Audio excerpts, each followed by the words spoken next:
Hello and welcome back to Demon Souls. I hope you're having a great morning, day, evening, wherever you are. Let us continue with this game. Also, let me very quickly just adjust my own audio levels a bit. Let's load in. Let's see what's up. Last we left off, I went to Latria's prison and got through the first part on that. The false idol was defeated.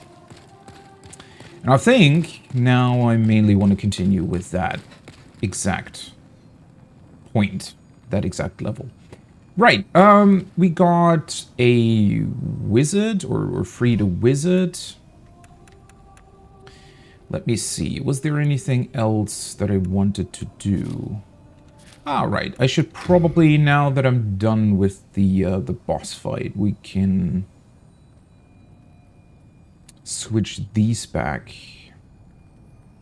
The resistance to poison, I didn't have the ring equipped when I went through the prison, right? I think I switched over to this when I entered the boss fight.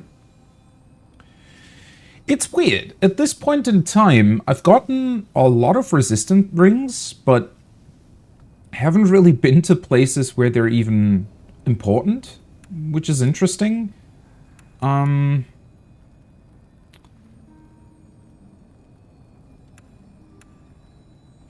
I think I'm just gonna go back to the Thief Ring, Providential Ring combo until I maybe discover other problems or other things where I might need other rings for.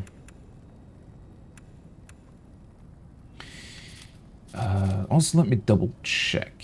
Do you think I could get to 17k souls? Because I wanted to increase dexterity by 1 more in order to be able to use the Penetrator Sword, which I'm still not entirely sure how you would even upgrade that, if there is a way to do it.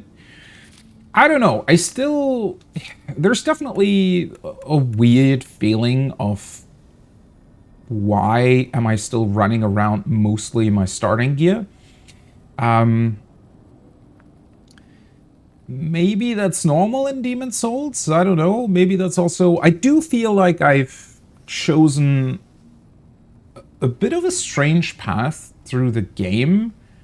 And I didn't necessarily expect it to work like this, if I'm entirely honest. I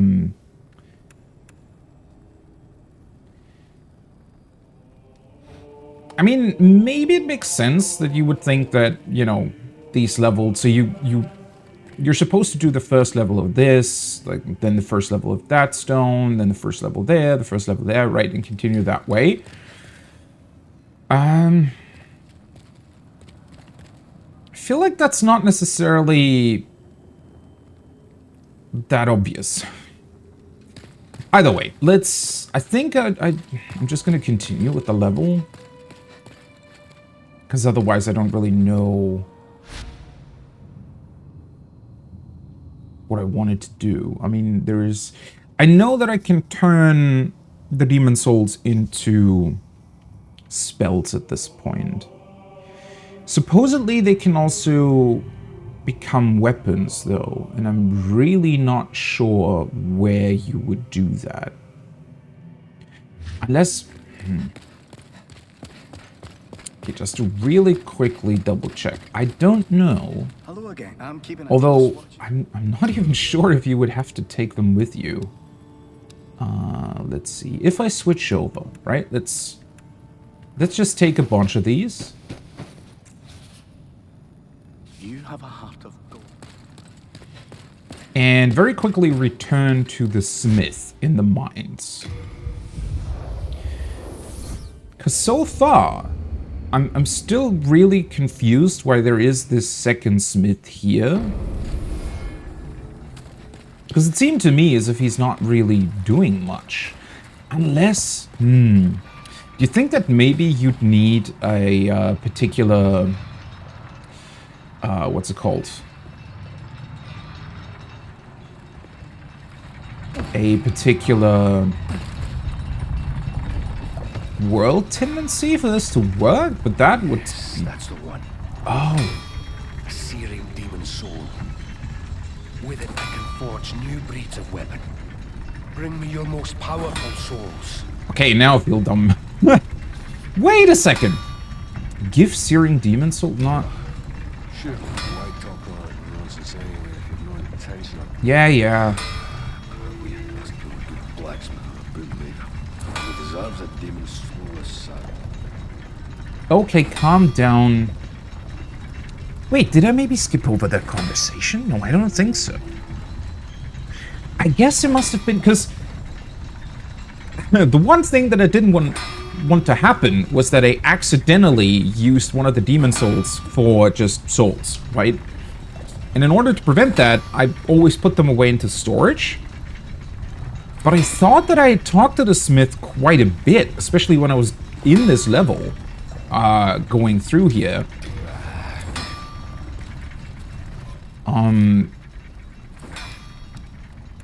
So I was fairly sure that... Oh, maybe it's this one in particular. So, where was this from? Flame Lurker Demon, Source of Great Good, consumed to gain a large number of... okay. So the Searing one... you can turn in specifically to the smith, because I guess it makes his flames of fire of his forge burn brighter? It certainly makes logical sense, but it's not... I mean... okay. How are you supposed to know that? I mean, the Flame Lurker Demon is in this level. But still, there's definitely a... What do you if it be a blacksmith? And show me your... Please don't tell me that I now... What? With it, I can forge new breeds of weapons. Ah, there we go. Okay, here you go. A wise choice. You've done well to put your trust in the great blacksmith, Ed. Bring me a demon soul, and I shall use it to bless your weapon. Okay, there we go. What a convoluted way to do this. What the hell? Okay, so the game tells you that the boss souls can turn into weapons, right? I wonder if it said that in the original. But I guess it must have, right? Would they change a description like that? Well, I think it also tells you in Dark Souls, right? So yeah, that must have been there from the start.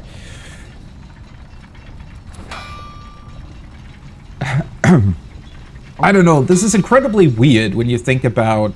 well, that's the thing, right? It's not weird when you think about it from the perspective of somebody who's already played the other games, Dark Souls in particular, because it is somewhat similar to that, although I'm still really surprised that it's one demon soul in particular that then allows you to turn in other demon souls to do something with, apparently. Because obviously in Dark Souls, that works through an ember, but that only allows you to unlock a different upgrade path for your weapon. It doesn't turn souls into weapons, correct? Trying to remember how that worked in Dark Souls. And then you can turn demon souls into that wizard guy, and in that particular case, it does work, like in the other games where it just turns into a spell. Okay. Yeah, I can see a lot of people missing, because for the longest time now, I was confused why the smith was even here. Like, what was the point?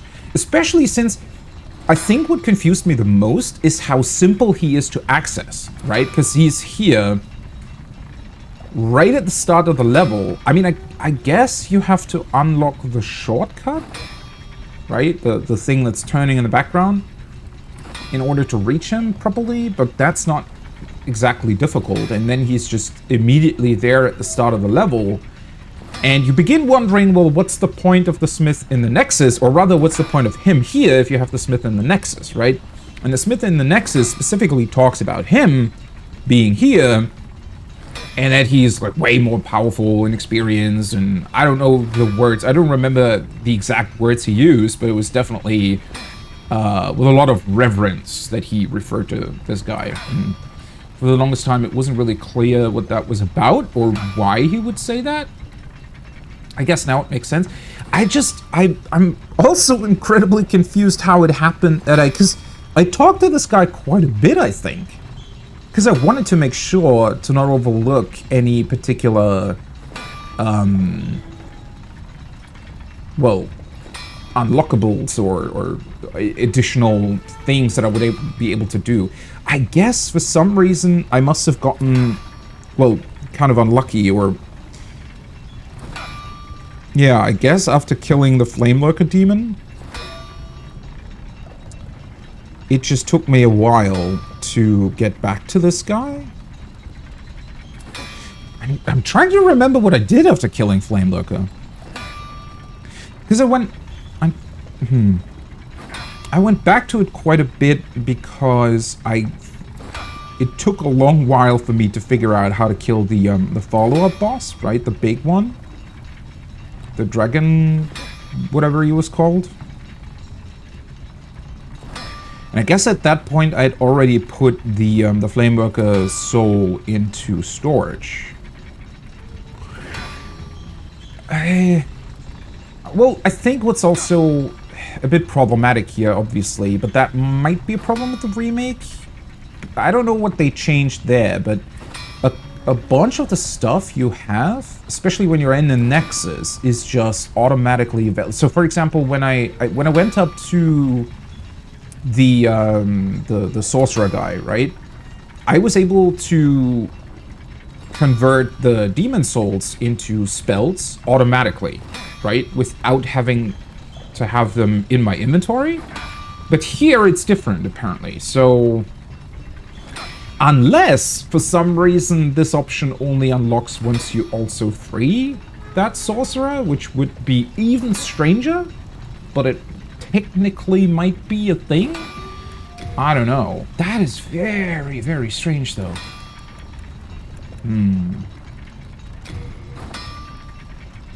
Insanity Catalyst. What the hell?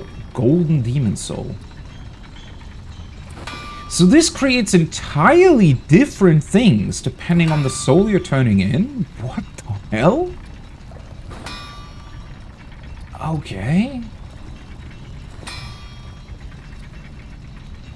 A catalyst wrapped in golden cloth, forged from the soul of the old monk demon, grants its wielder madness, drastically increasing the power of magic, but simultaneously halving one's maximum MP. If you have no future to lose, then who would blame you for placing your faith in the golden ropes? Well, fuck, who is the old monk demon? Now I need to remember who was what. Wait, the old monk? Who was that? Oh god, so I have the weird slimy guy in the first level, right? Then we had the Tower Knight, and after that was the Penetrator. Okay. In the mines, Flame Lurker's not the first boss, right? I think. Was there another one before that?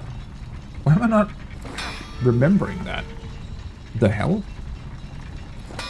But I don't even... What? So it says here that it reduces magic assist. Oh, the scaling's the scaling's way better though. Yeah, never mind. It only reduces the magic power because I'm really bad at magic. A scaling, yeah. Okay. Longsword is just a basic one though. That can also just get a +1. Okay. So you can get the Insanity Catalyst with any catalyst. Interesting. Huh. Another one of those weird choices in terms of how this works.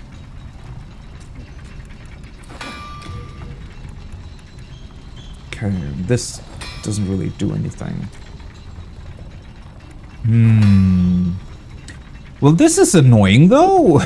Because this means that I basically have to come back here.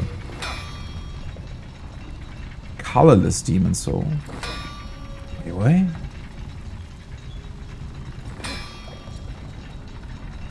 Laced with plague, as curved like a talon. Often wielded by women and children in assassinations, even among specialized weapons, this is a particularly dreadful choice.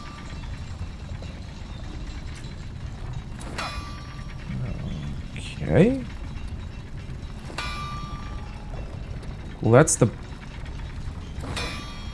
basic one, though. Did I get this from a boss? Oh, okay. The highest grade of all is a pure ore that shines in utter brilliance. A spirit force that delights the eyes.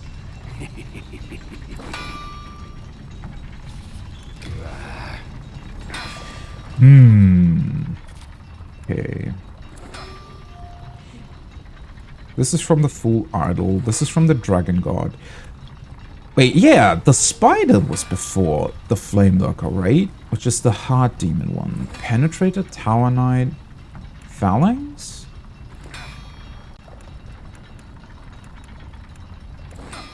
Oh. Wait.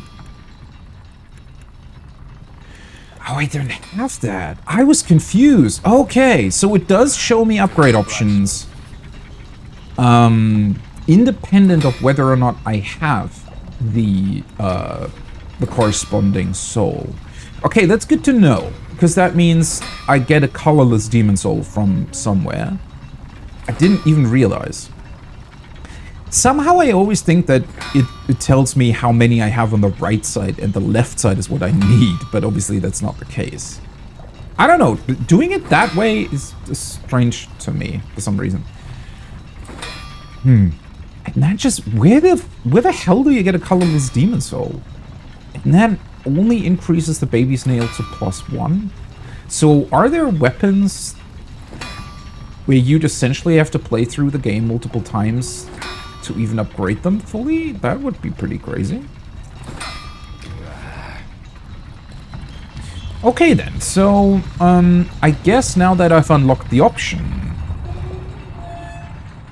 I should be able to just take weapons to him and check whether or not I can upgrade them, right? So let's do that real quick. Not the biggest fan of the fact that you need to do this. I guess, yeah, they probably just didn't change that from the original, but it is... Why are you standing over here? It is somewhat of a strange choice, not gonna lie. Keeping a close watch on your belongings. I mean, the souls themselves don't weigh anything, right? So...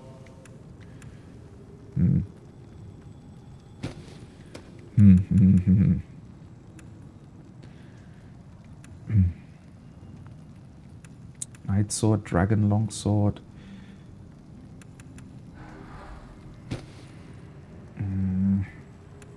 I cannot take too many things with me. Let's take a couple things, though. Would this be upgradable?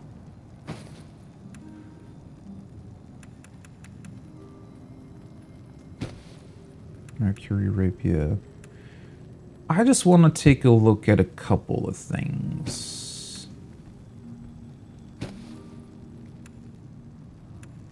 Sacred dagger, dragon longsword, night sword. Okay. Well, at least they're all not that heavy, so... Okay.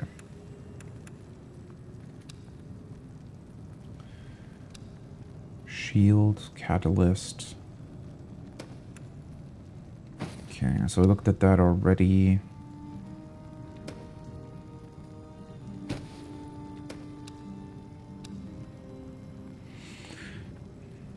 armor is not upgradable, right? Yeah. You have a heart of gold. Okay. Let's take another look then. What these might turn into.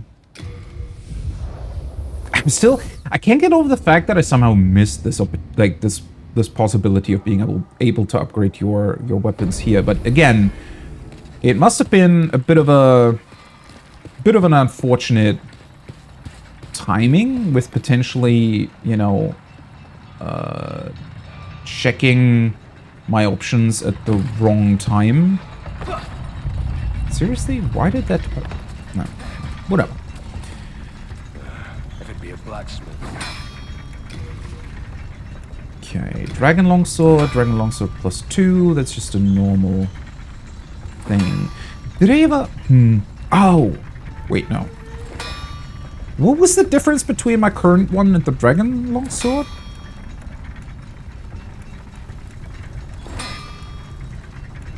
This doesn't have scaling, I guess? Okay. And then...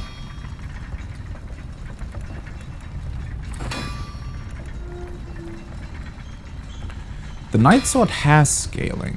I guess I just never bothered to upgrade it.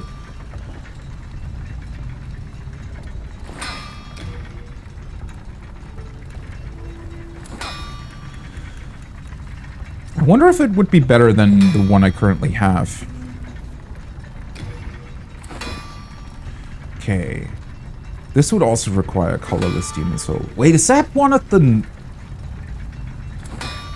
more normal one? Maybe that's not even a boss soul. If it upgrades these things. Yeah. Okay, so for the special weapons you need colorless demon souls in order to upgrade them. Well, at least now I know, huh? Okay, so... how weird. You need 22 strength to wield this, but then it upgrades the, dexterity scaling? Huh. Okay. Well, I mean, I could go with that if I can find out. If they all upgrade with colorless demon souls, though, that means... a colorless demon soul? I haven't encountered that so far, I'm pretty sure.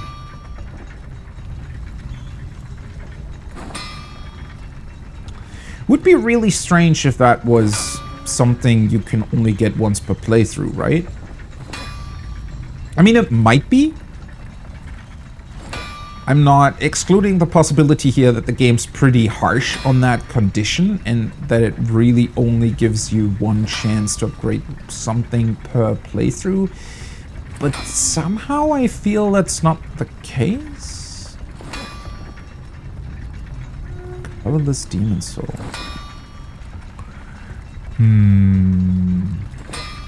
Yeah, maybe I'm missing something here. Well, at least now I know how to get the upgrade. It is one of those weird instances, though, where you're kind of excited to get these weapons, right? And they're cool in that they're way more unique than what I got previously or what I currently have, but then you cannot really use them because they're much weaker than my +9, you know, standard boring sword.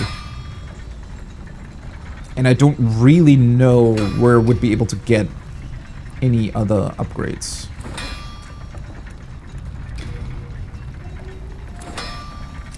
Okay, so...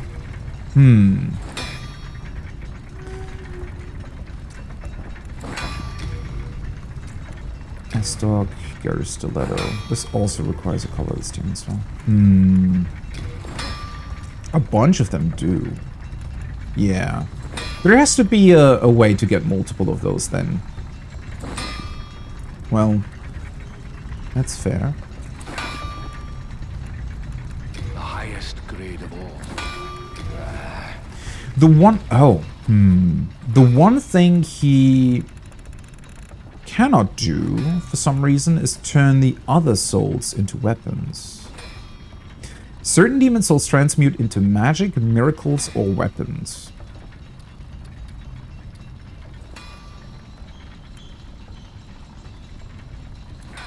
Unless there is a way... Yeah, that doesn't really match with the description, though. I was thinking that maybe there is a way to turn these souls into colorless demon souls somewhere. Now I feel like I overlooked that option at some point. How strange. Because I kind of expected him to now be able to take these weapons and just turn them into unique... not weapons. These souls and turn them into unique weapons. Because that's what their description is. And that's how the magic thing works. Seemingly, that's not the case. Okay. Well, I guess all I can do is continue playing and hope that at some point I'll be able to grab or exchange the souls for weapons.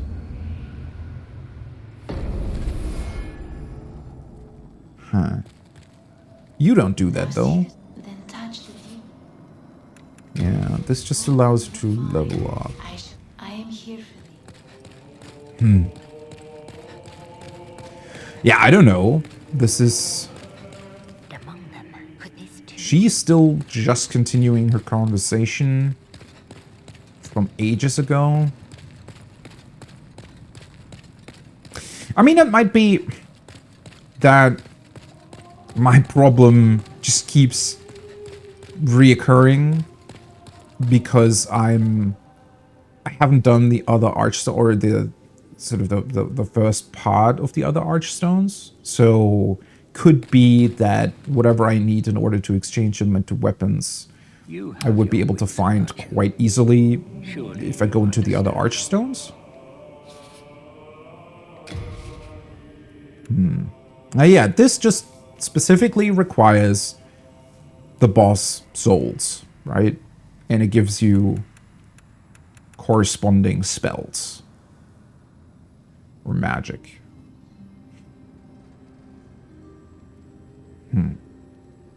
So I feel like there has to be a way to do this exact thing with the souls somewhere that'll turn them into weapons.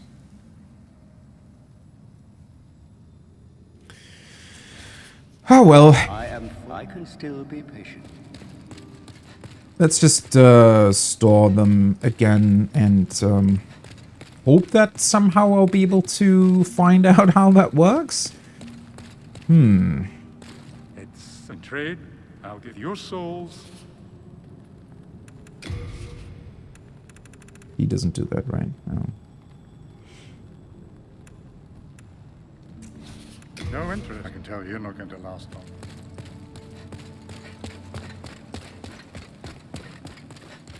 I mean, Patches surely isn't going to be the correct person to talk to here, right? Yeah, no. Well, do as you...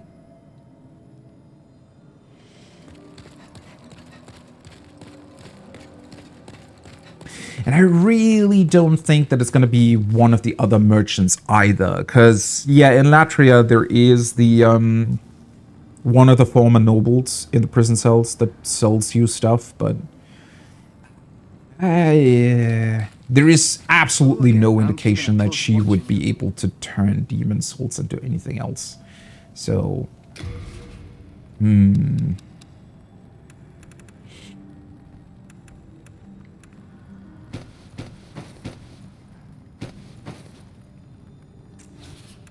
have a heart of gold. Man... The problem is that it works weirdly similar in the other FromSoft games, right? Where sometimes these options are just... They're not necessarily hidden well, but they pop up at points where you think that it's just a bit too late, right? Which is the same for the being able to purchase upgrade items and stuff in general in other FromSoft games, particularly Bloodborne, for example. I thought that a couple of the purchase options just appear way too late at a point where they're not really... They almost feel unnecessary, right? And one of the biggest annoyances for me was in Dark Souls, when you unlock the snake at Firelink Shrine, right? That allows you to travel beneath and to the place where you have to put the other soul, like boss souls in. That leads you to the final sort of bit of the game eventually. For some reason, the snake is able, or you're able to sell items to the snake for souls. It's not a particularly, you know, good option, because the amount of souls you get, for the most part, is pretty bad. But I was really annoyed because a couple of the, especially like really, really bad armor stuff from like normal undead drops fairly often in Dark Souls, right? And inventory management is a notoriously bad thing, especially with the earlier FromSoft games. So it just clutters up either your inventory or your storage space to the point where it's incredibly annoying to sort through, and you're just scrolling past 6, 7 parts of the same armor piece, and then at some point, like 40 hours into playing the game, it suddenly allows you to sell that stuff, right? And to get rid of it. And it's not even about the souls you get, it's just about you're finally able to get rid of it. I think you can technically destroy it if you want before that, but still, that's like such a basic option, right? Why didn't they just give you the option to sell stuff to a normal merchant? Like, because you're meeting, up until that point, you've met like 3-4 different merchants, right? Why wouldn't you just be able to sell stuff to them? That is such a weirdly baffling thing to me. And I feel like I'm missing a similar thing here, where it's, at some point, I'll just be able to do that, right? I'll just be able to turn these souls into weapons, but it will be at a point where I'm already 80% through the game, and the option just appears way too late. I don't know. We'll see, though. Maybe Demon's Souls also is just... because I don't know, obviously, right? But maybe Demon's Souls just doesn't have that many options compared to the other games in terms of builds and armor and weapons. Also, I mean, it might just be an incredibly stark contrast between the ridiculous amount of stuff you can get in Elden Ring. But I do think that in the other FromSoft games you can get, like even on Bloodborne, which was, you know, criticized for, at least in the base game, really not having that many weapon choices, I still felt like there were quite a few that you could obtain fairly quickly, right? Whereas here, my options seem really, really limited. Either way, I've already checked on stuff way too much. Let's finally continue playing the game properly. Upper Latria, the Tower of Latria. So this is where I left off. We killed the false idol down below, went through the prison, and then we were taken up here by a bunch of weird gargoyle thingies.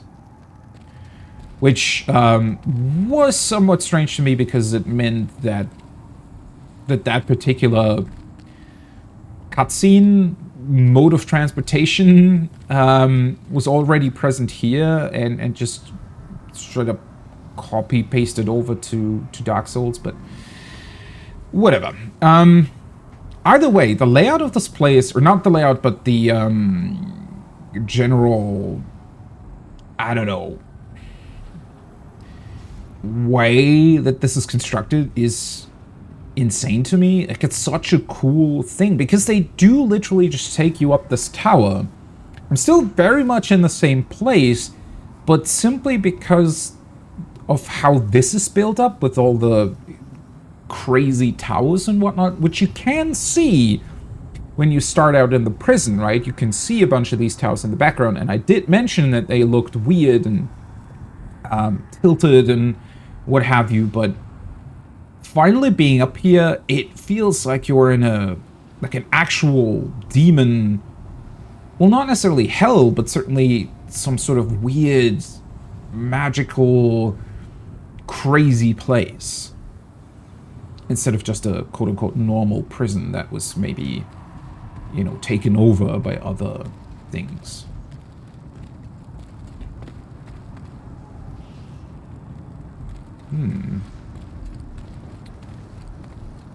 I don't trust these statues. Because they're probably the same. Wait, are they? Do they look the same as the gargoyle? Oh, well, I cannot target them though. As the ones that took us up here? Maybe it was these two, and they turned back to stone.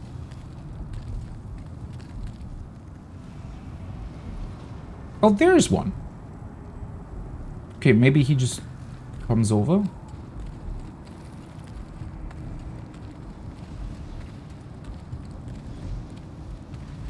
Is there another one? Interesting that nothing seems to be bothered by us being here. Also, that very much looks like an elevator, right? Maybe it's just me, maybe it's not actually gonna be one?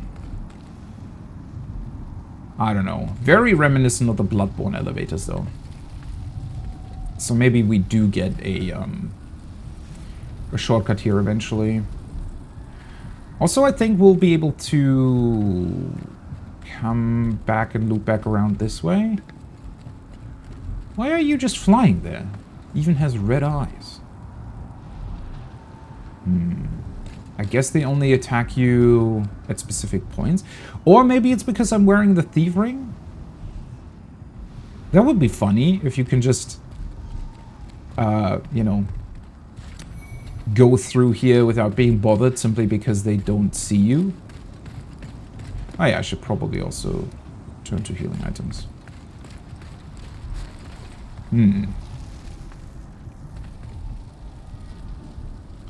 But the only one that's actually flying, though. Seems to be the case. Ah, there is another one over there that's sitting on the path itself. Okay. Well, at least that... There we go. That means there's actually enemies here. They all have red eyes, interestingly enough. Yo, buddy. Oh, there we go. Okay, that was weird.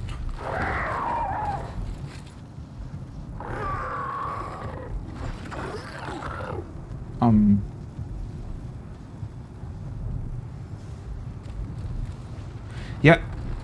I wonder if the thieves' ring is interfering with their AI or something? How strange. You can fly, buddy. You don't have to... Oh. Okay, he has a lot less HP than what I thought he would.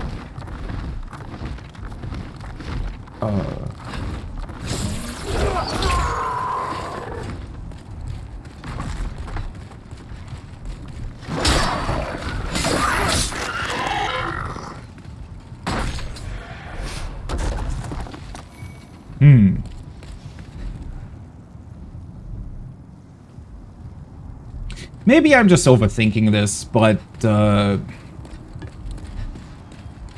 in terms of how the game progresses, it really doesn't push you into the direction of these other levels too much, which means that I think it's just very, very easy to over-level the later levels if you don't go here immediately.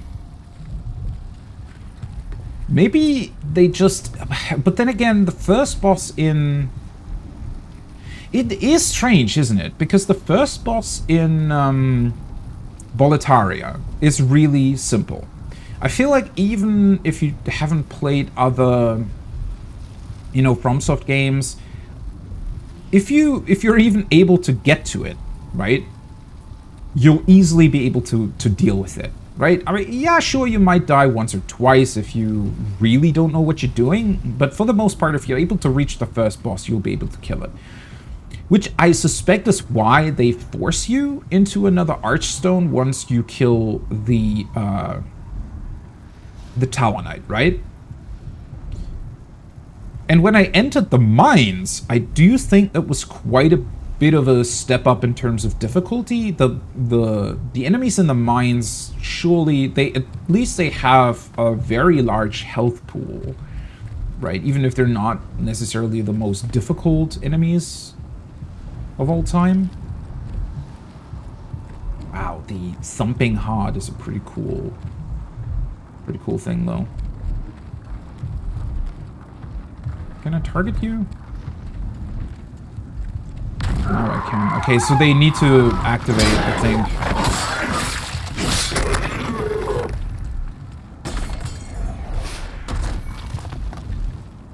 Why do they drop unknown warrior souls though? You think they were human? Or maybe, well, maybe it's just because they've collected souls from humans. These statues, are they the same that you can see in the prison? I wonder what they're built after. Also, by the way, it's a really, really cool use of the haptic feedback on the controller.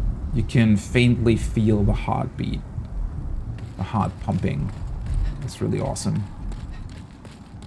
But yeah, I don't know. In terms of, you know, difficulty progression, Demon's Souls is quite a weird game, I would say.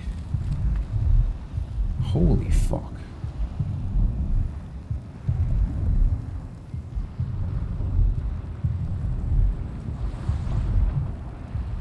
What is happening here? What is it connected to? Somehow I didn't expect it to have connections to anything, really. Because it's so similar to the brain in Bloodborne, right? But that's just hanging there? Whereas this thing seems to be connected in some form to something. Okay, so that way leads upwards. Ew, it's almost like clawing to the side pillars of the structure.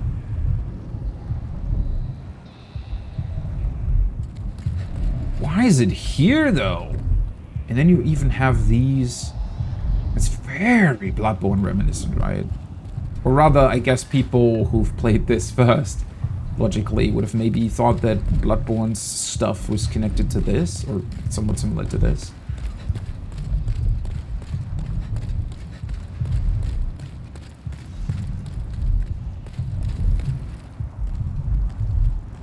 Okay. This looks like it's just one of the side paths.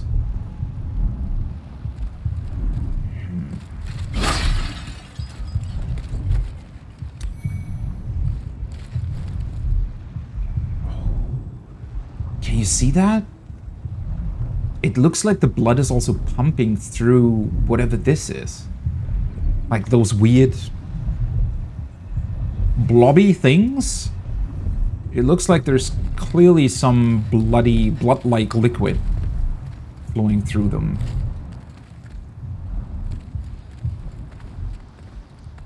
I know, something about this area, maybe it's just the atmosphere of it, but it is certainly quite, like it does create a fairly sort of weird feeling. I don't know what it is. Oh, that's not what I wanted to... Moonlight Stone Shot, okay. It's just that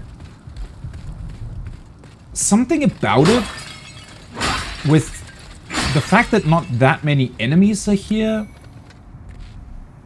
it just makes me feel anxious.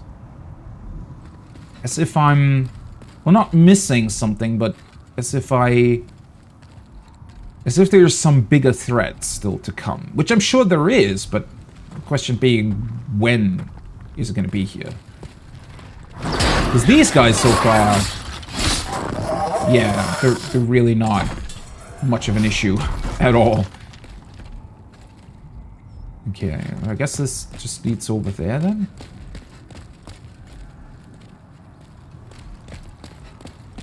Something about the general level setup though is really, really cool.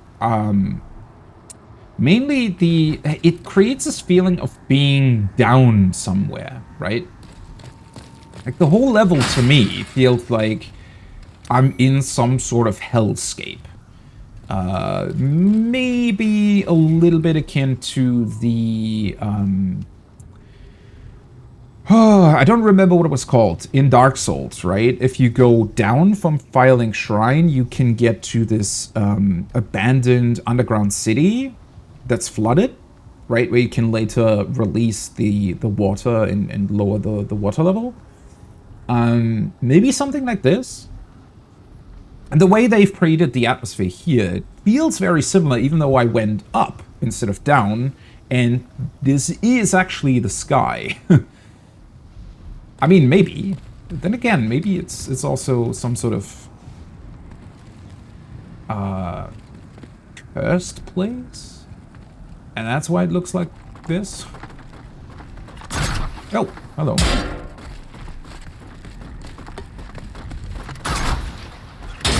Why did he even run towards me?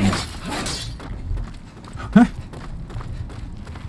Okay, yeah, these things are certainly strange. It might be that I'm over-leveling them a bit, but at the same time, in terms of how their AI works, they feel weird. There are a couple of them around, but at least so far, only ever one at a time. Moonlightstone chunk. I wonder what's down below. Most of it just seems... So this whole place just seems to have been built on... I don't know, almost a mountain range or something? Hey, Crimson, welcome back. Place looks nice, it does. Depending on... yeah. No, it really does look pretty cool. But it's very unsettling. Which obviously is a bit is a big commendation towards their way of designing this stuff. It feels both empty yet at the same time incredibly threatening, even though I haven't really encountered any bigger threat at all. Yeah, really, homie. This is... you just want to have a vacation here, right? Which does bring up the question of... I suppose it didn't always look like this, right? Because what the game told me... there was, like, the nobles that lived here originally were imprisoned at some point, so...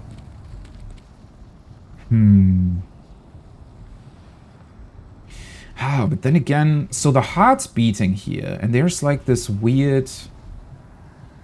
it's almost like the heart itself grew tentacles or something, and they wrapped around some of these towers. The towers themselves look very... almost magical, demon-like to an extent. Dark Souls Stardew Valley crossover. I wonder if there's a mod for Stardew Valley that introduces something like that.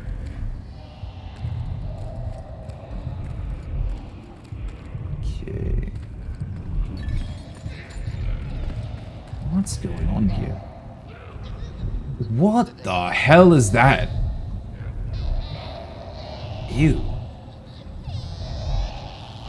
A spider with a baby face? Okay, I feel like if I step the heart, it's probably not gonna like that. So before I do that, I'll check out what the other potential option is, because there was another path upwards. Might just be that at some point I'll be blocked off by the heart again. But at least if that's the case, I know that I'll have to come back down here.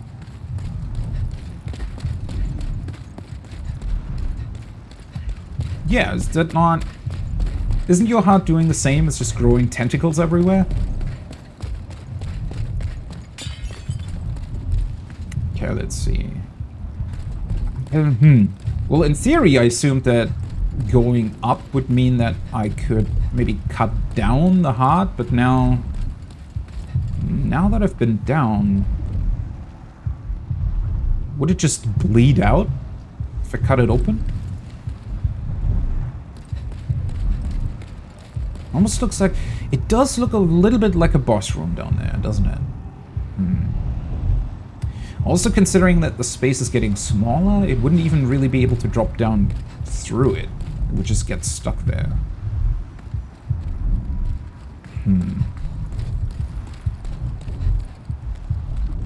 God, the sound design of the remake is incredible.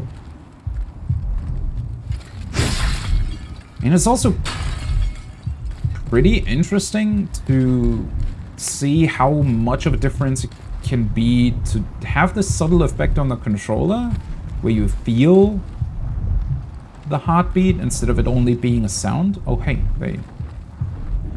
These things are strange. But once again, I think that my Thieves Ring is also messing with their AI a little bit. Oh, okay, there we go. So it wouldn't be able to continue this way. And this doesn't do anything. Wait.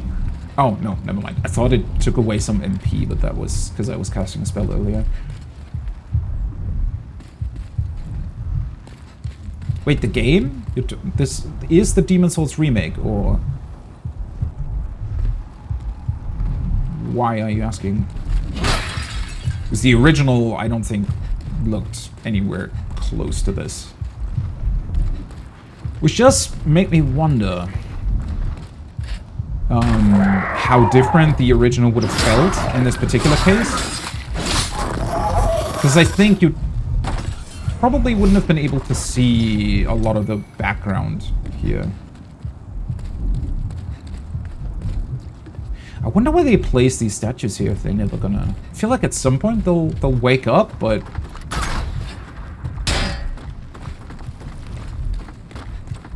Yeah, people wanted to have the remake for a very long time, and when the PlayStation 5 released, Sony finally decided to make it.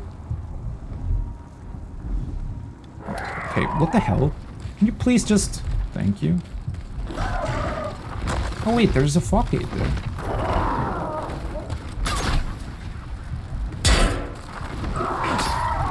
Really?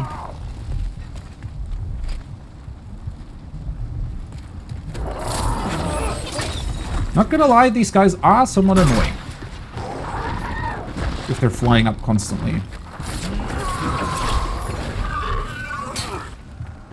And my magic isn't good enough to...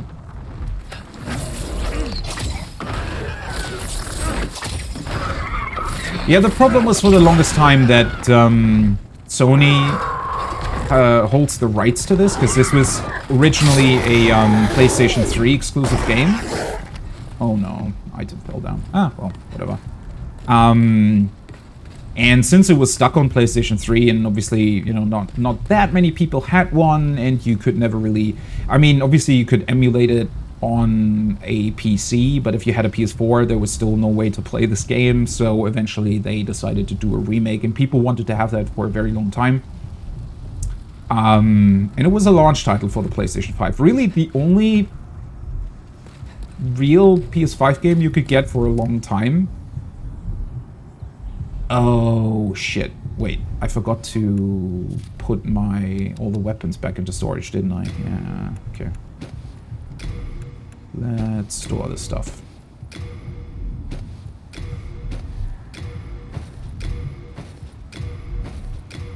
There we go. Well, technically, the Soul Arrow, I think, can be used as a rocket launcher if you've leveled magic a lot. Oh, cool. How do you pronounce that? Flamberge? It's more of a French pronunciation, probably. Unique large sword with a rippled blade. Named for its flame-like appearance, this blade is designed to rend flesh and cause severe bleeding. Thus, it holds a grim reputation for inflicting fatal wounds. Is that two-handed? 1814. I could use this. 100 and 120. Bleed wouldn't be too bad. It has the same weird effect that the penetrating sword has, though, where it requires more strength to use it, but then scales more with dexterity. Let's see.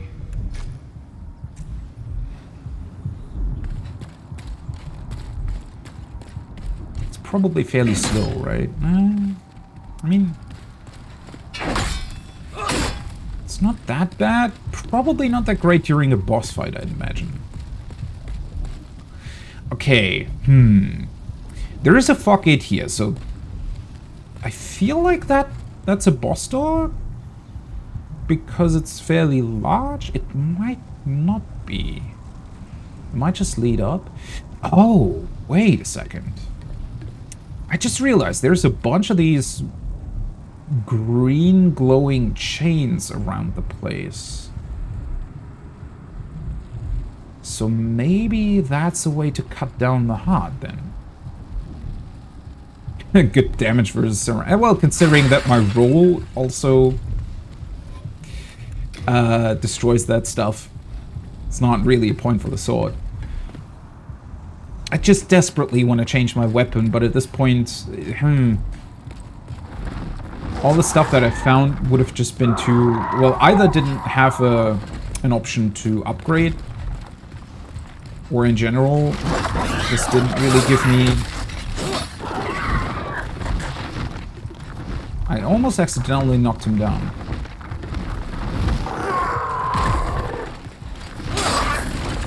Okay.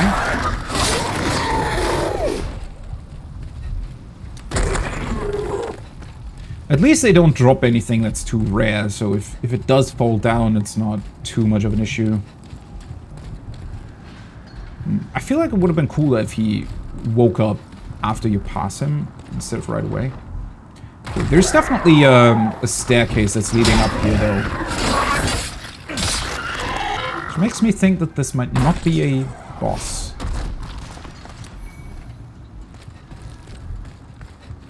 Holy fuck. Is it trying to lure you towards the side? It is, isn't it? Okay. Yeah, you can just go through here. Alright, alright. Interesting choice. Am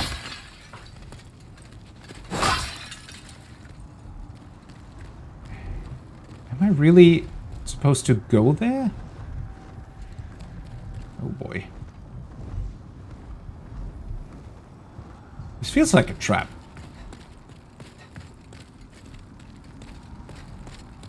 Is there really no other way? Yeah, I'm not picking that up right now. Just need to come back here.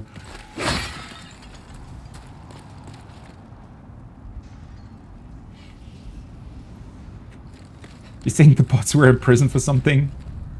It is, well, it's really fun destroying them, and it does add a certain level of detail to the environment, but it is strange that there would be this many pots around. Yeah. Especially empty ones. What's the... Whoa, hello! Wait, you took 4 hits.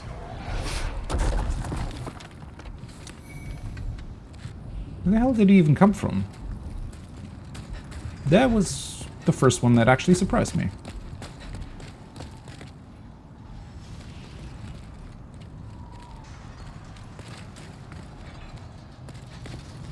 Huh. Oh, hello.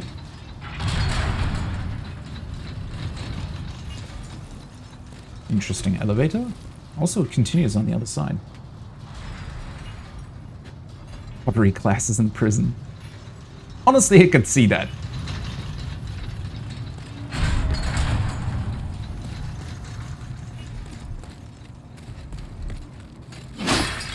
Maybe that's why everybody's attacking you, because they are annoyed that you destroy all their precious work.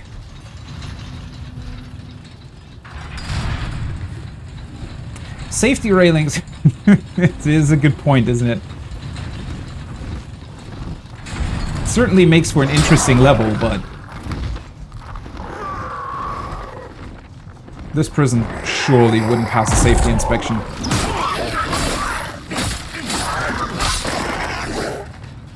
Which is interesting, considering that the earlier part of the level actually had safety railings, and this does not. Even the elevator has one, or some, to the side.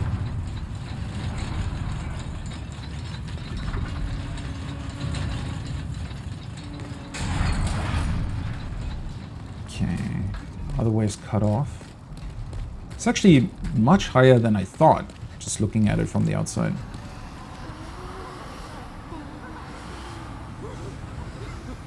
Well, that explains why it's glowing.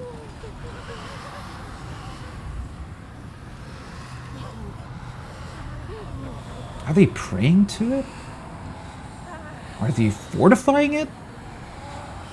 So they look like the other guy that I dealt with before I fought the previous boss. And he was summoning some sort of weird rune on the floor that made it so that the boss got back to life after I killed it. Or it was basically unkillable until I got rid of the rune. So maybe they're doing the same thing here, in that they're fortifying the chains and it's not destroyable until you get rid of them?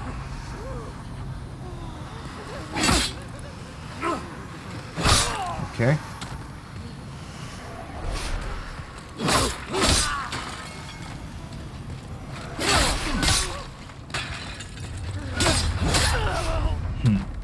Not really reacting to that at all. Oh!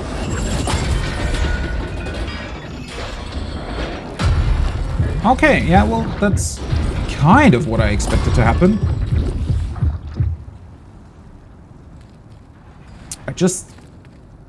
I thought that I would have to cut the chain after dealing with these guys. Oh, does it loop back? Oh, that's a really cool design. So this loops back around and then you jump down and I guess somehow you'll be able to get back to where I started the level. So it's going to loop a couple of times and allow me to cut down several of these chains. And then at some point it's going to open up the path that I went to the first time. So I suspect that when I was down at that first part of the heart, I wouldn't have been able to get past there even if I cut it. Yeah. So you have to cut it down either way.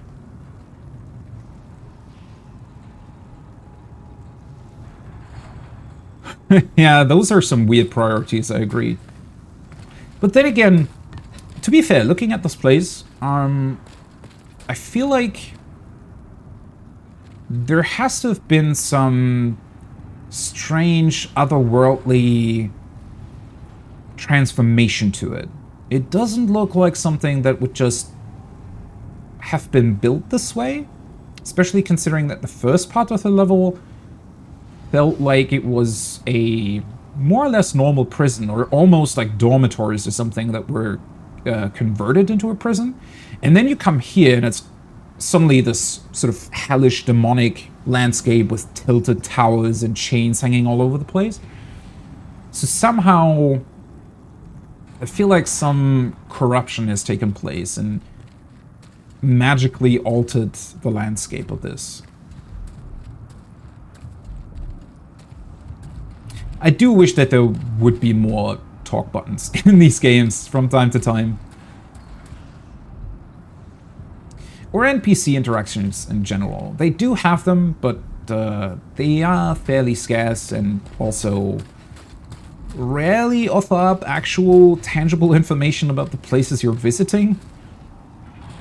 Which is obviously a bit of a staple for the series, or for FromSoft games in general.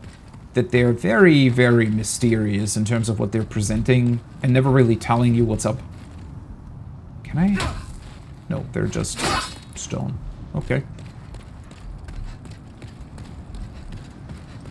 Which in my opinion... Oh, hey, there is an actual shortcut here, it looks like. Wait, there's two. I hope they're not fake. Or maybe they're not a shortcut at all. I think there's an item down below. Something's glowing. Well, let's go this way first.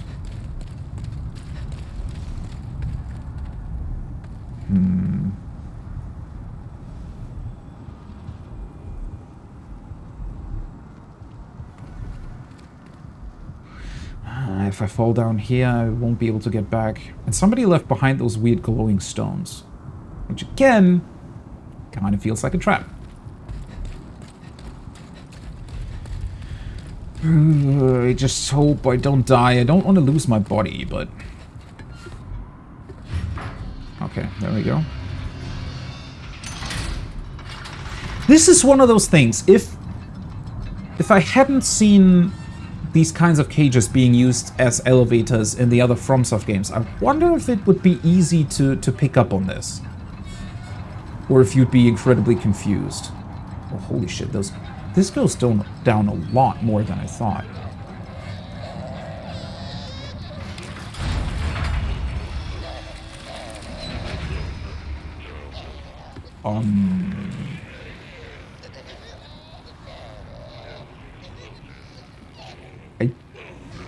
Honestly, I'm really surprised that this leads all the way to the bottom. And also I'm surprised that this isn't poisonous. Oh, holy shit, they're even weirder than I thought it. What the hell are they? They're like a cross between a scorpion, a spider, and then they have like human mangled heads on their back. Ew.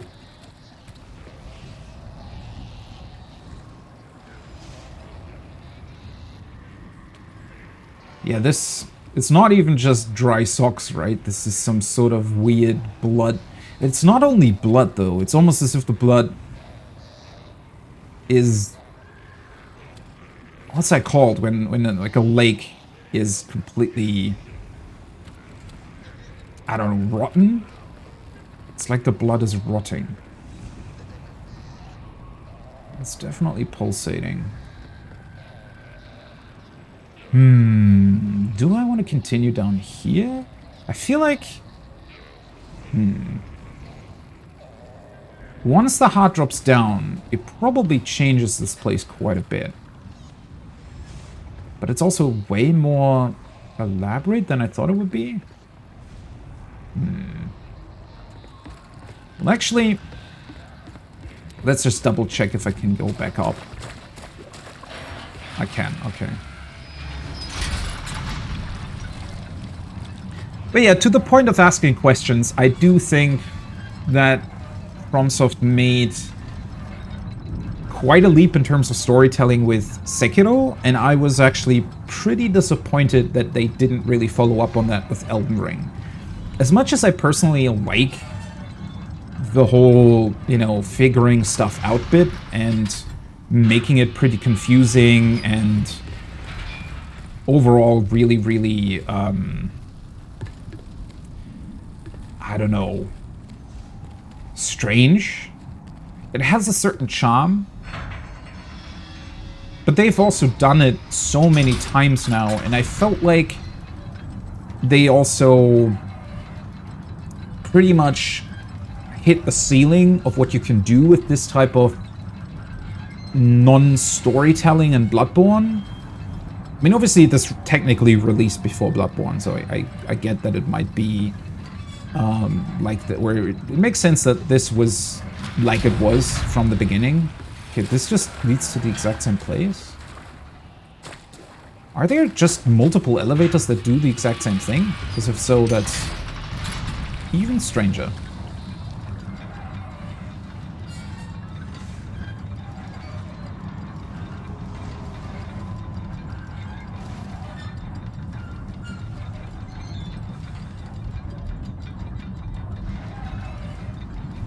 Yeah, with the story arc, it's It's definitely one of my biggest complaints, or personal biggest complaints about Elden Ring.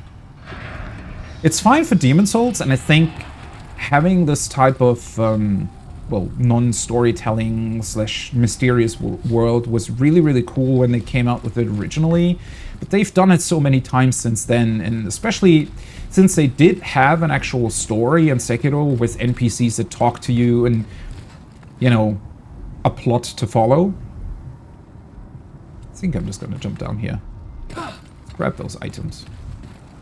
When Elden Ring released and it didn't really have that and just went back to the same thing that already done a bunch of times in Dark Souls and Demon Souls and Bloodborne, yeah, it was somewhat disappointing. Oh. Well, speaking of people to talk to, who the hell are you? Are you here to fight the demons? If so, then help me escape this place. I am on your side. I have come to face the demons. Well, he looks very, very trustworthy, doesn't he? I think his armor looks similar to people... Like, the first part of the level in the prison has a bunch of these guys dead on the floor, I think. Like, some of the dead bodies that I picked items off of, I think they had a similar armor. Especially with that helmet and the things he has on top. And I mean, I can use some help. Not gonna lie.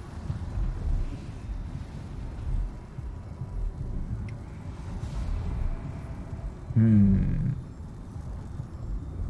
very suspicious now of these guys because the other person that I helped first in the first Archstone level in Boletaria, and I think also in the mines, he has this weird orange aura about him, probably a ring or something that he's wearing. And I think the sorcerer guy that I rescued, or was it his pupil? One of them mentioned something about not specifically a knight, but certainly somebody with an, like, orange? I don't know how they worded it specifically, but it definitely sounded like that other person that I helped who seemed really, really friendly. And also a bit like an idiot considering he was walking into danger he wasn't able to get out of himself like twice or 3 times in a row that I had to rescue him out of. But he was looking for something. He never told me what it was. And then the sorcerer guy told me that somebody wants to kill him, I think. Then again, this guy doesn't match that description at all.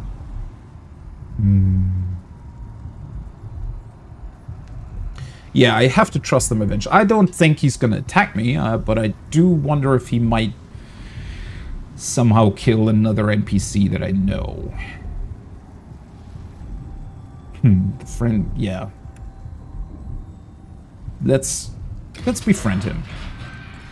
Oh, it's just walking right through me.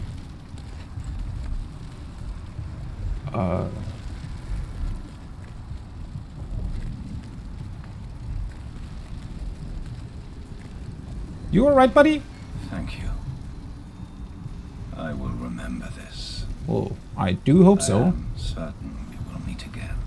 I was counting on that. You know where you're going, though, right? Like, you know how to get out of this place?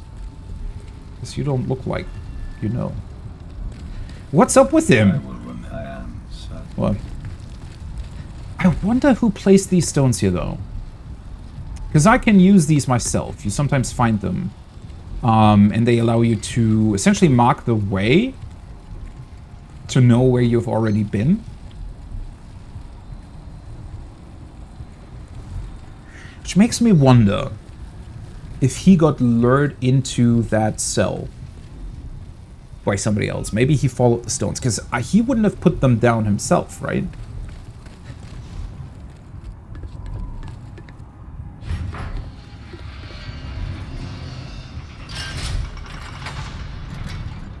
Okay. I can just use it as an elevator, and he cannot. Weird. This is one of those things where I really wonder if this has some sort of implication where it's just for gameplay purposes. Because technically, this would mean that somehow I am maybe something about me is recognizable in a way that would prompt whoever might be controlling these things to actually work.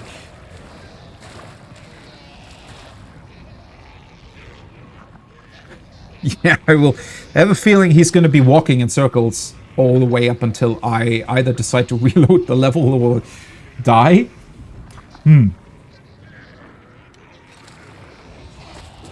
It is one of those things. Again, it's fine. This game's very old, technically, right? Like 16 years at this point, so it's fine that the NPCs aren't the most interactable here.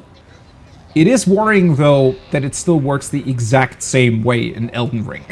It's, I wonder why they never worked on improving their tech in that regard. That they never changed it to where things are actually dynamically reacting rather than only ever changing whenever you reload the level or port yourself to another place. But yeah, in terms of the elevator, right? This is always something that I struggle with in FromSoft's games because they're so mysterious in how they're built up that it always makes me wonder, is this on purpose? Like, is this supposed to tell me something? Maybe my soul has another weight to it, where I have more of a soul that is recognized by these cages? And so they drop down because I'm, quote-unquote, more weighty or way more in their mind.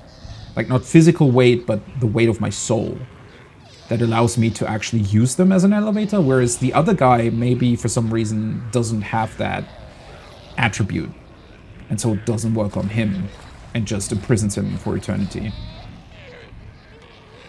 Because I feel like it's not that. I feel like they just decided, oh wait, we're gonna use these cages as elevators, but beyond that they don't really have any kind of particular... Oh hey, you're bigger than the others.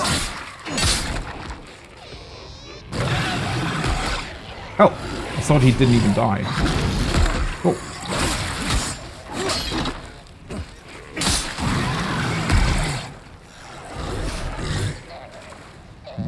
I thought the other walked towards me.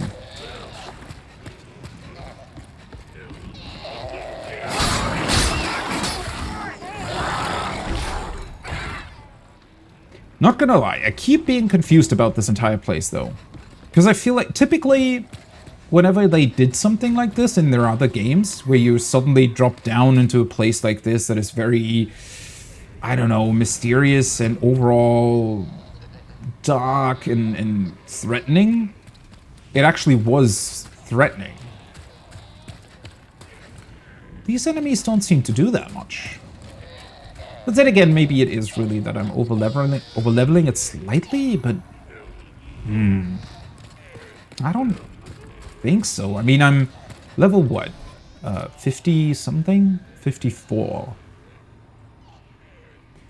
So, something like 10 levels usually aren't that much in these games.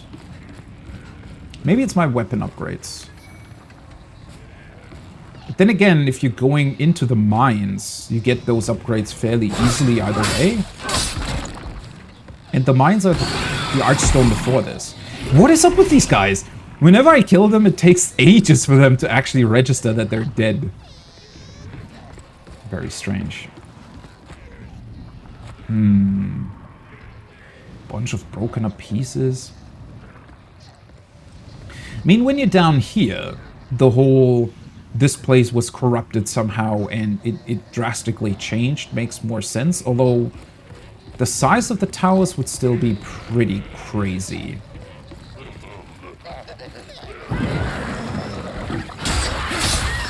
I wonder if these spew some sort of plague-like substance, if I would let them.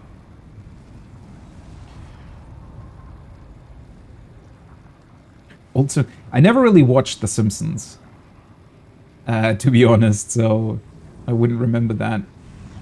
He sells his soul and the automatic doors at the supermarket no longer work for him? Okay, that's actually hilarious.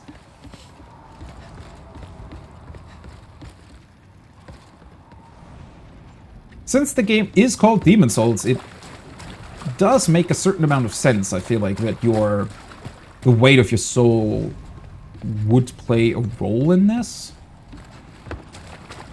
Especially since it's talked about a bit at the start. Fragrant ring. Hey, is this finally a ring that I can use? Slowly restores MP over time. I mean, it's a really, really good effect. Problem is I'm not really a spellcaster. Nobleman's ring filled with spice. Slowly recovers MP over time. An extremely rare and delicate piece of handiwork. I wonder what that connection with spice is supposed to be. Because spice restores your MP, right? Why that's the case? No idea. Noble ring makes sense though, because, well, at least that's what I know about this place so far. It's that it was once a place of nobility that somehow got either taken over or, well, looks like destroyed. Okay. Huh. That's the same thing as what I met in the prison. Is there only one of you? Ooh, hello. Somehow I didn't really expect that to hit. Innocent. Okay.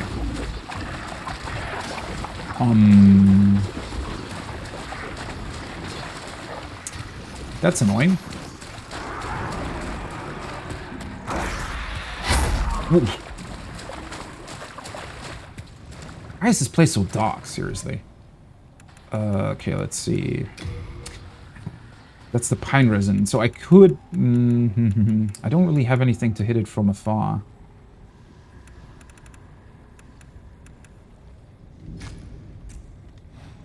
Let's try this. I only have one though, so it's not really... Yeah.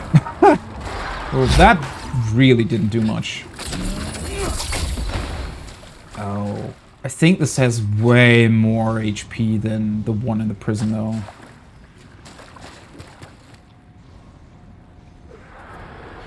Some visionary architect just wanted to redefine... Yeah.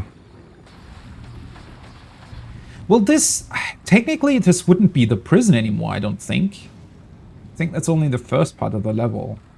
I feel like this was more of a, you know, the towers where the nobility actually lived in. Although they look very, very different now. The blood... Well, to be fair, I guess they're magical bloodstains. Since they're left behind by other people. Okay.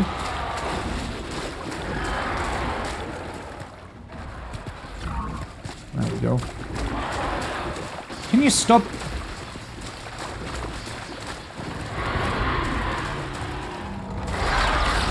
Okay, this is somewhat annoying, but... Problem is, I think, when he starts using his weapons like that... Yeah. I was kind of expecting that to happen. He can kill you quite easily if you're not careful. What a weird enemy.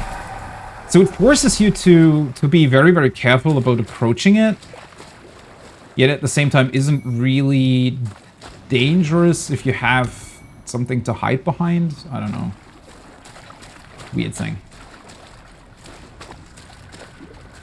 Especially strange considering that they introduced it to you before this. I feel like this would have been more effective had I not known how to deal with it at this point. But then again, sometimes I'm also, I guess, overestimating FromSoft's will to let you suffer. I think they're actually really, really fair in terms of how they design their games. Like, if you're paying attention and really, you know, walk into every corner of the level, you're able to catch a lot of stuff quite easily. Although that design changed quite a bit over the years. So in Dark Souls 2, for example, I felt like they were much more unfair in terms of what you could or couldn't see whenever approaching anything. So in Dark Souls 2, they have a lot of just gotcha moments where you just get hit and there wasn't really any way of telling that that was going to happen. Whereas I feel like here in Demon's Souls specifically, they're actually really fair of introducing concepts to you and allowing you to understand what's happening and how you can deal with it without being overly unfair. Although then again, when I just approached that weird ball, I think if I hadn't leveled quite as far as I have... Oh, there you are. I might have just died. Because it hit me, like, what, 2 times? And took away about 60-70% of my health bar? Okay, this place is incredibly confusing. It's really hard to tell which parts I've already been to.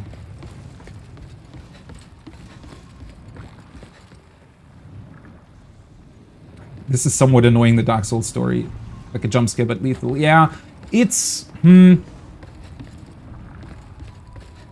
As cool as those jump scares can be, I did have a problem with a couple of those in Dark Souls 2, because they're... Like, it's no fun if they don't give you an out, right? I think they can be really cool if you're allowed to react to them. So if they might take away a bunch of your health, or can be, like, actual jump scares in that they, you know, will scare you.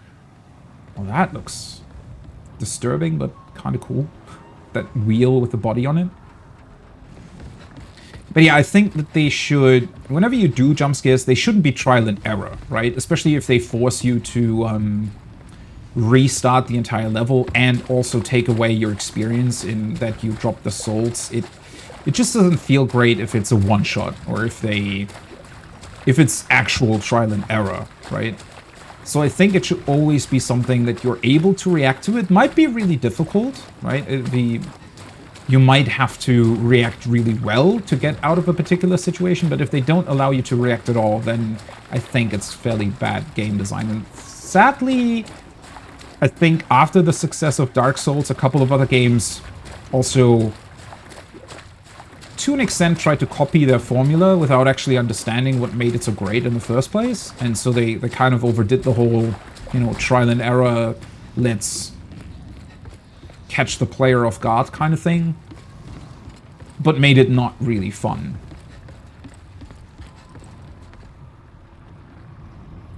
Yeah, I actually leveled blue. I have the mobile mount that you get from doing the Realm Reborn and Heavensward raids with it, which was pretty fun, not gonna lie. Although I was tanking as a blue mage, which is less fun compared to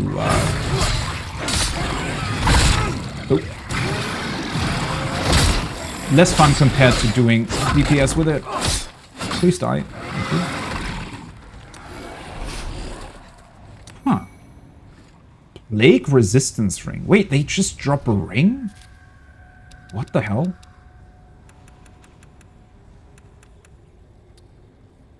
This is a drop you can just get from an enemy? Wow. Wait, does that mean there's multiple rings and stuff that you can just, if you get lucky, get as a drop from enemies? Because that's kind of crazy. That means that I might have not gotten something like this. Also, what's confusing me about this is that I honestly thought that this would, like, create the plague status effect. Because it, I mean, if this doesn't do it, then what does, right? Because I'm literally walking around in a huge lake of rotten blood. And when he hit me with his scorpion thing, sting, it didn't really create a status effect either. And I don't think that that's anything about my resistance. It should still pop up as a negative status, even if I'm not afflicted by it right away. Oh, we're struggling through Max Carnival, yeah.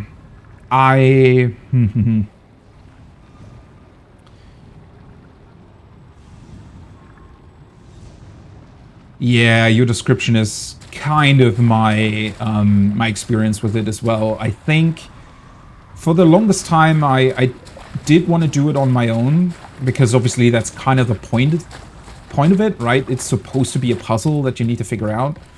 But yeah, I wasn't really enjoying the design of it quite that much because, well, as you mentioned, it's really a lot of trial and error, right? And it doesn't, there is no logical explanation as to why some of the enemies are immune to certain things and sometimes they're not. And I don't know. I think I hit a, well, not really a wall, but there was certainly something where it just went, oh, this, you know, this doesn't really make a whole lot of sense. And I think it might have been the last, how many are there? Like 30 something fights? I think I looked up the last 8 or something like that. Or maybe not the last 8, but rather the couple ones where I did just not see how you were supposed to do it. And there's what, like 106 spells or something at this point, so, you know, trying out all of them is a bit of a hassle, and it's, yeah. If it was super fun and there were multiple ways of dealing with the encounters, it would be cool, but since it does feel like you're kind of forced to do them in a fairly particular way, so, I don't know. Black could be more infectious. Yeah, honestly, I'm really surprised because, I mean, that's one of the big staples of FromSoft is that usually whenever you walk through something like this, it's at least poisonous. Oh wait, there is another item down there.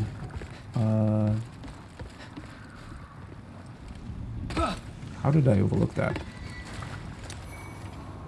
Oh, it's just a soul. Wait, did I not go this way? I guess not.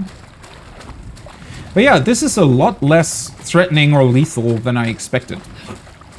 And honestly, that's good, because poison swarms can get fairly tedious and tiresome in these games. It is just very strange. They give you a plague resistance ring. Everything looks like it's, you know, supposed to create that status. Especially the enemies. I thought that if not the blood, then surely the enemies would inflict you with plague, but nope. It's just not happening.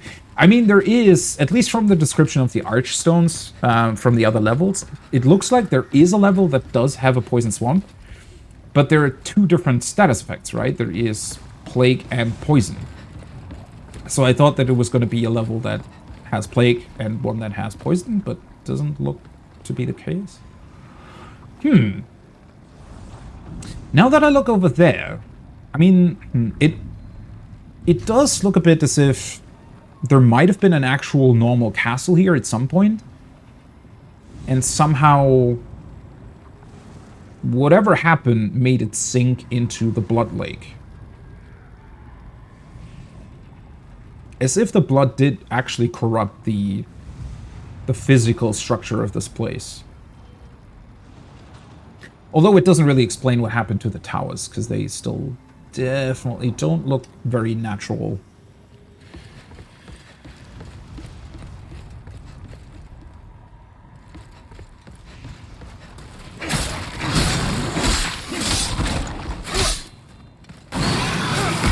Oh, this is so strange.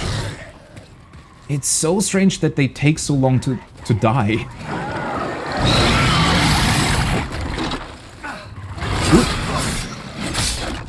Well.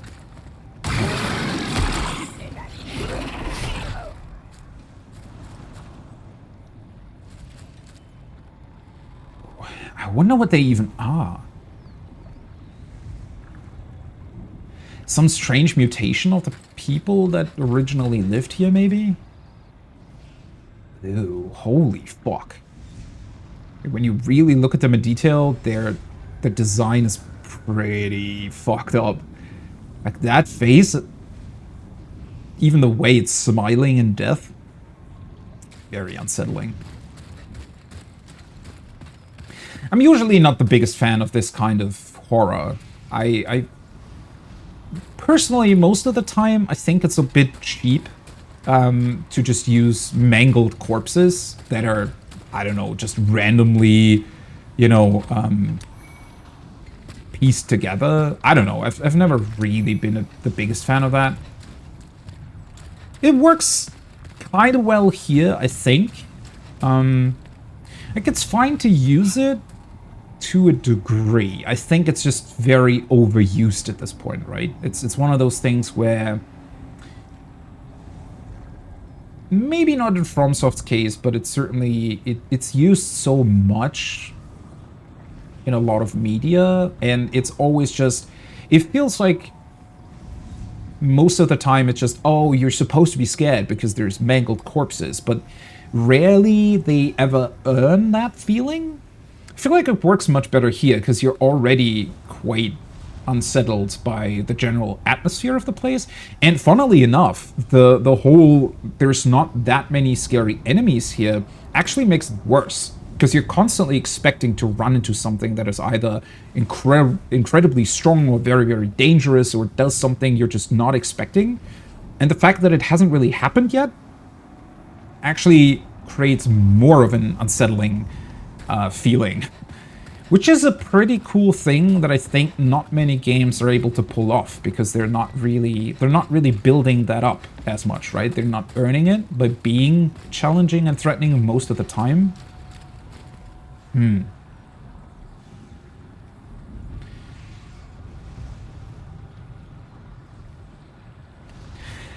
I think it's an, yeah, in terms of enemies, it's a big problem in general, that they, well, sometimes you can run into the issue of them having like 1 or 2 hit points left, right? And it's not even really showing in the bar, so you think they're dead, but they're actually not. And then it's also, I feel like sometimes they're designed in a particular way where you, until you hit a certain threshold with your weapon, like they've made it so that your damage versus their hit points mean that if you're not careful on lower levels or without having an upgraded weapon to a certain point, they're specifically designed in a way to punish you, right? If you cannot kill them in, let's say, 3 hits, they're automatically gonna launch another attack after your 4th hit or something, right? I feel like that's usually kind of the basic design that they go with, which is fine to a certain degree, but if whatever counterattack they're launching is like almost a one-shot or something that is like goes too much into a direction where it's just purely, I don't know, I feel like they do rely a little bit too much on attacks that deal a lot of damage. Maybe that's just me, but I typically like sort of an endurance fight a bit more, where it's actually challenging you in terms of the specific maneuvers that you do, which is also why I like Sekiro so much, because it has that, right? It has this, yeah, like the what is it called, poise or something? Like your meter that you build up that breaks your poise after a while. It takes way, way longer for that to be filled up compared to, you know, losing your health in these games. So I don't know, it creates more of a, oh, you're actually allowed to learn how to work with this enemy and how to deal with it, rather than just, oh, you know, you made a mistake once, you die, and then you have to run back to that enemy. I don't know. That's usually not the fun part. And while I get that it does create a certain type of challenge, I think that it'll, like, it's cool if it really preys on you thinking that you have it. Like, I do like the idea of, let's say, you've already been hit twice by an enemy, and you're refusing to heal because you think, oh, you know, that enemy's dead anyways. I only need to hit it one more time. And then it punishes you by actually doing some sort of unexpected thing and you die because you just didn't heal or something. In that case, I think it's fair, or it's a cool design choice. But if it's doing that in a way where it like either one-shots you or takes away 80% of your health right away, then it feels cheap.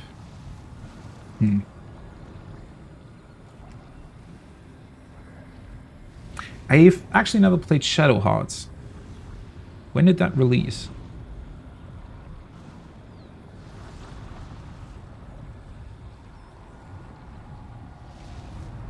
Low poly graphics, okay.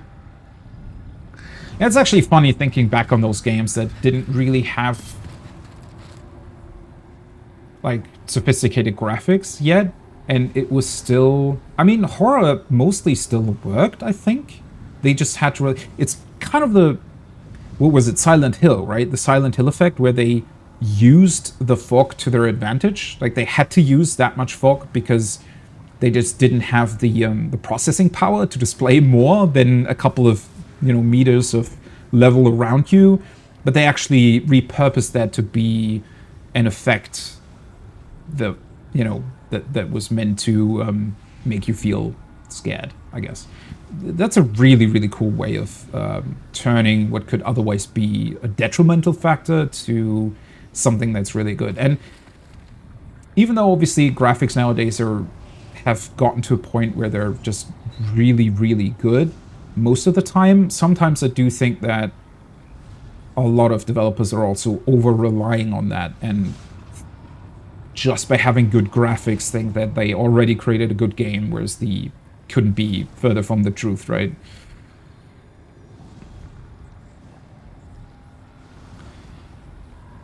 And I think that's also the cool part about, yeah, if it's dated by now, looking back at those games, sometimes I do struggle to play older games because you know, it can be quite off-putting if the graphics are really, really bad or, you know, are pretty dated.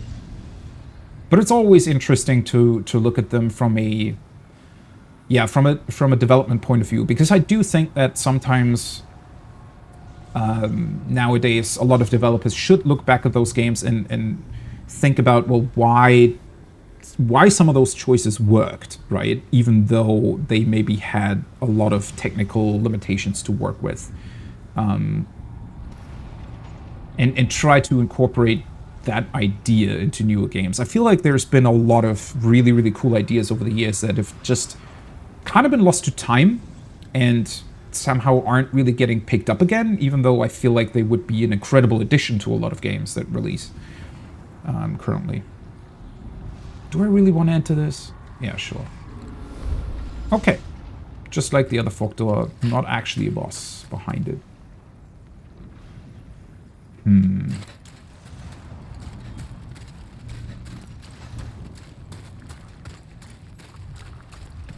So there has to be a point as to why it can cut down the heart, right? Although, going off of what you can do in Bloodborne... In Bloodborne, it doesn't really change that much. It makes it possible for you to traverse the level more easily, because it's not really hitting you with the madness all the time. But technically, it's not really required to cut it down, I don't think. Or is it at a certain point? I'm actually not sure. Did you have to cut it down in Bloodborne in order to progress?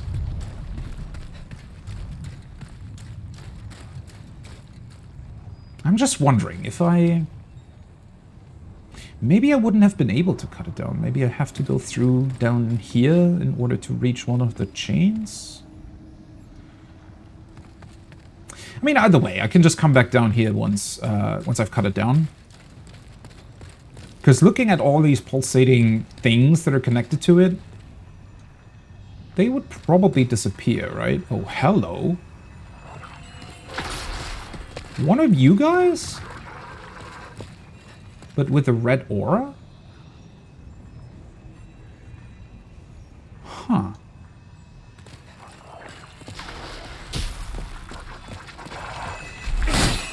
Oh god, okay.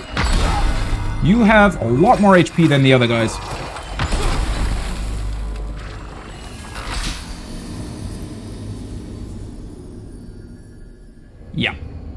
that... I guess that was the one enemy that I should have expected. Although it's a bit annoying that it was one that I already knew. Shit. That was unfortunate.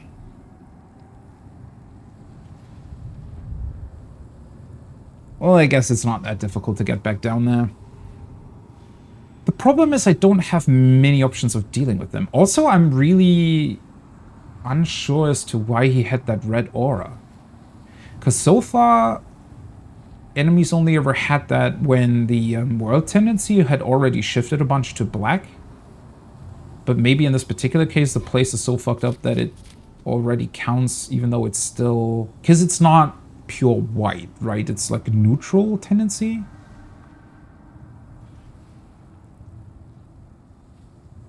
A pinch of Tom Brady. It is interesting to me that they look like a D&D creature, right? It's like way more of a typical, I don't know, RPG monster than most of the other things, I feel like.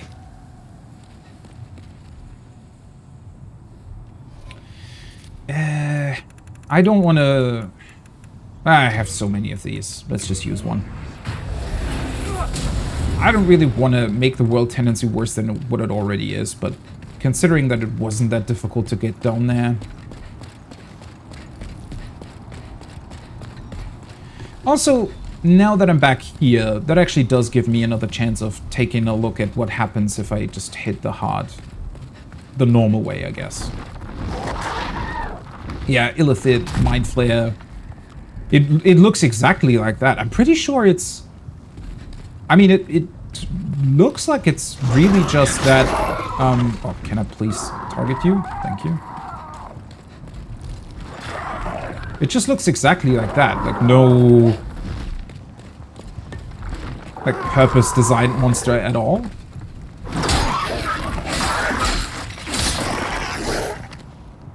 Though, to be fair, I mean, these, like, gargoyle-type creatures are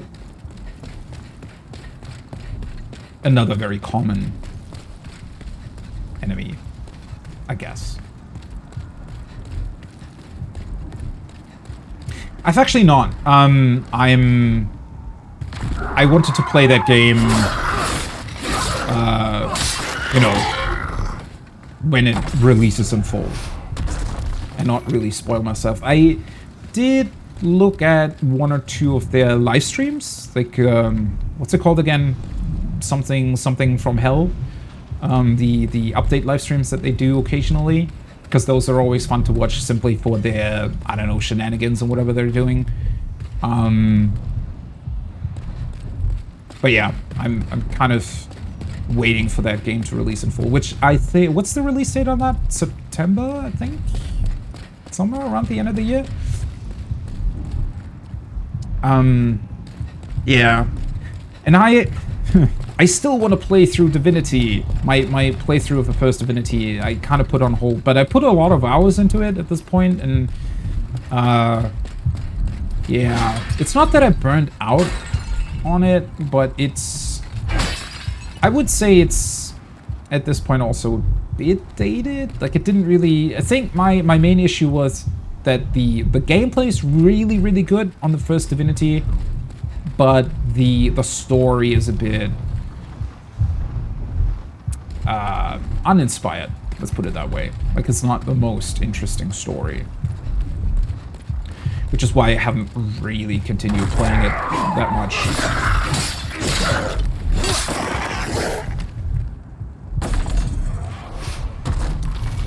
Why does it suddenly take 4 hits to kill them?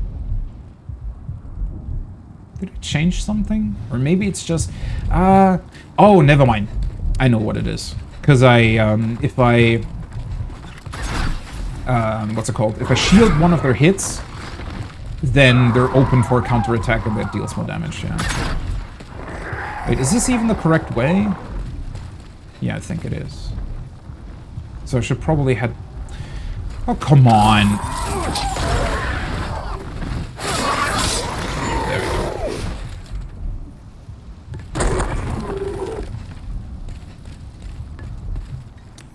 There we go. They have that same issue, though. Where they're doing like a weird outcry at the end. Oh, there's a bunch more items. Ugh. Another one of those weird decisions. Do you think that I... No, I don't think you're supposed to drop down from here. There's probably another way to access those once the heart is cut down. Thank you. And thanks for stopping by. Always great chatting. Hope you have a great rest of your day. Or morning? Night? Yeah. Hope I'll be able to cut down this heart somehow. If I can figure out where the hell I went before. I think it was just this way? Let's see. Ah yeah, there we go. Okay.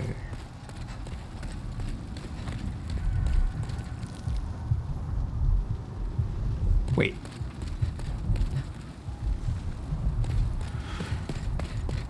Okay, those items are above me, though.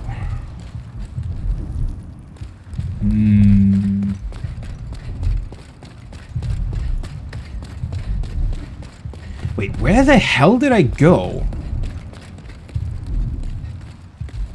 Where I stood in front of one of those weird tentacle things.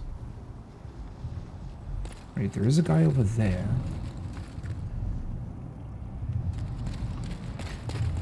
Did I miss another door?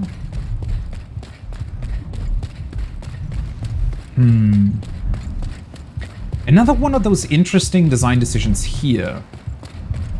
And I wonder if that's due to maybe some restriction they had when they designed the original.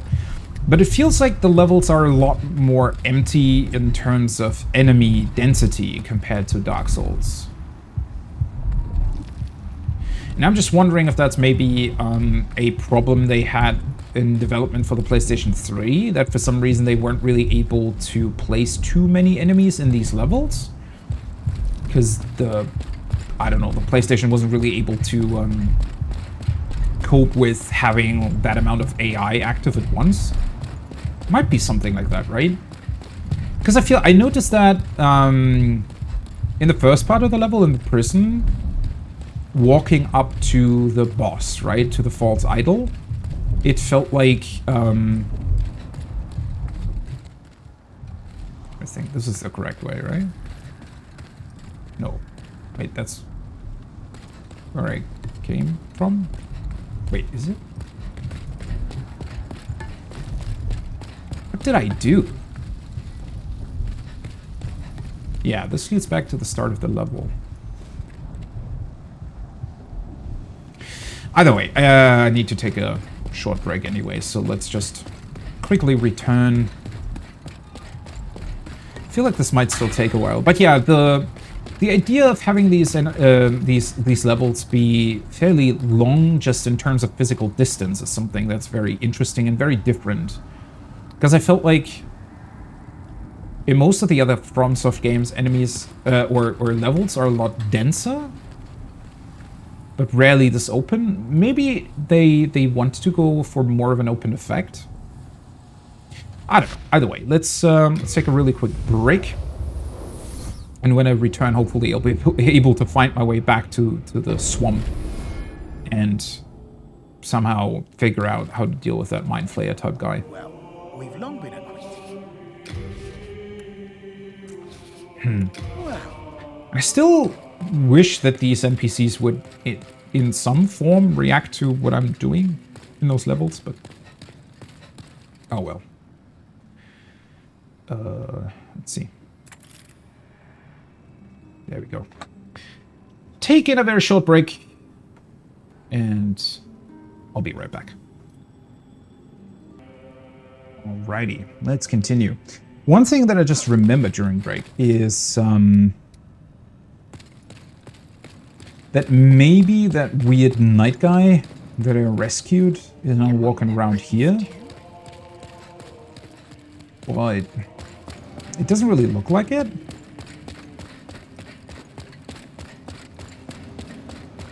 But then again, considering what he said about, you know, us helping them, I feel like whatever he's up to, or whatever his questline entails, if it in fact is a questline, it might just mean that I probably have to interact with him within the level once more, or at least once, before he actually moves or does something. Okay, let's see. There is another chain over there. I have no idea how to get to it. Actually... no. You can drop down back here, right? So you can get back to the start of the level. But there's no way to get over there from here.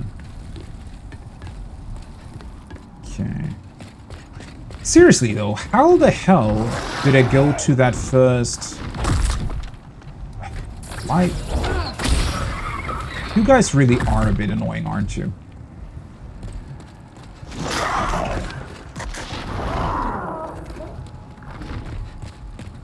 I don't even get why he's flying so far away. What the hell are you doing?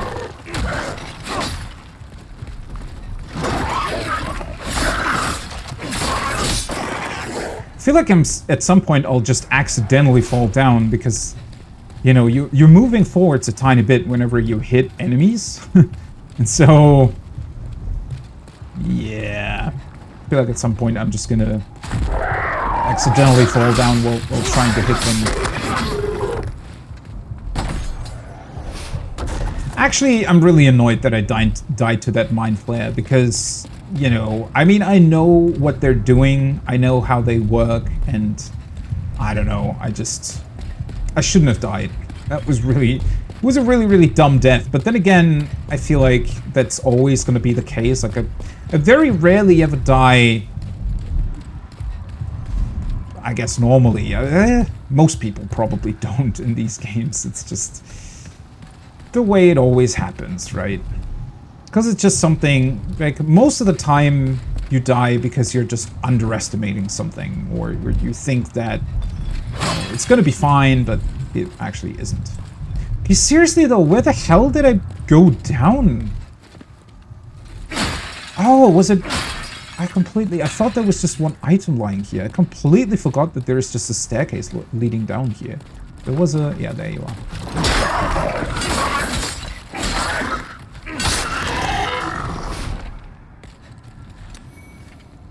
Seriously, did I have something? I really feel like I'm dealing a bit less damage than before.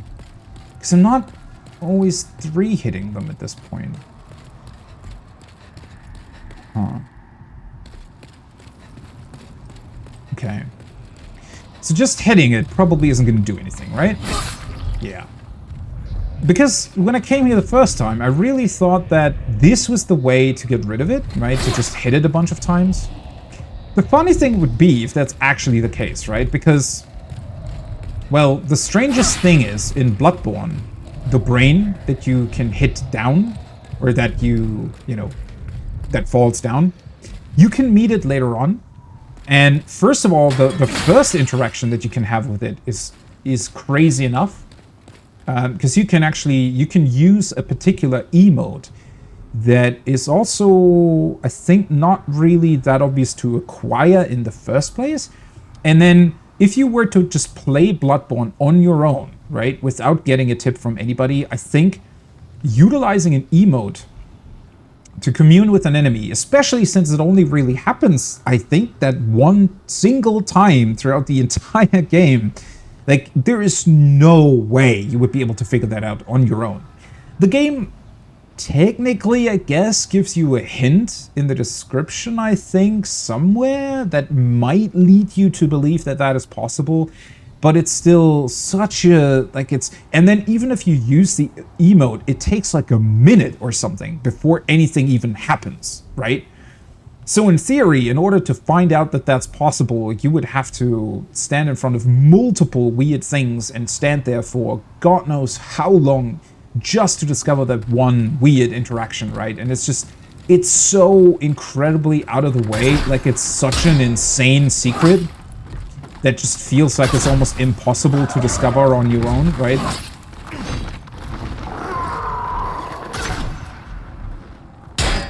Can you please come back there? God, these things are really annoying. Hello.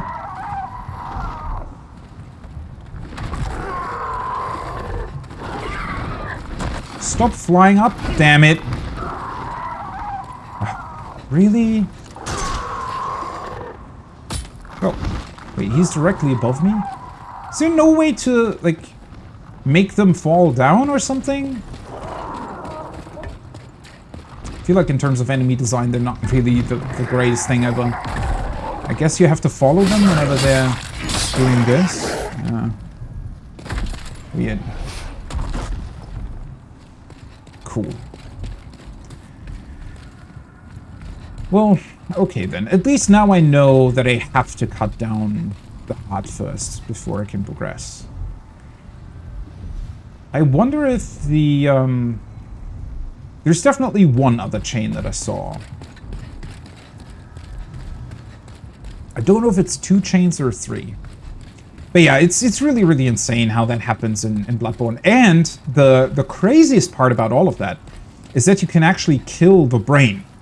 But it has so much HP, and it doesn't have an HP bar, that it feels like you're not able to at first, right? You can hit it, but I mean, even with really strong weapons, I think it takes, I don't know, 3 minutes of hitting it constantly for it to die, and then it just explodes. And wait, does it give you something? I don't fully remember if it actually gives you anything interesting.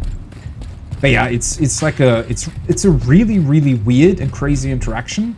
It's one of those things where it is actually a cool secret. Like, it's one of those things where it's a thing that you don't need, right? So it's not really taking anything away from the game if you never really see it, but rather it's just a very, very cool, almost like an Easter egg, whenever you see somebody else doing it and realizing that that's actually possible. So in that regard, it's a pretty cool thing. But yeah, I would definitely say that, you know, if we're talking about, well, how easy is it actually to find it, and how realistic is it that anybody would find it on their own, I do wish they would have given maybe, you know, like at least a very, very slight additional hint that would allow you to find that on your own. I think that,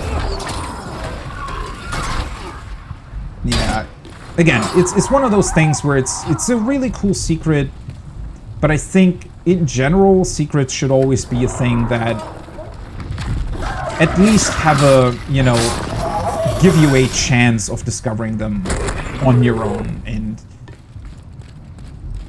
yeah, it's a bit too much out of the way, I think, in Bloodborne.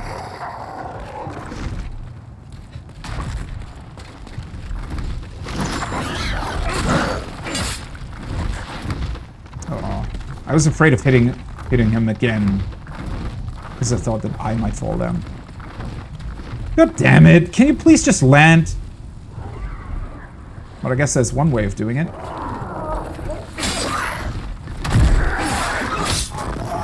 Yeah. Where the hell did he even land? I was very certain that he was just gonna die down there. I guess he got just, I don't know, he probably landed on a little bit of background scenery or something. I still don't know how to get that item.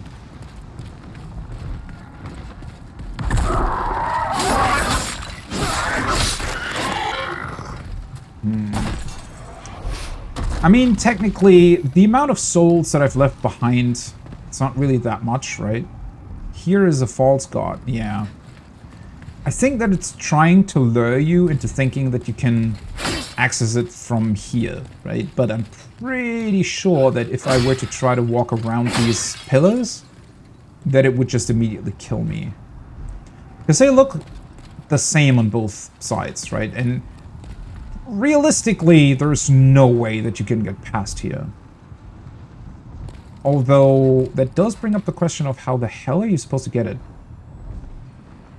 I mean, there is a message there, so clearly you're able to.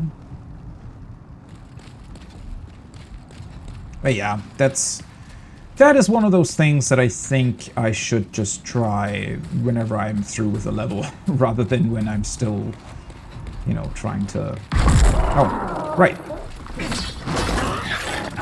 Completely forgot about you. I actually wonder if I were to push them down, I'm pretty sure they can fall down even though they have wings, because I think that even in Elden Ring, they still, you know, flying enemies are still designed in a way where they can't actually fly. They just look like they can, right? So as far as the game is concerned... Hello. As far as the game is concerned, I think... Oh, wait, aren't these... Don't these work different?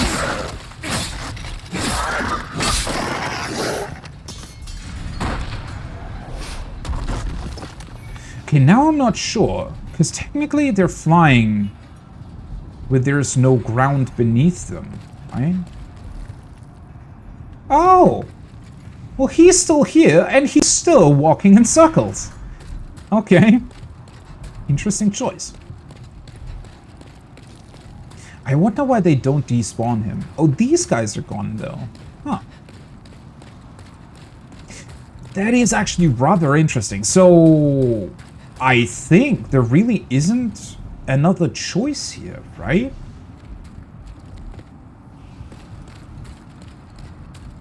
I feel like since the heart was blocking my path, this really was the only way to go. So even though the level in and of itself seems incredibly open and, you know, seems to allow you to take multiple different approaches, at the end of the day, I think there's really only one way you can go. Which, honestly, is one of my favorite level designs, whenever they make it look as if there is a bunch of different places to go, because it also makes the level feel a lot bigger, right? It really looks as if you're allowed to go any way you want at some point down the line, right? Because, like, I mean, look at this. It looks really, really big in terms of a level, right? And it looks like you can just, if you wanted to, go to most of these towers at some point. But that's not really the case. And also, it makes you feel as if, you know, you have a lot of sort of decisions that you can make here in terms of how you progress.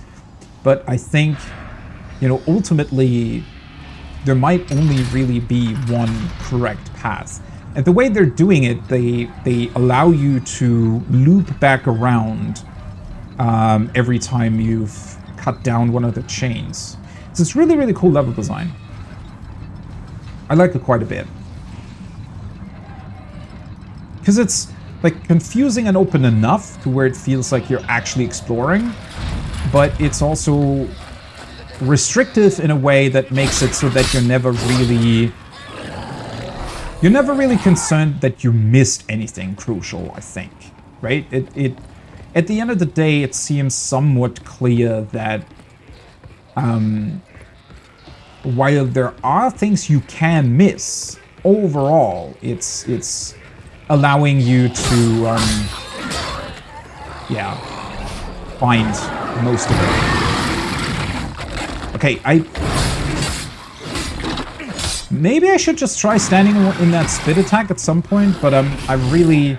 See, the problem with testing stuff like that is that it might just kill you if you're not careful, right? Because, I mean, I do remember the weird... The geckos? Was it the geckos in Dark Souls? I think it was, right?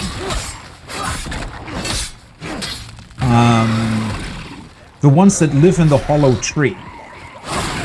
And those can actually, I think they kill you right away, don't they? Because they have the death plague. Is it just called death, or is it death plague, or is it also plague? I don't fully remember, but there's actually kind of a cool interaction there in Dark Souls, I think, where the more humanity you have, the bigger your plague resistance is, right? Which is kind of a cool concept. It's just that Dark Souls doesn't really do anything with it. Like, they're not actually using that idea for anything interesting, I don't think. It's a neat little interaction, but I just wish that it would have, like, way more far-reaching implications than what it actually does do, which is just a weird sort of little niche interaction with one particular enemy type or one particular debuff, and beyond that, it's really not doing all that much. But yeah, because of that, I'm really, really wary here, because, you know, even though so far nothing has really happened and no debuff has come out to really hurt me, you never know whether or not what they do at the end of the day is something that just one-shots me, right? Hello. The only thing I do know at this point is that their normal attack isn't actually doing any sort of debuff. They both wanted to run towards me and got stuck on the level stuff.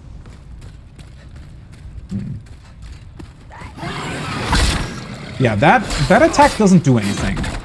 Maybe it's because I'm blocking it.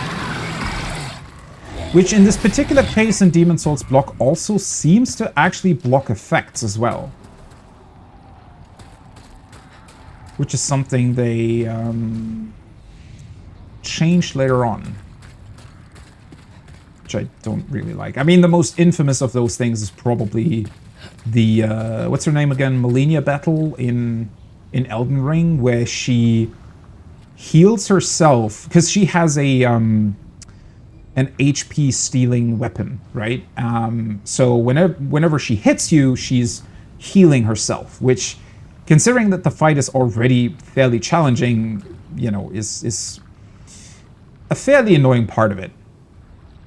The most egregious thing about that, though, is that she also heals even if you use a shield and don't actually take damage from her attacks, right? So even if you're shielding and don't take damage, she still heals, which is obviously pretty dumb, and at least in my opinion, shouldn't be the case. And I think a lot of people have already complained about that, but beware of Black Phantoms ahead. Yeah. I meant one of them. But yeah, I wish they wouldn't have done that. I wish they would have... Especially since they actually did, I think, update her a couple of times throughout the patches that they introduced to the game. I'm not entirely sure. I want to say they did something to her, or nerfed her a little bit.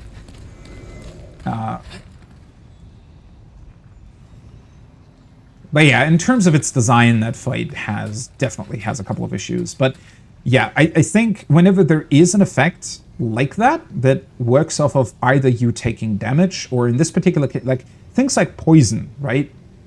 In theory, would only really be able to hurt you or even enter your, I guess, bloodstream, if you will, if you're actually hit with it, right? So if you shield against that attack, even though the attack does connect with you, unless it's like a really, really specific, I don't know, special something attack.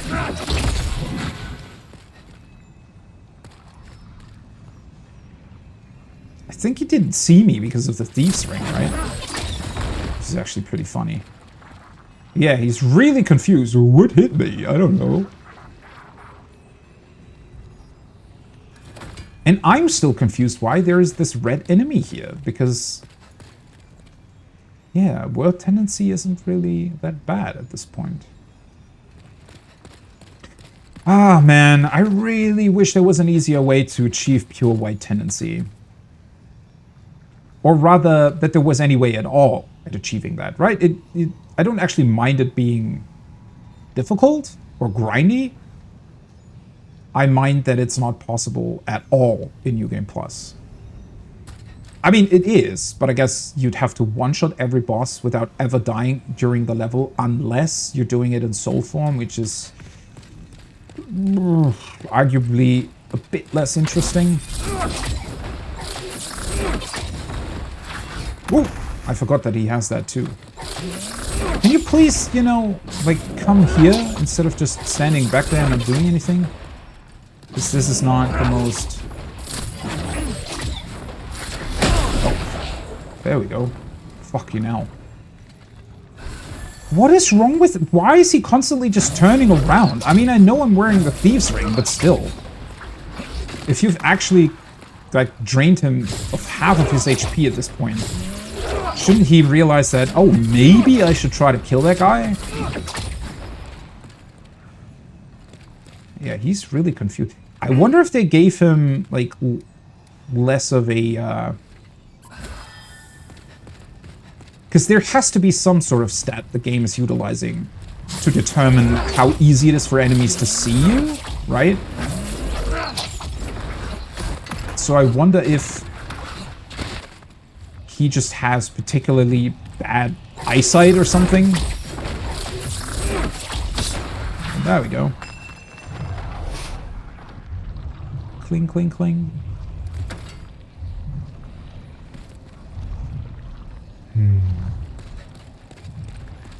Still a strange choice that he's here.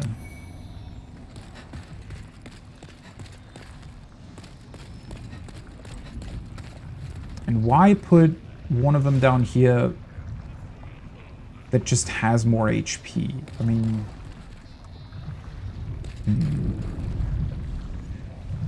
God, that looks... pretty crazy, right? I don't know about the whole heart thing, though.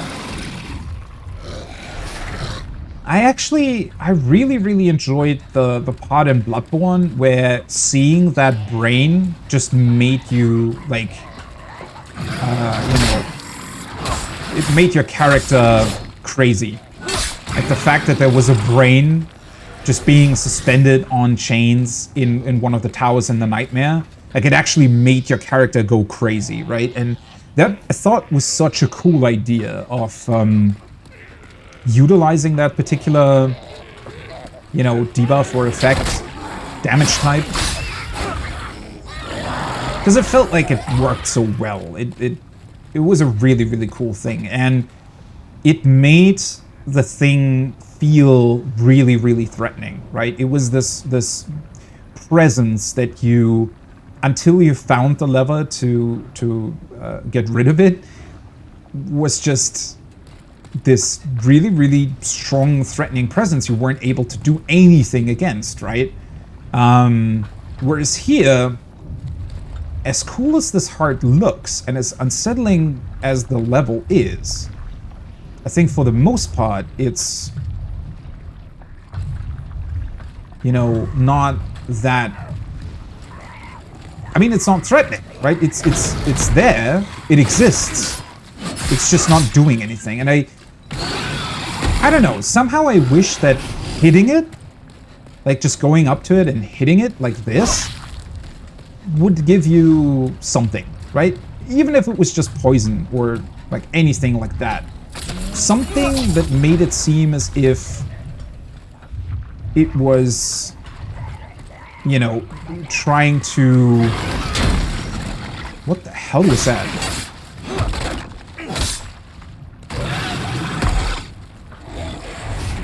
Yeah, I wish that it would, like, push back against you, right? That's kind of what I'm trying to say, is that I wish it would make it seem as if the heart wants to fight against you.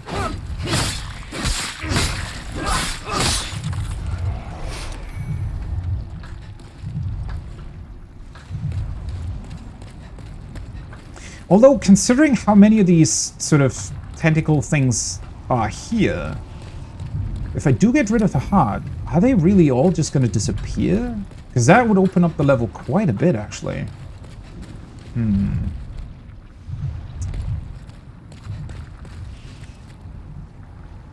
Okay, I think, yeah, there is a chain up top. So that will allow me to reach another one of the chains. I knew it. I had a feeling there's going to be another one that attacked you from the side somewhere. Oh, it's yeah, it's a shooty one. Oh, there we go. There's finally a couple more, you guys. 4, actually. Right? Yeah. Okay. Weird, right? It takes them a long time to introduce enemies at all, and then there's suddenly 4 at once.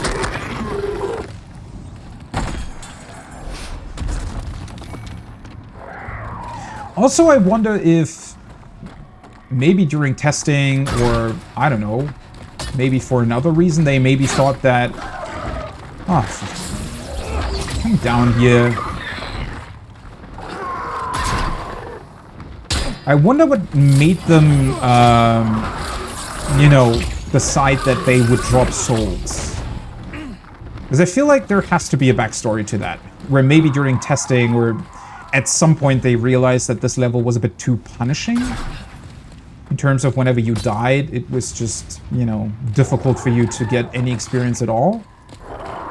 I wouldn't necessarily think that's the case, but this level certainly, I don't know, it has... Ah, forgot to... There we go. At least now I have a bunch of MP recovery items. There we go. I'm not dealing too much damage with that, but it's still easier to just deal with them this way rather than, you know, waiting until they finally decide to come towards you. But yeah, something like this always makes me wonder if, I don't know, maybe they thought that this was... Because they could have just, instead of them always 100% guaranteed dropping a... Oh, nice. Well, they also dropped their weapons, apparently, at some point. But yeah, instead of always dropping a soul, they could have just made them drop more souls, like directly, right? Rather than the item. So I think that maybe they felt it was fairer to give you something, right? So if you were stuck here, or if you really, really struggled to get through this level, you'd still have at least a slight chance of leveling up at some point, rather than, you know, just dying and not getting your stuff back. Because that can certainly happen.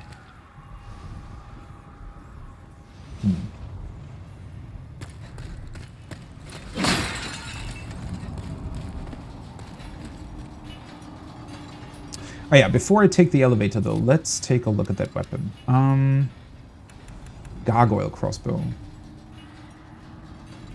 Not dealing that much damage at all. Wielded by Latria stone gargoyles. Fortified with an arcane force. Its power is bolstered in accordance with the wielder's innate magic. Oh. Oh yeah, so it's dealing 10 normal damage, 40 magic damage. Interesting. Has a B scaling with magic as well. Range of 60? Slightly further range. Huh. Interesting choice in creating a magical crossbow. Oh, this is a long elevator, actually. Because, I mean, magic already allows you to hit enemies at a distance, right? Well, goodbye. Where the hell did he land? Oh. Think the elevator's gonna... Nope. Hello. There we go, you can do it. He's stuck. Oh, God. Really? There we go. You made it. I'm proud of you.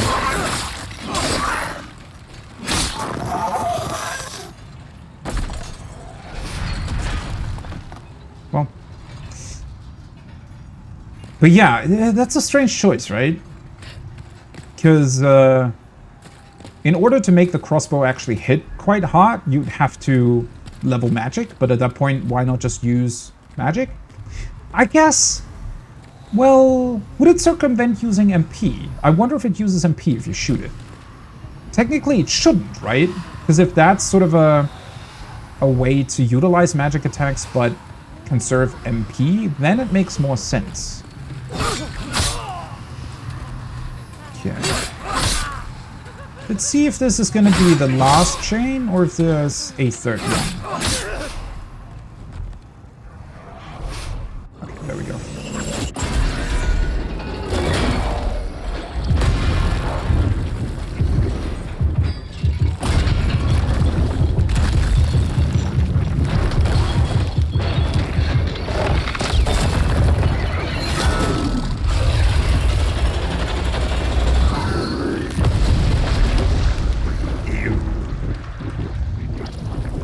I mean, it's still alive, though?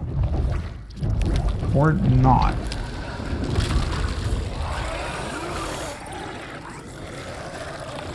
Okay.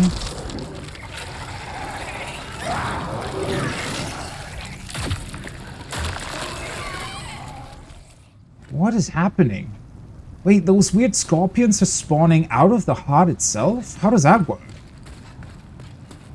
Is it like a amalgamation of all the people that died here? They're all living inside the heart? What is happening there? Yeah. So is this gonna lead back down? Alright, oh.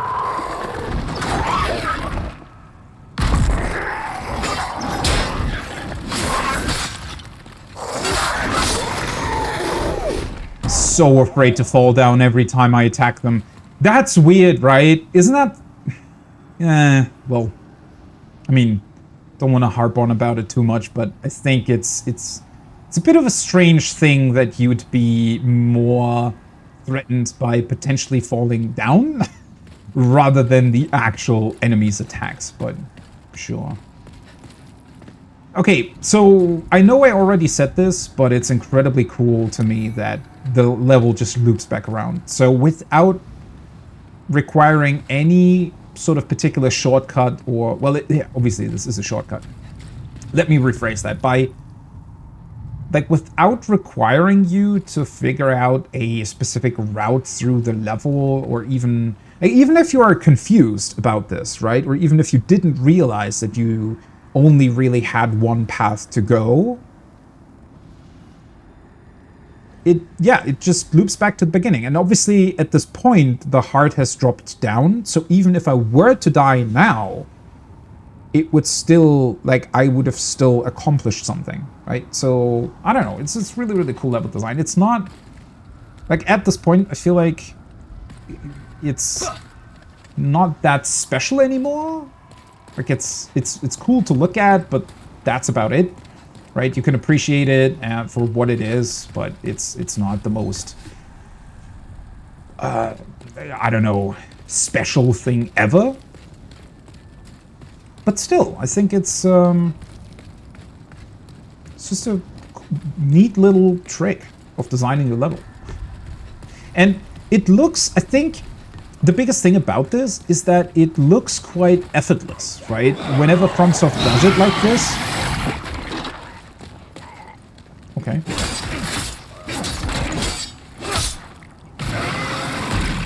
Whenever you see a game do, I mean, it's not only FromSoft, right? There's other games that do that as well. And whenever you see that, you kind of, I think it's quite easy to disregard that and just say, oh, sure, they made the level loop back on itself. But pulling that off without actually making it too obvious that that's happening, and also, I think probably by far the most difficult part about this is that it still needs to make sense right? So it's one thing to disguise that a little bit from the player. It's another thing entirely to make it so that it still feels very natural. So I think that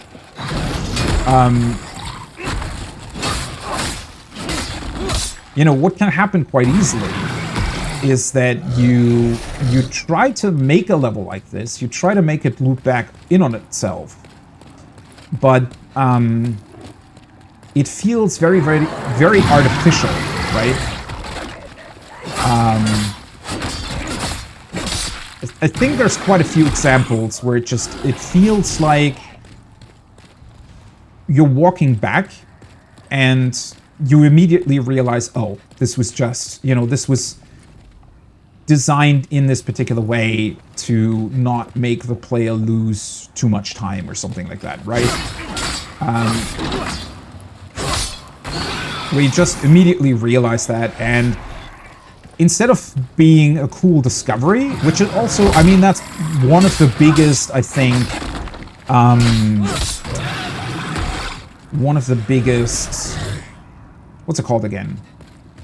Positive points that were made about Dark Souls is how incredibly cool it is that it loops you back towards Firelink Shrine all the time, and that it's possible to do that not once or twice, but I don't know, how many things are looping back to Firelink Shrine? Like at least 4 different paths or something?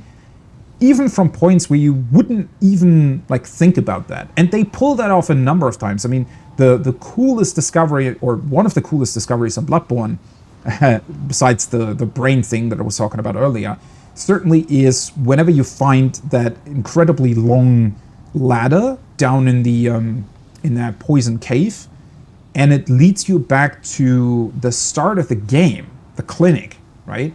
That is such a cool moment of discovery whenever you get there.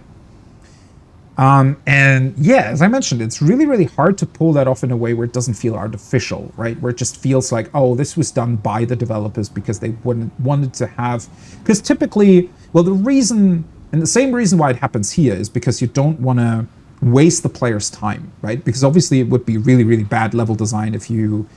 if the level would start at one point, you would have to go through a long linear path of the level in order to activate something, and then you'd have to walk all the way back to the start, right? That would feel really, really bad. And sadly, a couple of games actually do it that way. So you want to make it, or it needs to work in a way where it loops back so that you, and that can be achieved through multiple things as well. Some games just utilize sort of a teleport back, right? Where they have a cutscene that plays and it puts you back to wherever you're supposed to be at that point. Which is also fine, depending on how you do it and how much effort you put into it, right? There's a lot of ways to do that, actually. But you can also mess it up, right? Even if you do put in a loop, it might still mean that...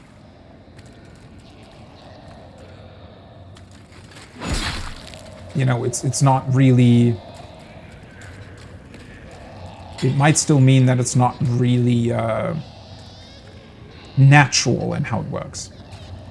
Okay, this I didn't really expect. So at first it looks like you're still not able to get in here, but now you are. I don't think that I can fully destroy it though.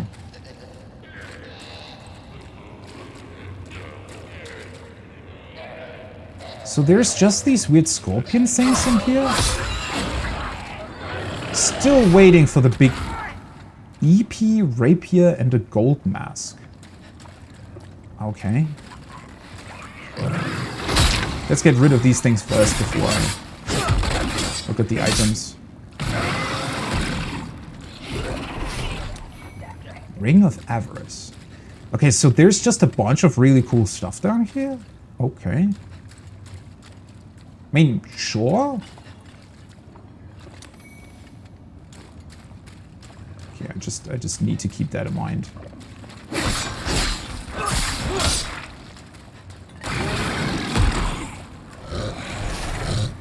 Ephemeral eyes. Well, I got the one back that I used, so that's cool. Why are they the other way around? I guess because I'm going in a circle.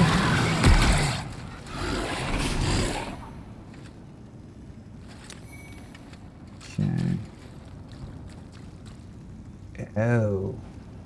Hi.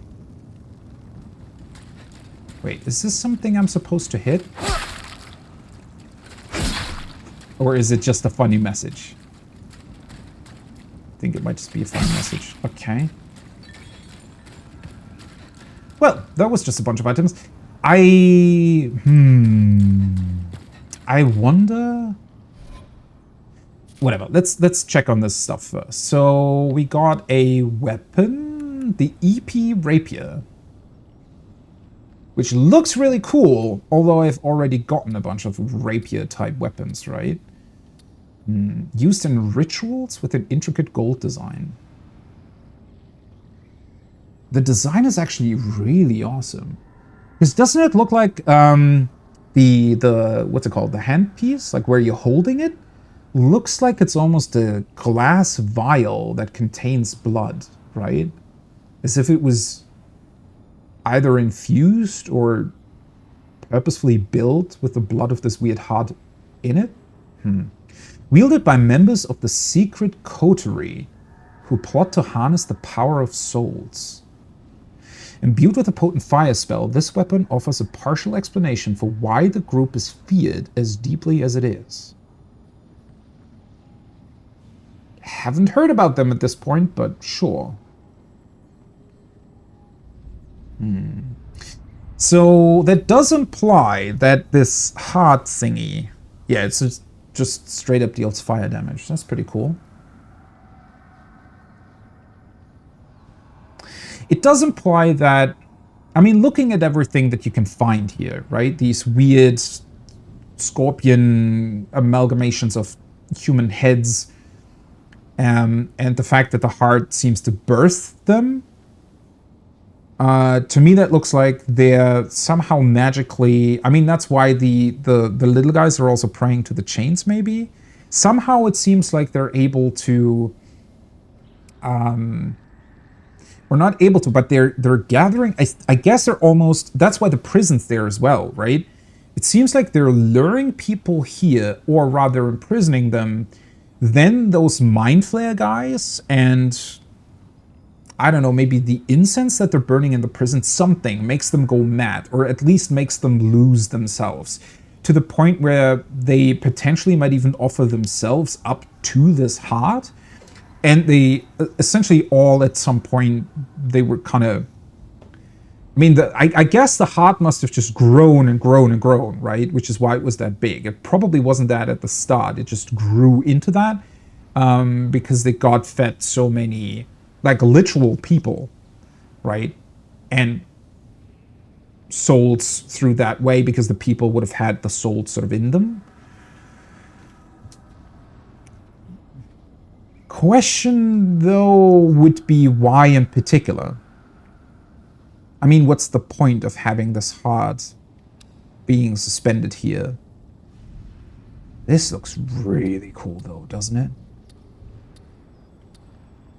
A gold mask inlaid with a delicate design, reserved for use only by the highest-ranking members of the secret coterie who plot to harness the power of souls. I don't think I've ever seen somebody wear this. Like, it's not something that the assassins are wearing, right? The ones that we've met in Boletaria, for example. Huh. Feels somewhat strange that there wouldn't really be a way to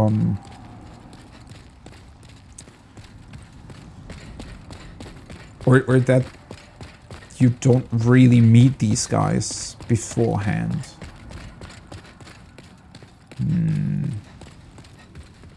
Also, that looks pretty cool as well. Almost reminds me of that one tower in Lord of the Rings.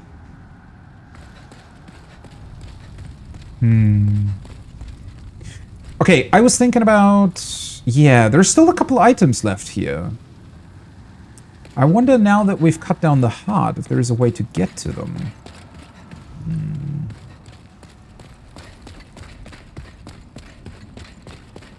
Let's see. I don't know, wouldn't have... I feel like if we had already met these people, but in kind of a mysterious way where you really don't know what they're up to or why they're as powerful as they are, and then you come here and realize, oh, they're essentially utilizing a giant heart that's feeding on humans or on souls or something like that. Kind of a pretty cool discovery, but considering that I haven't met them at all so far, I don't know. I mean, sure, the items are telling me that there's something secret about them or that they're trying to harness the power of souls, but it's really like, cannot really do too much with that information, right?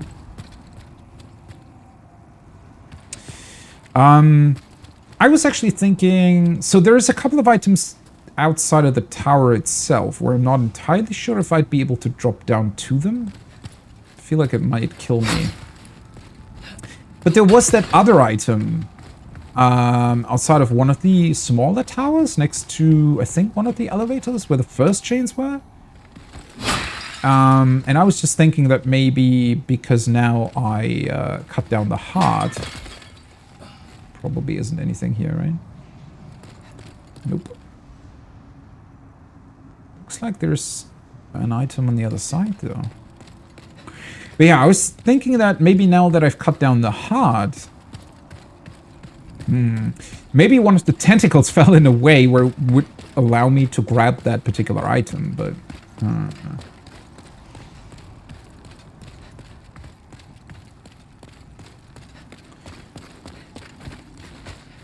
Is there no way to go the other way around? Certainly not this way. I think I already tried vaulting up here, right? Yeah. Unless maybe there was a way to... But, no, you can't really jump. I guess you could try falling down the staircase? Maybe? I don't know. As much as I want to grab those items, I really am not quite sure how you would be able to do that.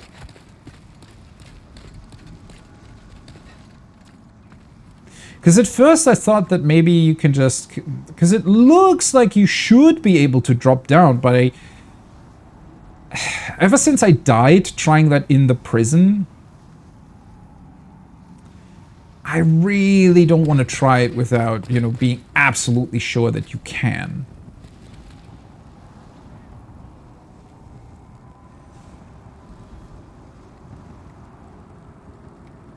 Wait, this is way too far away, though, from... Yeah. From anywhere where the heart was.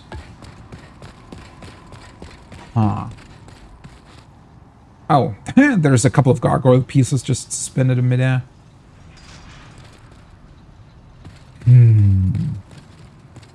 Yeah, I don't know. I mean, I know where the item is.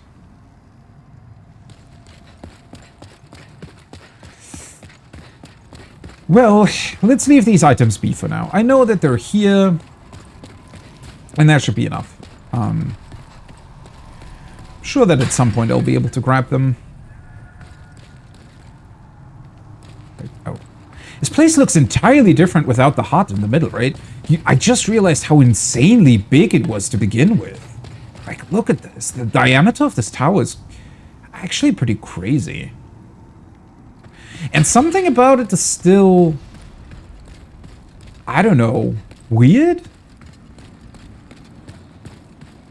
Because there's just this giant heart, right? But it doesn't really do anything at all beyond just being here and blocking your path. And you have to cut it down in order to continue. Because when I saw this, and I think I even mentioned that, you know... Oh, fuck. Another one of these guys? Why are you all red? But yeah, I just thought that Time for falling down. Nope. I don't want to fall down.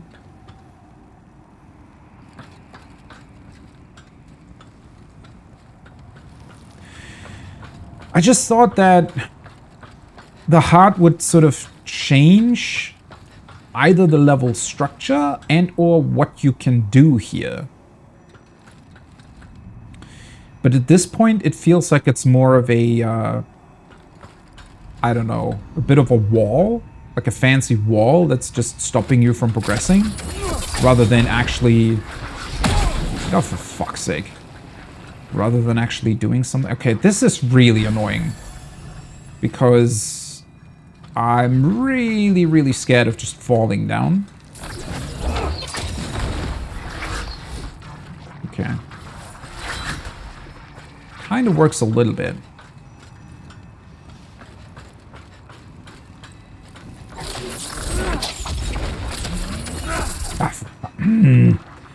I hate the way you can or cannot target enemies, right? Okay, he's really confused again though. Honestly, I wonder how many people think this is just, you know, the AI being wonky. Ah, for fuck's sake. Instead of it being the Thieves' Ring. I think... I'm not even quite sure if it's the Thieves' Ring. I think it is. But, it feels like it's the AI being wonky, isn't it? Because it doesn't really seem to make sense that that he's entirely confused as to what hit him. And there is no real indication of the, I guess, distance the Thieves' Ring covers, right?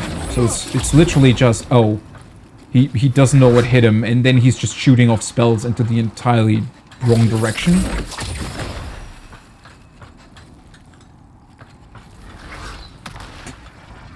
Okay, now he's coming back down though, so it's going to be more difficult to deal with this. Honestly, I don't want to waste my healing that much, but I really don't want to die to this guy now.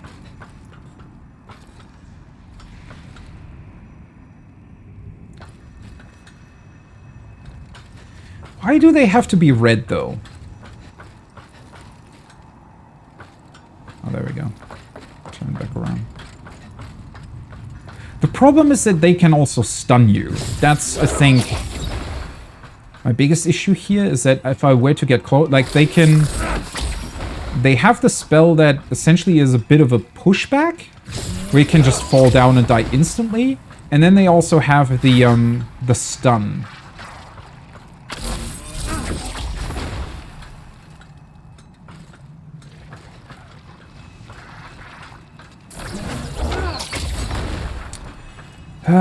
Makes me wish I had a bit more of a potent ranged option.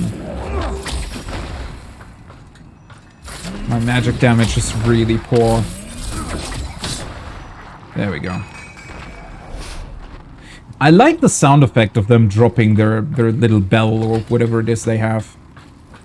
Sounds pretty cool. I'm fairly certain they'll respawn though, which is unfortunate. This is a really, really long staircase.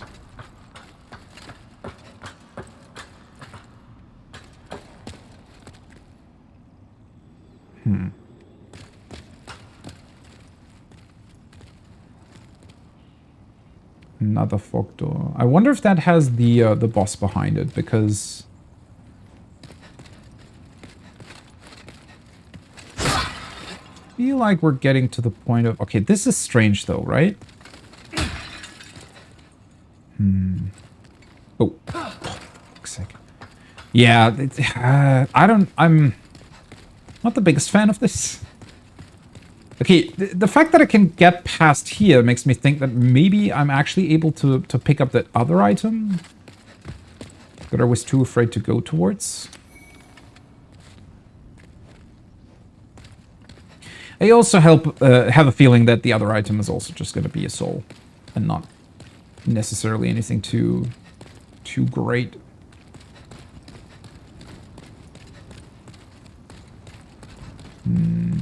many souls do I have? 14k? Think about that. That's not even one level. And that's more than all the enemies in this level combined, right? Because I died at one point and was able to recover my souls. And it's still not even one level up. I mean, again, I know that I'm probably slightly over-leveled. Although considering that these red guys do take quite a few hits to kill, there is a fight ahead. Yeah, I figured that much. I think this is probably the boss's door. It would make sense in terms of the level length at this point, right?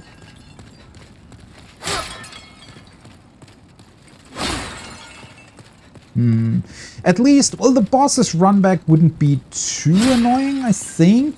Mostly because, yeah, with the heart being cut down, you really only have to fight a couple of gargoyles and then move up the staircase. The only annoying part would be the monk, because or the mind flare, because I'm pretty sure it would be quite difficult to run past him on the tiny staircase. Maybe I would be able to do it with the Thieves' Ring. Then again... Okay, now it's one of those things where... I'm wondering if I should...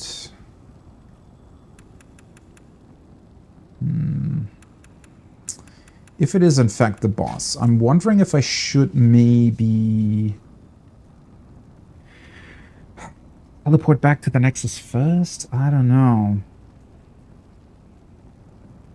The one thing that I'm still very, very unsure about is that most of the boss fights, especially the ones in Boletaria, just made it seem as if going with the shield was a bad choice for most of them, right? And I am fat rolling, so... I just really hope that whatever I'm fighting here isn't necessarily going to be something that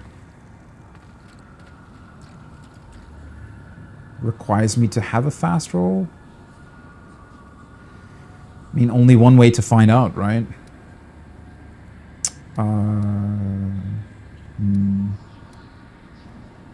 What was the Lotus again? That's against poison, right? I don't feel like the boss isn't necessarily going to poison me or have any sort of status effects. But then again, that might be the surprising factor here, right? Either way, let's do it. Man-Eater. Oh! Hi! Well, you're not really what I expected you to be. Oh, okay. Holy shit, okay. You can fly? You serious? Well.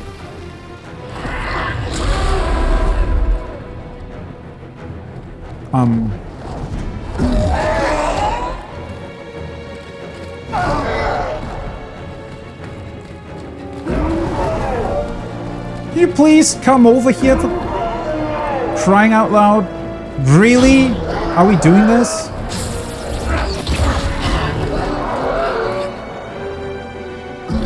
Man, he's got a lot of HP.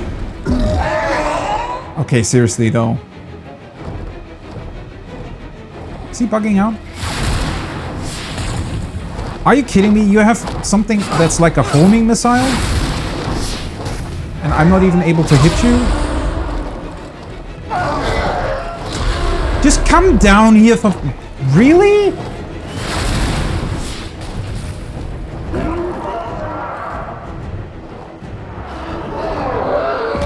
Oh, thank you. Whoa, okay. Feels like he isn't really doing too much damage. It's more about... Oh, of course, there's a fucking second one. Are you kidding me? So it's like the damn...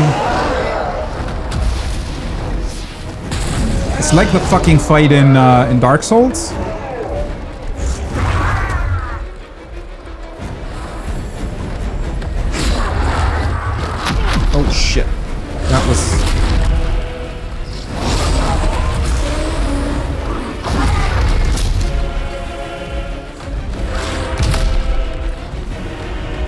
Can they just team up on you?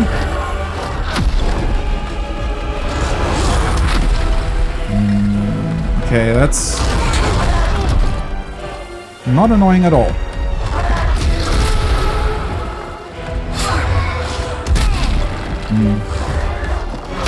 Yeah, they're not dealing too much damage.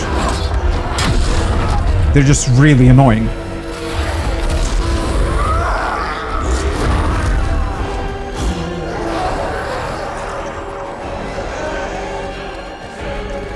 Oh boy.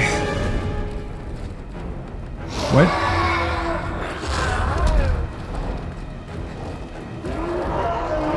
I don't know where the second one went, honestly. Oh, there he is. Oh, for fuck's sake. If they... Yeah, so their entire purpose, I think, is to knock you down. I feel like that's what they're designed to do.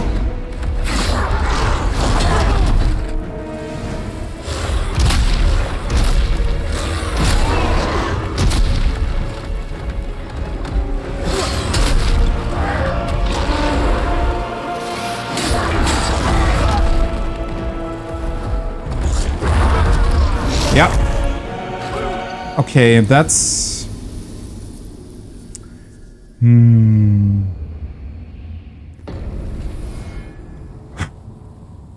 Not a particularly fun fight. At all. Okay. Once again, I'm a little bit stumped by this game. Because, like, everything in this level felt as if I'm almost too strong, as if I'm over-leveling it. And then you're reaching the boss, and he has a fairly big HP pool in comparison. I mean, those two, the thing is there's two of them, right? So their HP pool combined felt pretty big. Granted, I think I definitely was too passive. But I also don't like, so they're charging at you, right? They're basically beelining towards you. Even if you're close to them, they still do the charge. And it always knocks you to the side. So it's programmed to always knock you to they're always knocking you towards the side. They're not just knocking you over, they're knocking you towards the side. Meaning that you will fall off eventually.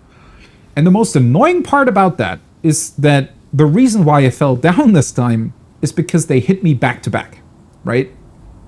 So one of them hit me, and just when I was getting up, where there's no way to, like, I cannot do anything, right? If they knock me down, I will stay down. And the other one knocked me, like, he didn't even really fully hit me. I think I was even still in a state of invulnerability while getting up. So he didn't deal damage to me, but he still pushed me towards the side just enough so that I fell off. Which, yeah. That really isn't a fun design. And once again, shields are probably the worst choice there. So I think if I want to do it again, I'm probably, yeah, it might be a good idea to go back to fast rolling plus, even though I'm probably going to take a little bit more damage. It might make sense to fast roll plus, oh, which does remind me, I think I forgot to look at the ring that I got earlier, right? Or did I look at it? Oh, there we go. Obtain more souls when saying it. Wait! Isn't that sold by the noble woman merchant? Yeah. Pretty sure it is. Interesting.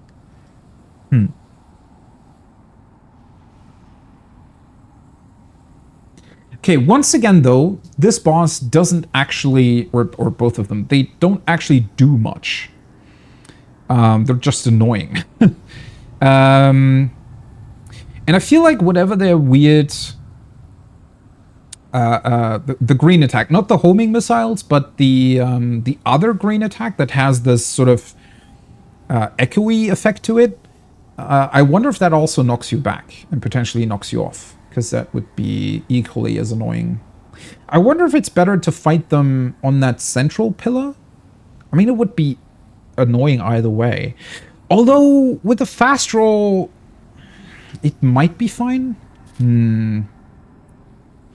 Okay, let me look at this again. So if I unequip these two things, I'm not fast rolling, right? Yeah. I need to be, what was it, below 50%?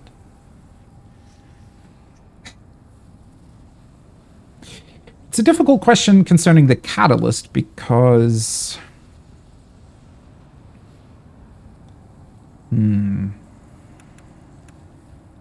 Okay, I wonder if I should just... Because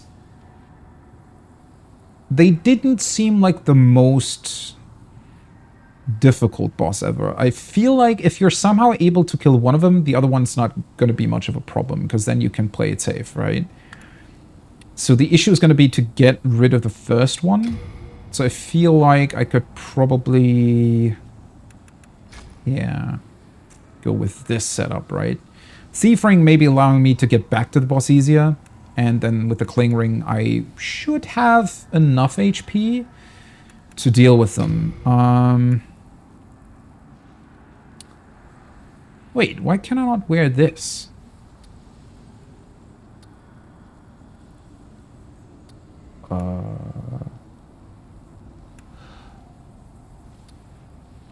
Type A? Is it only for female characters? Huh.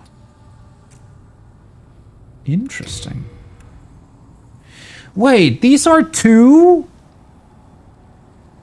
I was looking forward to using the... Oh, I didn't even look at that.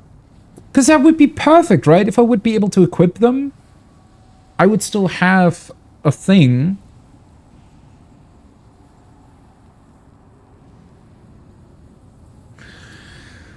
Well, that's unfortunate. Give 56, so 28 would be half of what I...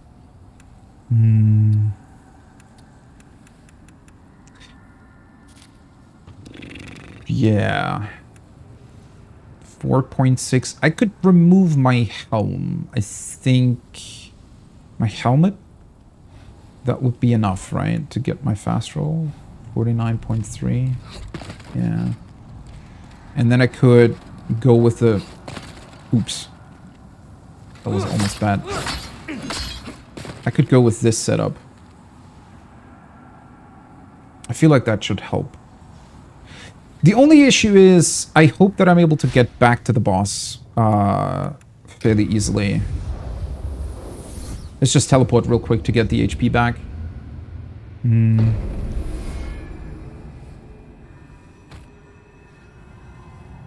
I don't know. As long as I stay in soul form, technically I cannot really lose. I could still... I could go back to being human. It's not really the issue. It is a bit annoying because now my souls are trapped in the boss room, right? And while it's not even a level, it still took a while to get them, so...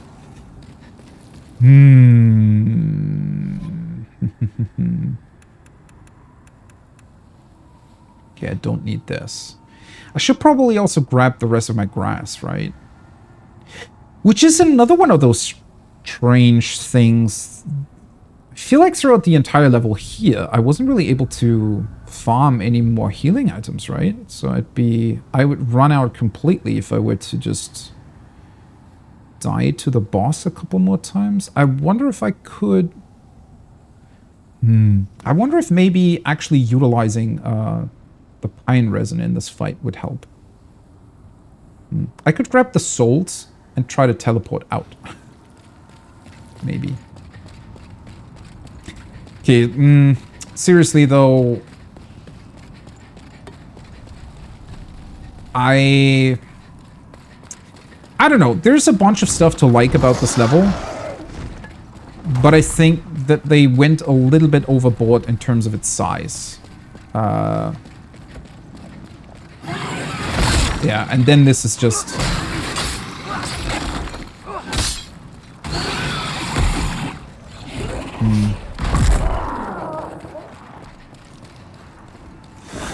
I don't know.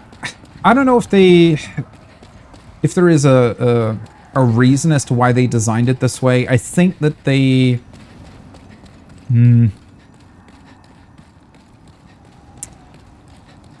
I really don't know. It's... I mean, the run back isn't too bad. There's, what, like 3 enemies on the way? But it... why is it so long, though? I feel like this is... certainly... then again, there are worse ones. I mean... Am I risking just running past this guy?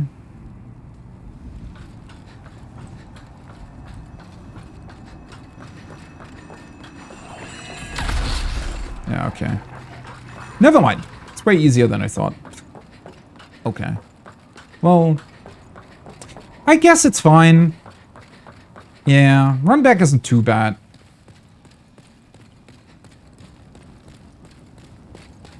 Do I want to grab the souls? I mean, it's... yeah, it's almost a level...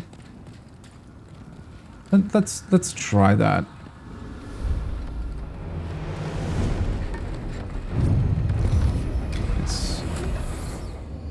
There we go. There was... wait. That works way quicker than I thought it would. Oh. Wait a second. Is that the first time I actually used this? I still don't know what this is for.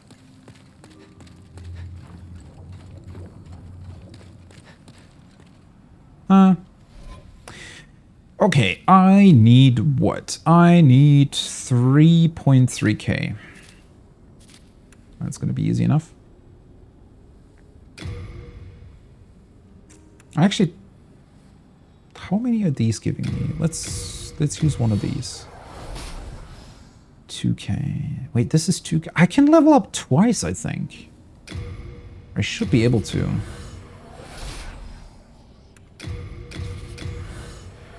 Yeah, definitely. Then touch the soul of the mind, key to life's ether. Okay, I'm gonna go with one more point into dexterity simply because I definitely want to try utilizing the penetrator sword at some point. So the world Still a bit confused by how the hell you're supposed to acquire those weird demon souls that you apparently need for leveling them up, but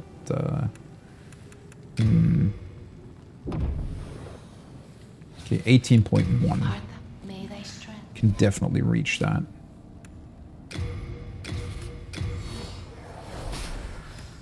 Yeah, easy.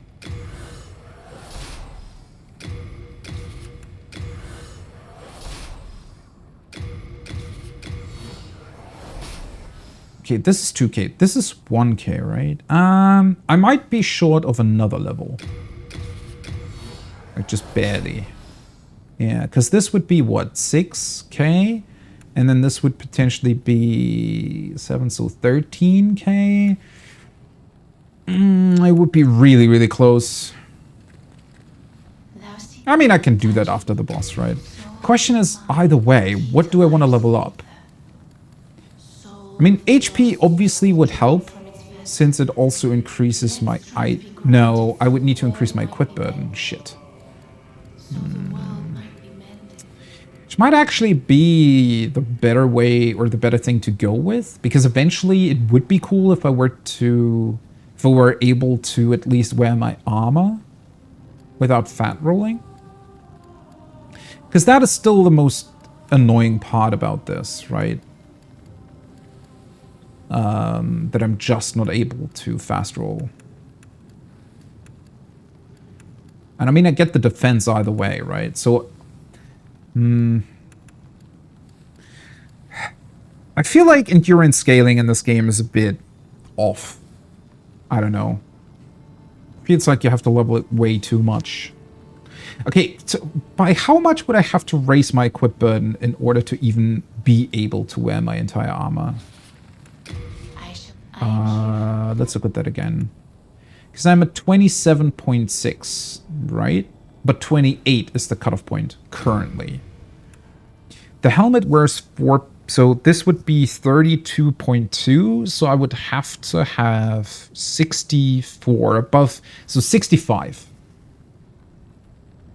Equip burden.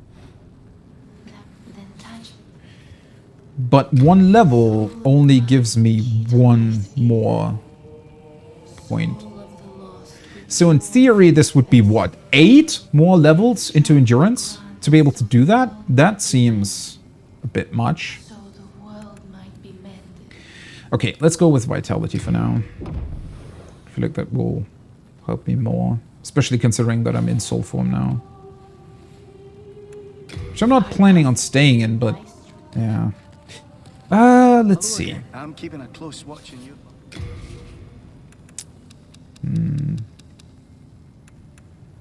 Okay, yeah, let's deposit this since I cannot use it either way. Which is still really unfortunate.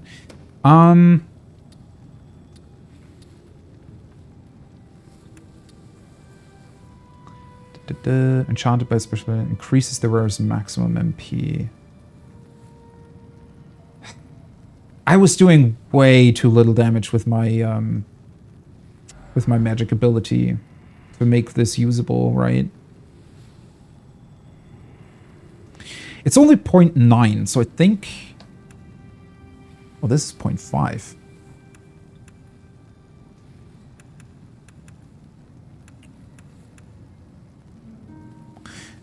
What does this do? Doesn't really have...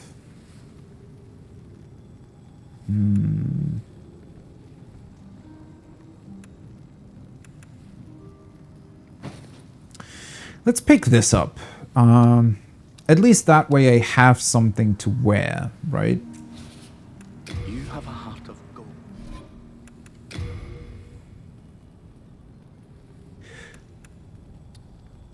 Yeah, honestly? What the hell? I never really looked at this in detail. It gives me almost the same defense, but at what, 1/9 the weight? I feel like that's... Is this balanced right? That feels kind of bad, honestly. Oh, for fuck's sake, don't tell me. I should have leveled endurance, shouldn't I? Now I'm fat rolling again. No. Shit. I mean, I could get rid of this, right? But then I wouldn't be able to cast magic at all. Wait, can I unequip these? That's not doing anything.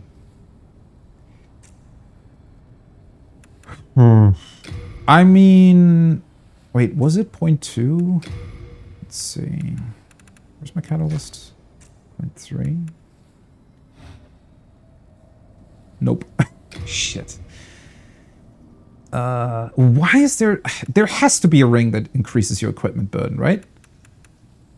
Cannot only be carry capacity. That feels pointless, honestly.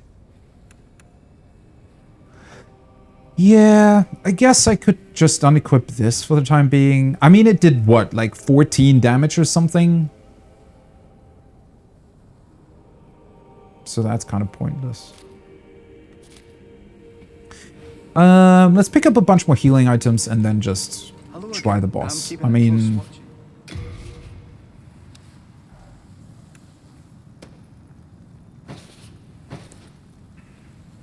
It really doesn't feel like it's the most complicated thing to deal with ever.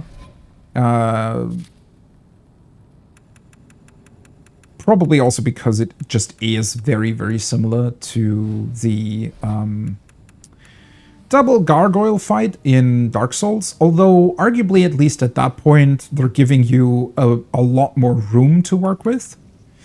And I think the part that annoyed me the most in this particular case is... the fact that they are...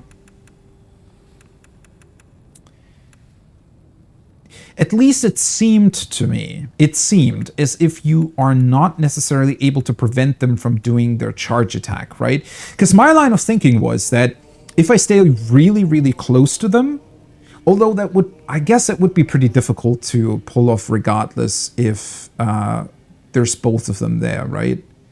But at least for one of them, I thought that if I were staying really close to them, I could bait out their fist, like their smash down, whatever you want to call it, and prevent them from doing the charge. Now with the fast roll, I might be able to get out of that more quickly either way. Oh yeah, by the way, what am I... Cannot... Your souls. Let me double check. Required. I would need more heartstone. Chunk. Ah, right. It requires the pure heartstone. I could buy the shards or I could farm them. That wouldn't be an issue, but... it would prevent me from leveling up another weapon. I wonder if... Well, I can try out the resin. No interest, I can tell you. Not gonna... If they're weak to fire. Because if so, that would be pretty awesome, honestly. But yeah, I'm...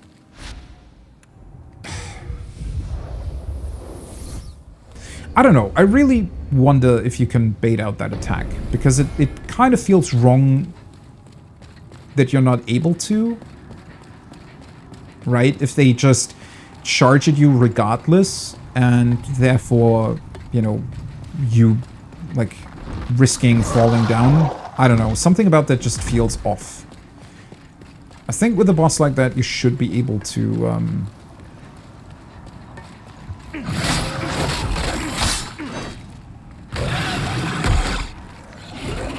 to bait out their normal attacks.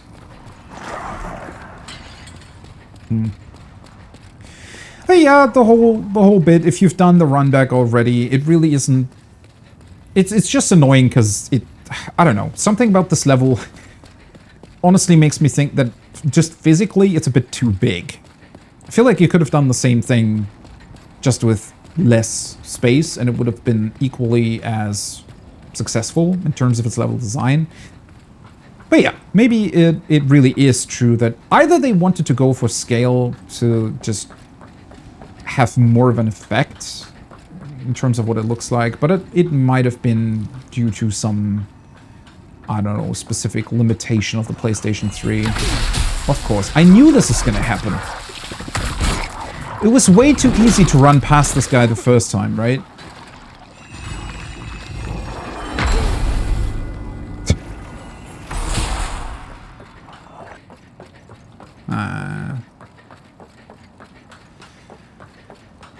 Well, that's one healing item wasted.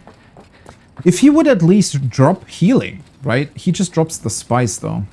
I wonder if that's supposed to tell you that you might want to utilize ranged abilities.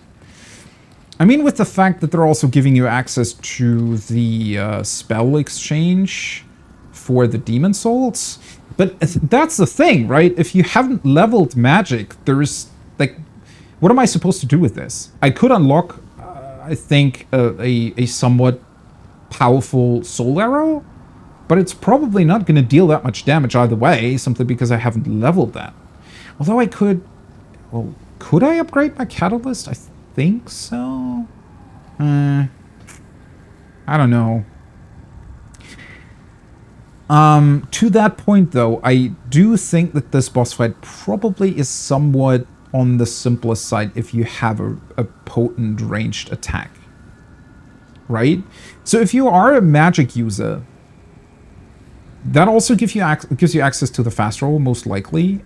You might take a little bit more damage if they do actually hit you, but for the most part, I think you'd be quite safe. And yeah, it would probably mean that you could just dish out, because sometimes they're not the fastest is getting back to you, right? So either way, let's just try it. I mean, I don't really have anything to lose at this point. I got rid of all my souls, right? So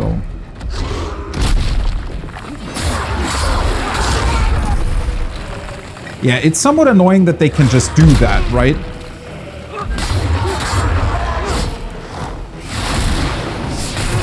Seriously.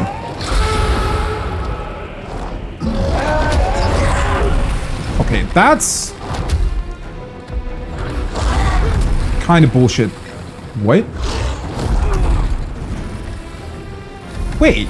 Huh? He can hit me while I'm still lying down? That didn't feel right. What? Wait, he can just chain his charge and effectively stunlock you into dying? Is that what just happened, or did I do something wrong? Is it maybe one of those weird instances where because I tried to spam circle, or not really spam, but I definitely tried to, you know, get up more quickly? So maybe you're supposed to wait for him to, I don't know. Oh boy. Okay. This might take a while. Yeah, I don't know what was up with that. Because it felt like I wasn't really able to do anything there. It felt like I was just, you know, at the mercy of his charge. Okay. This is even stranger. Although, now that I'm thinking about it, the fact that the gargoyles dropped the souls, maybe, at least partially, is also supposed to be a way for you to buy more healing items, right? Because, like, I could certainly do that. Because I'm gonna run out eventually. They're quite expensive, though. The grass that I'm currently using, isn't it like at least 500 souls per piece? So... yeah, I don't know. I'm just quite confused by the charge. That's another one of those instances where the feedback the game's giving you really isn't too great. Like, it's very unclear as to what you supposedly did wrong.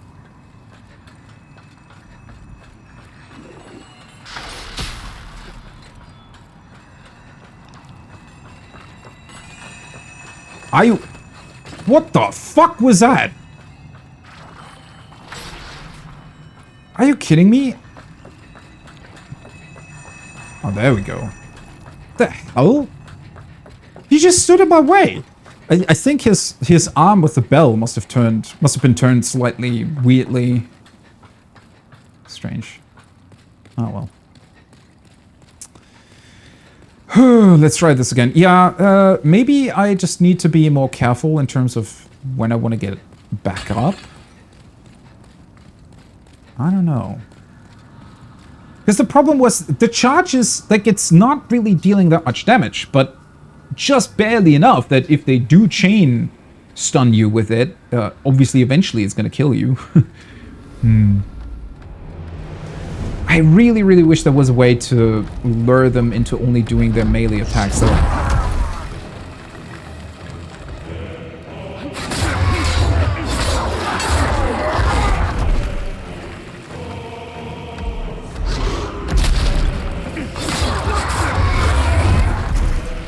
I mean, it's...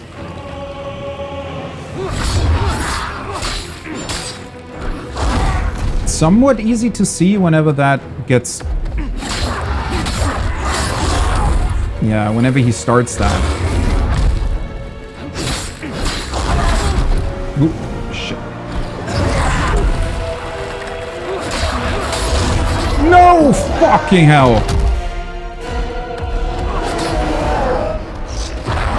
Need to heal.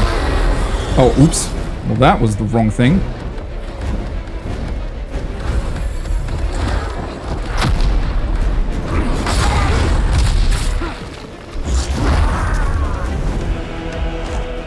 Are you fucking serious? Oh my god, really? And I thought I got lucky. I thought I got really lucky by landing on that sliver of... really? Oh my god, what the fuck? Also, I mean, that was just... that was insanely unlucky, wasn't it?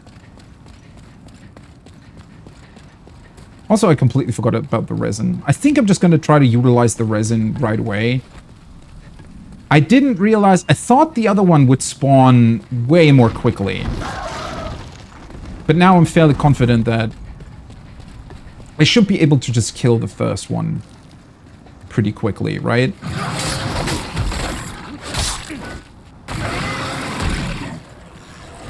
Because two-handing this... Yeah, I'm definitely able to deal quite a bit of damage to the first one.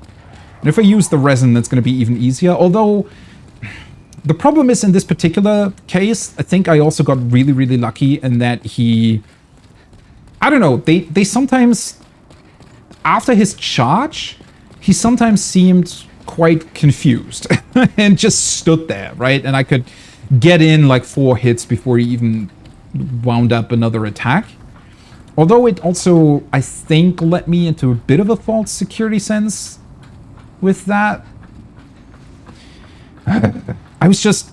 The problem is, it was one of those cases where I think I just desperately wanted to kill the first one, because I knew that was essentially the win for me if I would have been able to do that.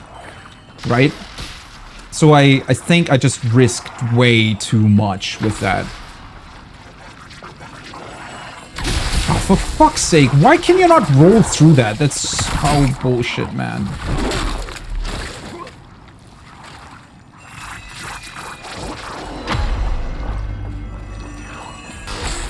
Oh, there we go.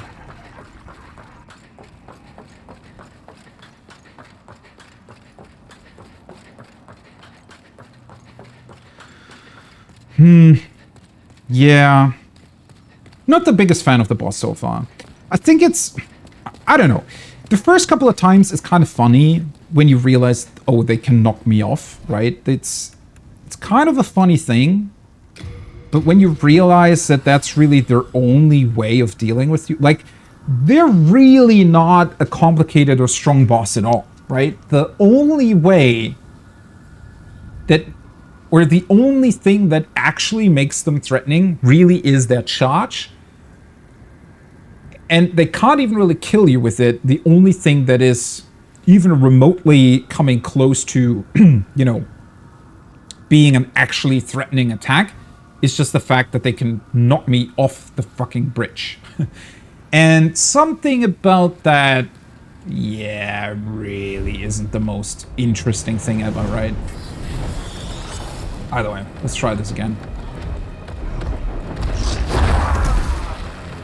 Yeah, and the fact that that obviously also means that they're always, you know, running away from you.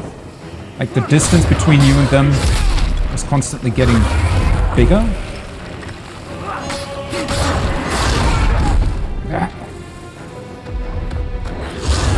Yeah, that's awful.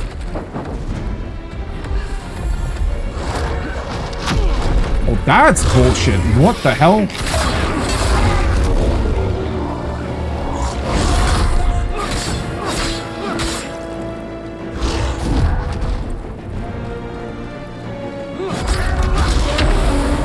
Ooh. Why is he spamming that all of a sudden?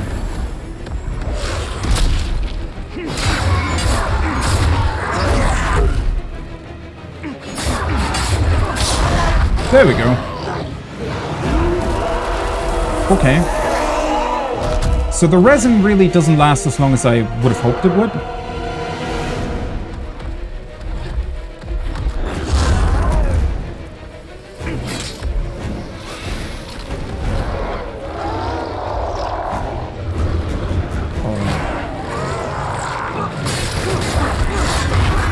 What was that? Wait, what? That looked bad. I thought he was going to explode for a second or something.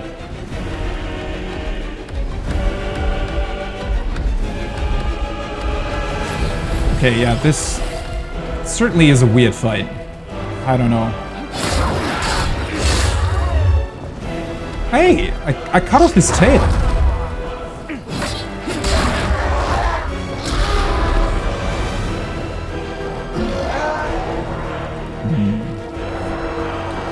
I wonder if there's also some weird interaction with the thieves ring going on again, where they, for some reason, cannot really...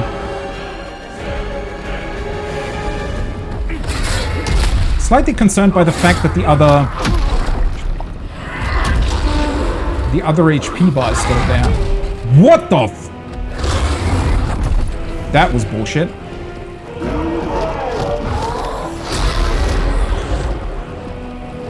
Come... Really? Also that's... yeah. Not that great. Come here! Fucking hell.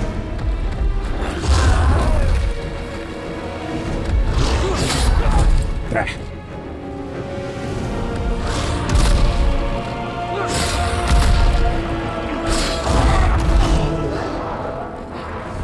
Oh, there you go.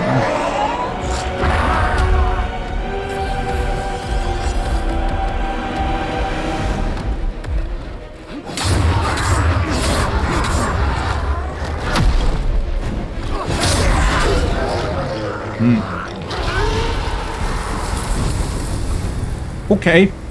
Well.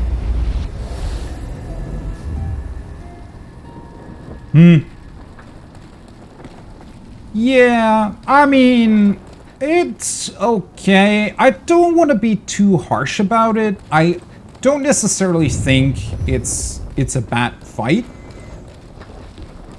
It has a lot of kind of cool things going for it.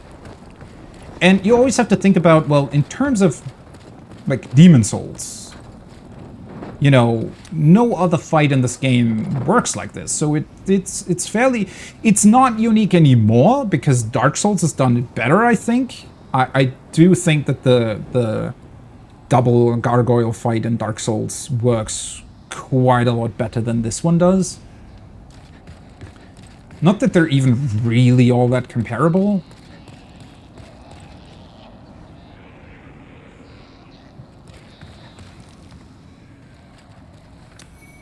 Mixed Demon Soul. Okay.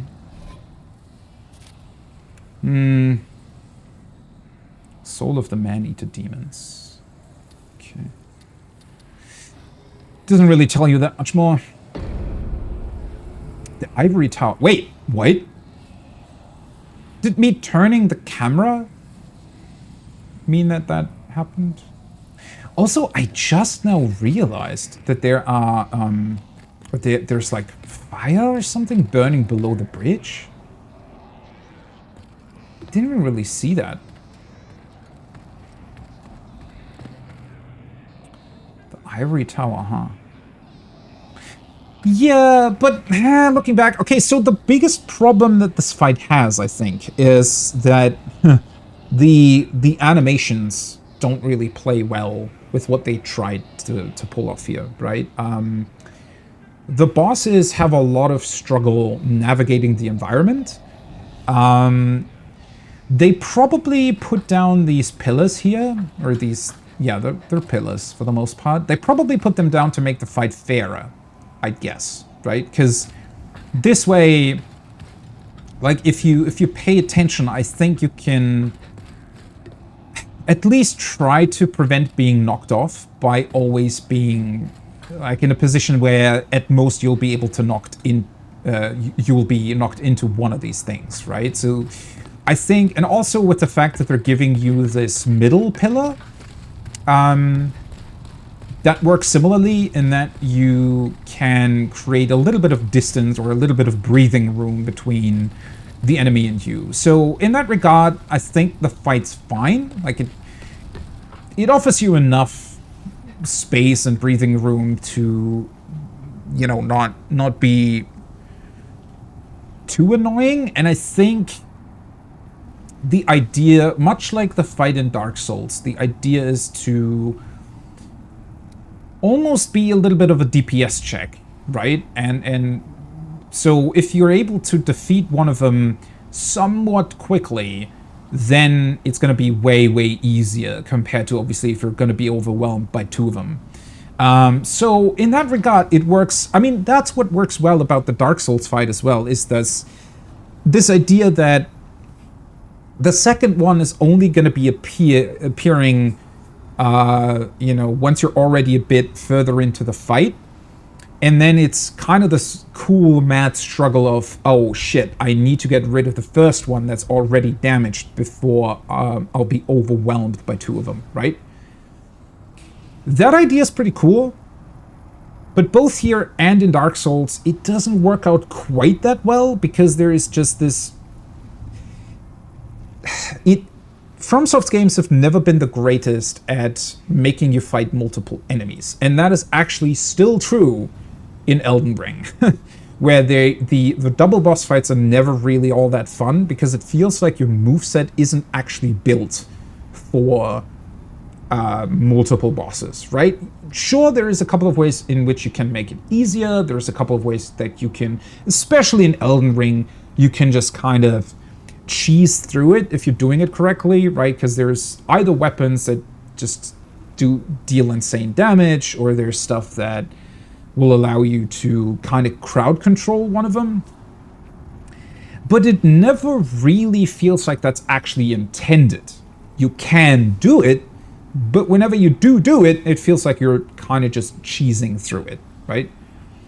It's not exactly the same here, and it's also not exactly the same in Dark Souls with the double gargoyle boss, but I would say that both here and in Dark Souls 1, it still feels as if, like, I get the idea, and I think that the idea works quite well in that it's, it does create this mad struggle of, oh shit, I need to deal with the first one, right? It's already damaged, just let me kill it before I deal with the second one. It's kind of a cool feeling, it's kind of a mad struggle, and it works well in that regard.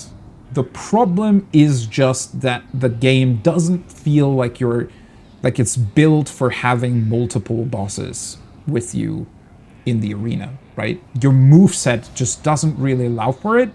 And also the way the enemies stagger attacks doesn't really...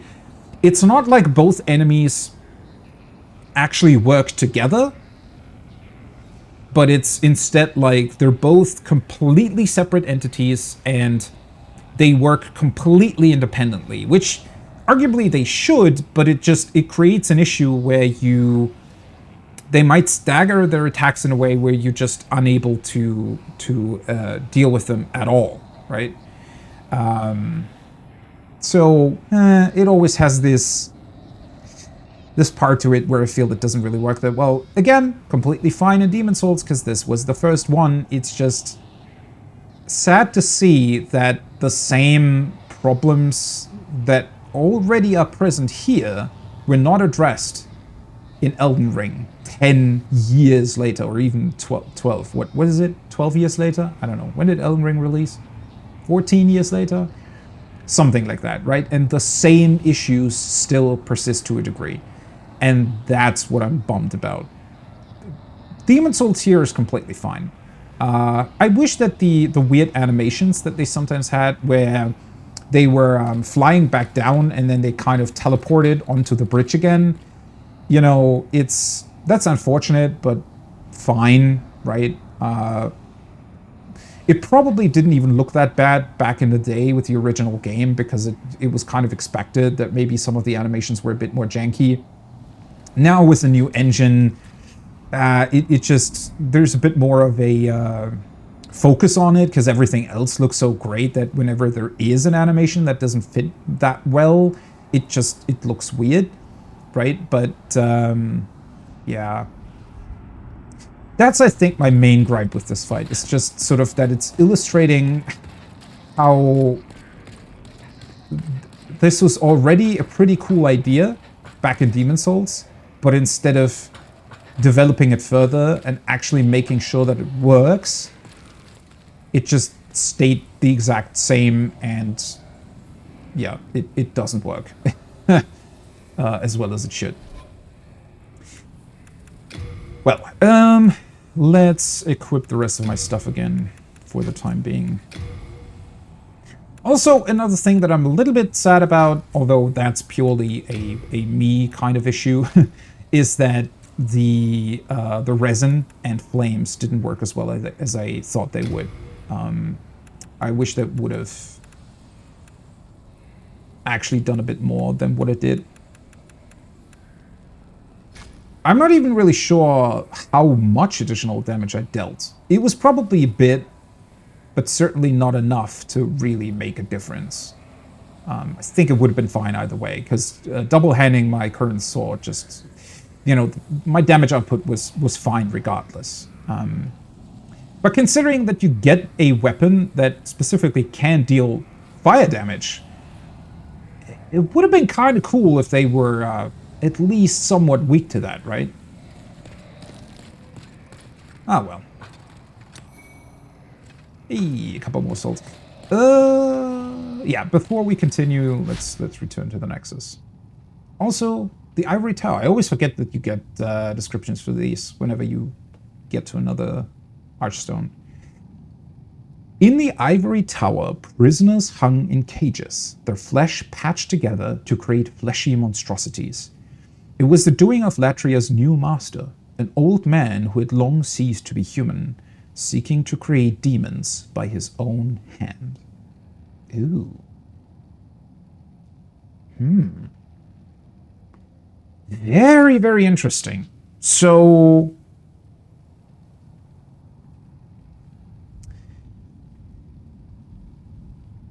with the other levels, for example, in Boletaria, right? What we learned was that well, it's still not entirely clear how it all started, right? Because it made it seem like the Fat officials appeared first before the demons and kind of laid the groundwork. Like the way they described it, it sounded as if they kind of subtly influenced the king, Alond was his name, right? To be more susceptible to the demons, or rather to want to work together with demons, or not work together, but to utilize them to some capacity, right? It feels like there was definitely some influence there before the demons even appeared, and ultimately that led to them being, I guess, freed and then taking over everything. This, however, seems as if, yeah, this new master of Latria maybe was either jealous or afraid or whatever of the other, you know, people working together with demons now, and so they sought to create their own demons to fight them, or to be on their level or above their level, right? Which does bring me back to the idea of the prison not actually being a prison, but some sort of dormitory or something that was converted into a prison. I don't know if that's really, if that's correct. But there isn't really a whole lot to go on in that regard. Although there's also nothing to go on in terms of it actually being a prison. Because, well, at least I was mentioning that originally, right? When I started the level, it being pretty ornamental in a lot of places just doesn't feel like a prison would be designed that way, right?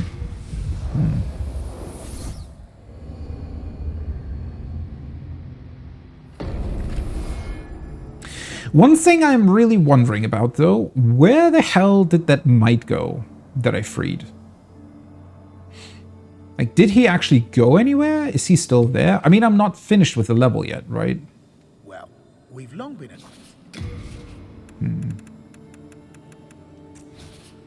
Well,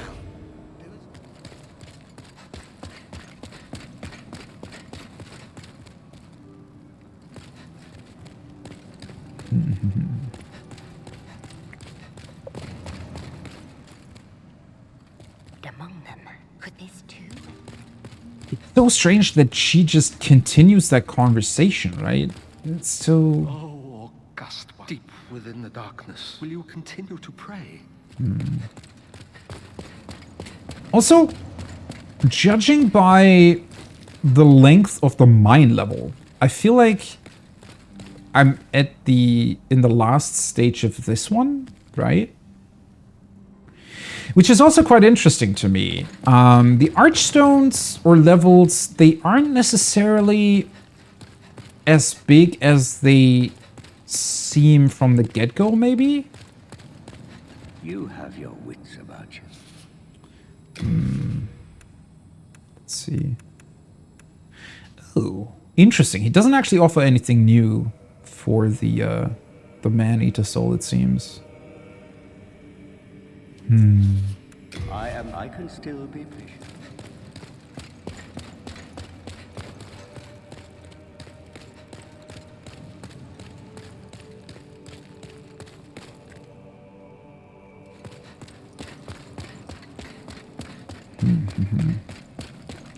I mean,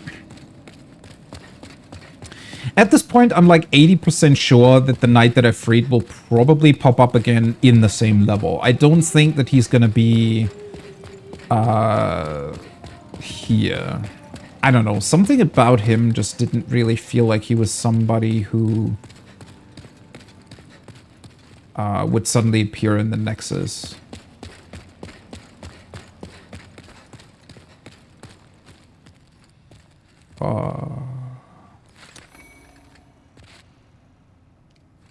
Wait, what?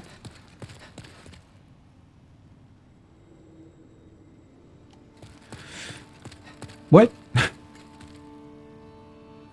Did I... Why was this here? Have I kicked that down at some point? I think... Did I just forget to pick it up? But I feel like I ran past this a couple of times and... Huh. Very strange. Yeah, no idea where that suddenly came from. Wait, there's...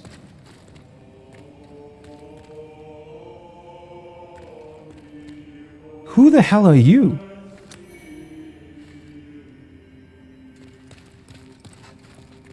Huh?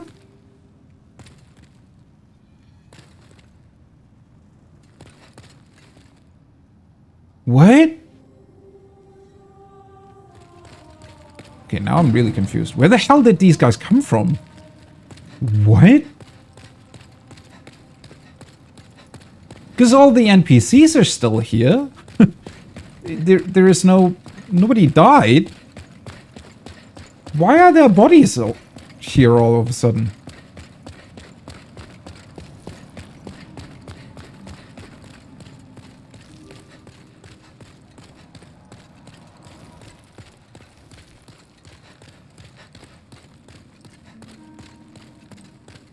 I mean...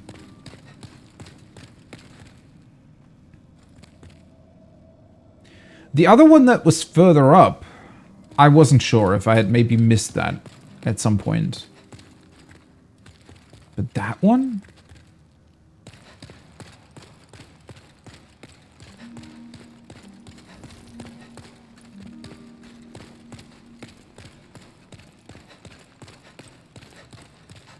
I don't even... Is it supposed to tell me something? Like, is there a risk of the NPCs dying? I don't really get it, because, like... Clearly, nobody's here. But how would they've died?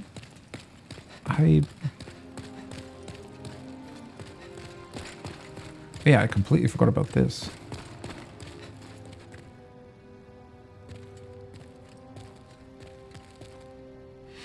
What even is the deal with all the upside down statues and stuff? I wonder if the Nexus was upside down at some point, or if there's... I mean, what would be the meaning of it, though? The old one is the old one. Still the same text, though.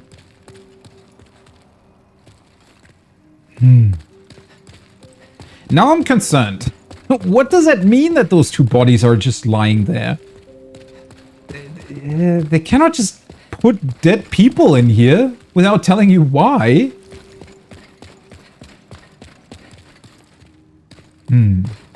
I wonder if that...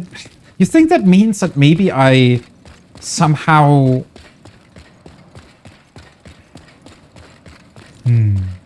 Maybe I didn't deal with the quest line correctly or something, and now it killed whatever NPC would have been part of that? But I haven't even met additional NPCs. Because the only other time that happened was with the Crestfallen at the beginning, right? He just... You find his body at some point and then he dies, and you can pick up a soul here. But the other ones... Also, this is an actual, like, interactable body, right? Although, aren't they all? I don't... Weird. I guess there's no way for me to find out what it means. It's just super strange. I can forge weapons for you. Okay. So I could upgrade this one, but the other magical one that deals fire damage, that probably needs the colorless souls as well. That's unfortunate. You come back alive. I was worried sick.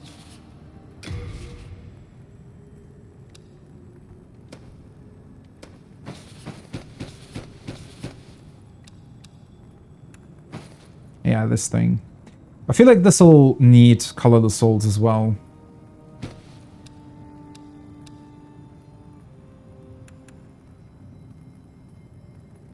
Yeah, that's... I mean, there's no point in keeping it around. This one I'm going to keep in my inventory because that way I'll be able to switch to my fast roll setup whenever I want to. Also, let's get rid of the double ring. It's so strange that it dropped from an enemy. Either... Okay, so clearly there's two possibilities, right? Either they just give you multiple ways of acquiring these rings, which is fine. I mean, it's the same for this one, right? Where I could potentially just buy it off of the merchant, or you can find it. So I on some level, I like that approach, that you're able to, or that there are multiple ways of acquiring these things. But on the other hand, I think that, well, there's nothing to do with double rings, right? Honestly, at this point, I'm actually wondering how this would work in New Game Plus. Like, if you, let's say you go to New Game Plus 5, do you just have 5 copies of every item in your inventory? Because that would be really weird. We are indebted. Okay. Well, either way, let's level up once more. 18.7. I think... Yeah, I think at this point I'm going to go with endurance again.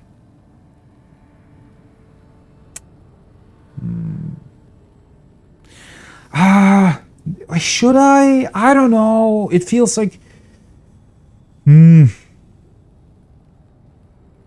real annoying part about endurance is that I want to level it, because it would be cool to have a fast roll eventually with my current setup. But I'm way, way too far away from that, especially if I also want to keep the shield equipped.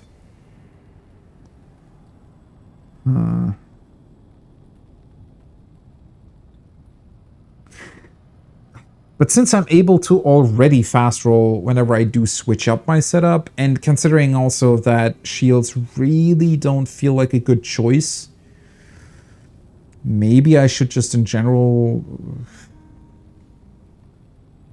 do something else. But the question then is, what should I do? I mean, I could just, for the lols, increase my magic. Because at least that would give me, you know, a ranged option whenever I need one or want one. But my magic's at 10, right? So that would require at least another 10 levels to get it up to par with the rest of my stuff. Leveling up strength further, especially since I'm just using basic ass weapon still, feels equally pointless. I mean, sure, having more damage eventually will come, you know, will help. But considering that, I mean, I could go with more dexterity. I don't know. I just wish there was a way. I really, really, really would like to use the penetrator sword, but it just doesn't make any sense to use it without having a way to upgrade it. But the problem is, I mean, obviously I need to level up to get rid of my souls. But if I put it into something like Vitality, it almost seems wasted. Maybe not as wasted as it would be with Endurance, but certainly not really helpful either. Same for Magic, right? I didn't really want to go with a Magic build to begin with. I mean, it's cool to have from time to time to get rid of, you know annoying enemies like the Mind Flare maybe, but...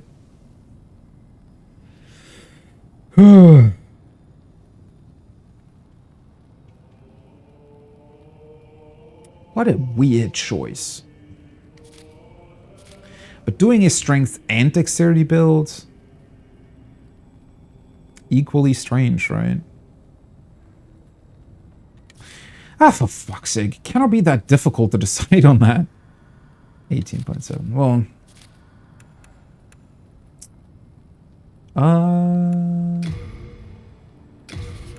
Two of these, right?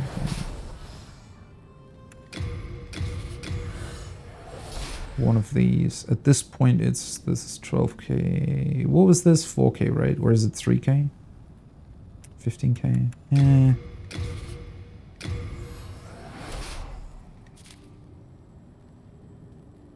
Oh, this is perfect. Nice. Then touch the soul of the mind, key to life. I mean, to be honest, Vitality still gives me way more than I thought it would.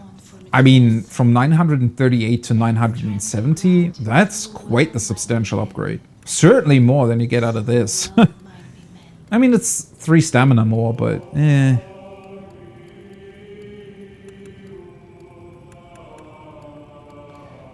And this is 1 damage more. Both of them would be, actually. Yeah. Vitality is probably a basic, very basic choice, but considering, like, whenever you don't really have any offensive reason to, I guess, level up those particular skills, just go with Vitality, right? I mean, at least that way it's not wasted on something you'll eventually not even use.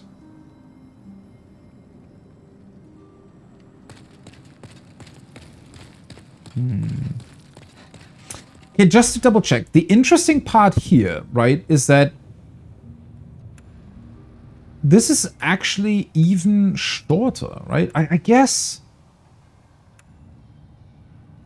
The initial 2 levels are a bit more spread out in comparison. But then once you're here, you only go... like, it's only the boss room that's left, right?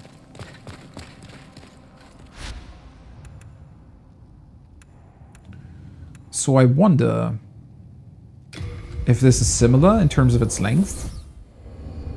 If I'm close to another boss. Or if there's like a bigger level in between.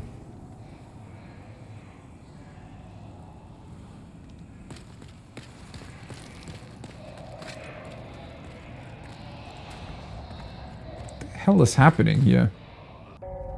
Oh.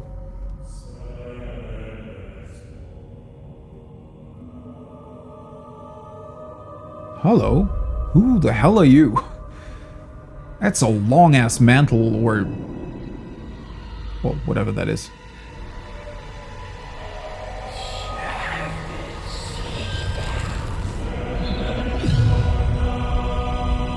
Hey, it's another one of those runes.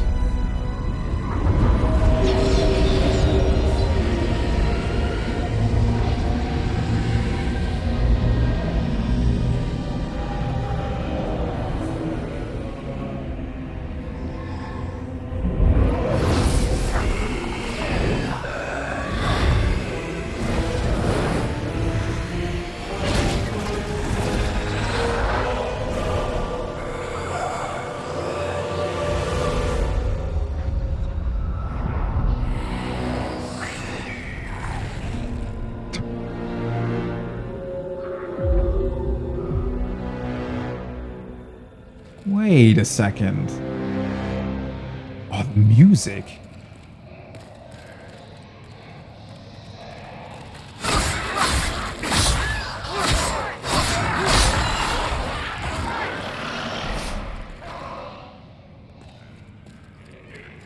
Okay, so I'm not entirely sure what just happened. So whatever this boss is, seems like he was summoning in somebody else to fight for him, and then, I don't know, converted part of his robe into a turban? Possibly to control the person he summoned in? What's interesting about that is, so is that supposed to be like an NPC invader type deal? Because that's what it felt like. That's what it felt like, right? Is that...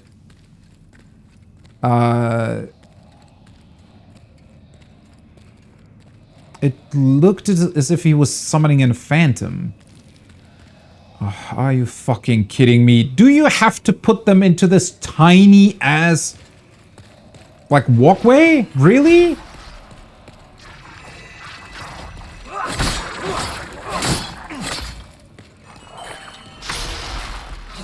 Also, do they have to be knocked down or knocked away that much? Oh, for fuck's sake.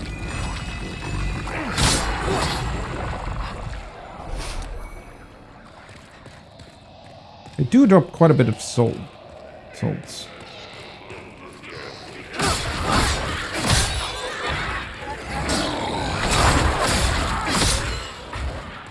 If this is supposed to be the run back to the boss, then it's going to be incredibly annoying. Are you kidding me?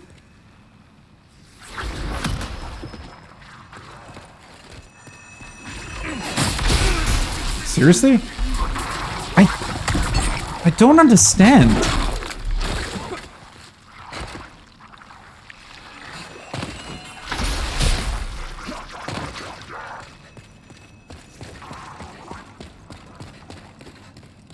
Please stay away. I don't get it. So the other one looked like he was, like I can break his poise by two-hand attacking them. Right? I mean, it kind of looks like that's the case. Oh, well, at least now I was able to backstab him. But I'm not sure. Sometimes it works and sometimes it doesn't. Can you... God, I hate this so much. Time for blocking. Wait, am I already there? Don't even really... These statues look pretty cool. I mean, whatever this place was originally, it seemed like a potentially nice place. Please don't tell me this is actually the boss run back and this is the boss door, because that would be incredibly annoying.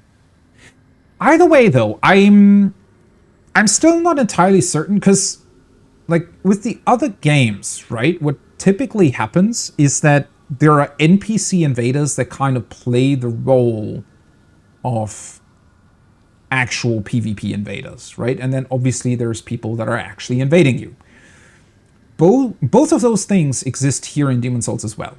I think I already had one actual invader up until this point, but there were a couple of NPCs that you fight that also have the red aura. What I don't fully understand, though, is that especially if you get Black World tendency, it seems as if, just like with these mind flares, a couple of enemies also get that red aura around them. And I don't really understand these sort of... Oh, other people are wearing that turban too. So I guess the boss drops it? But yeah, what I don't understand about this, mostly, is that I don't really get what it means. I don't really understand why there are normal enemies that have like a red aura variant. Because what would be the implication there? Usually the red aura basically means, right, or as far as I understand it, it means that phantoms, or, well, in this case, NPCs, other players, they are invading your world, right? So their body isn't really physically there. It's like they're inserting their soul into your realm of existence or something like that, right? But what does that mean for these normal enemies? Because I don't think they would have the ability to do that. Like, even if the mind flayers would be different in that regard, there was a basic, like one of the normal miners in the mines that also had a red aura around them. So I really, really don't understand what the sort of connection is, right? Or the similarity. It seems totally random. It seems like the NPC invaders or the actual PvP invaders and these couple of enemies that have a red aura are still very separate entities that don't really, that aren't really connected in any sort of lore way, I guess. But, well, let's see. Old monk.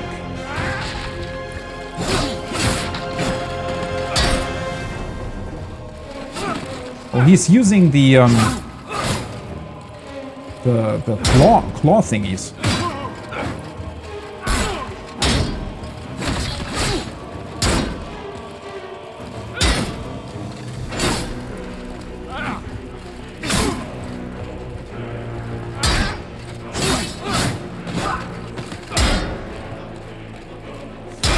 Well, at least in this case, it seems like my shield is finally working.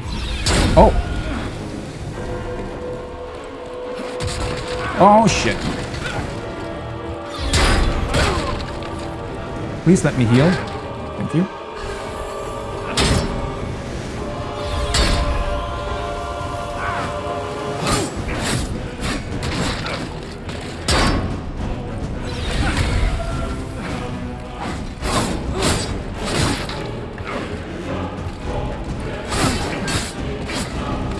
How is he even creating the magical orbs? He isn't casting them, right? Where is he? Ooh.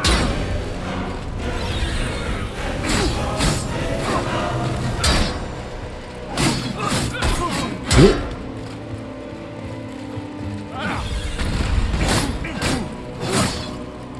Just need to be careful of my stamina.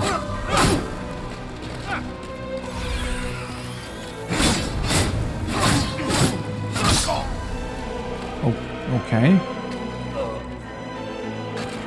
Is that it?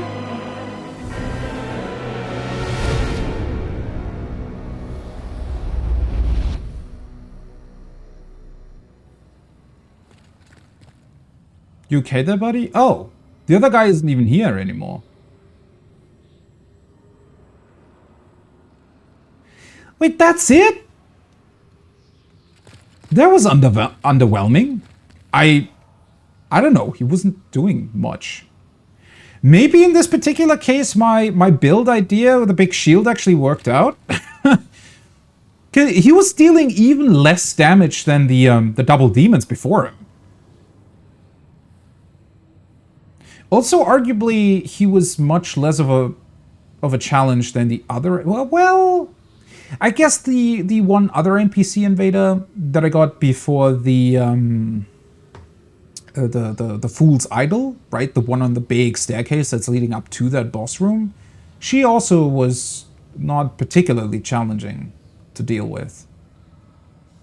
But in comparison to the three Red Phantoms in the Inner Ward in Boletaria, I don't know. This just seems... Yeah, I maybe my build just worked out particularly well against this guy. Golden Demon Soul. This looks really fun. How many chairs are here? Where did the guy get them from? What the hell? They couldn't have all been standing here originally. That's way too many chairs.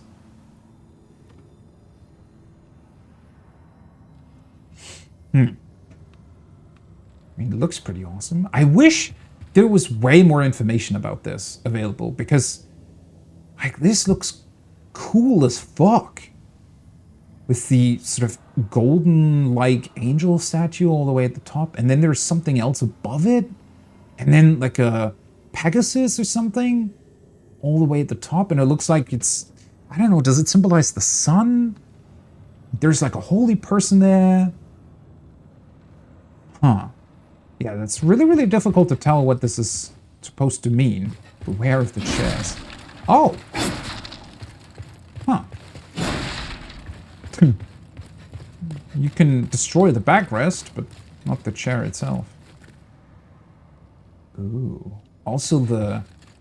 These must be former leaders or rulers of the place, right? And then whoever took over clearly wasn't very fond of, well, past rulers, I guess. They crossed out their pictures. I don't know, this...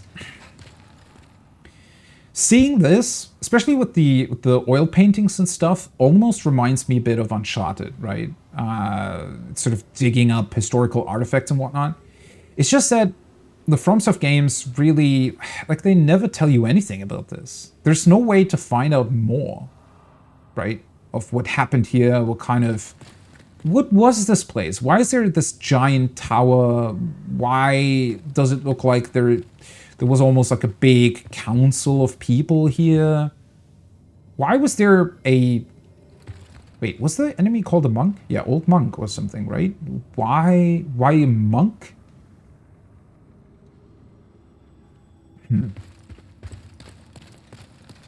And then again, what's the connection here between it being a seemingly NPC invader type deal, like a red phantom? Because it looked like it was sort of squiggly shaped, right? It didn't really have shape. It looked a bit foggy, which makes me wonder if it was like forcefully summoned in from some sort of other realm to fight for this guy. But what does that mean? Like, what's the implication there for other red phantoms? I don't know. I feel like the game isn't really giving you a whole lot to go on here, right? But yeah, it actually was like I suspected. So, maybe, except for the first Archstone, maybe the other ones are of equal length, right? Because this certainly was. I mean, it's basically 3 stages, and then between, like, the last bosses are kind of back to back. Throne Room of Yormidar. His revenge complete, the old man withered away, driven to madness by the golden ropes that controlled his body. Now too frail to serve as a vessel, he was fully absorbed by the demon's soul. Okay. Yeah, I really don't see how this connects to what we just saw. That is really, really difficult to interpret. What revenge? What did he want to take revenge on? Driven to madness. He didn't even really seem that mad. Where did he get the ropes from? Why are the ropes suddenly a big deal in this?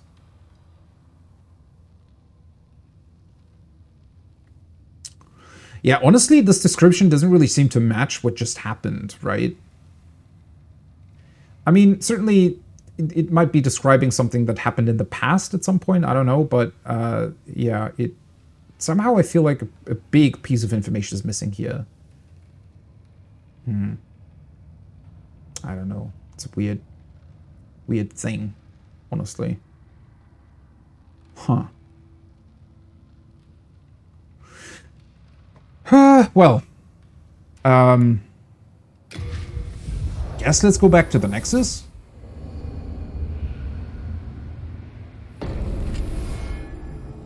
I like that this Archstone is, like, exactly next to Patches, right? Oh, I've not seen you of late.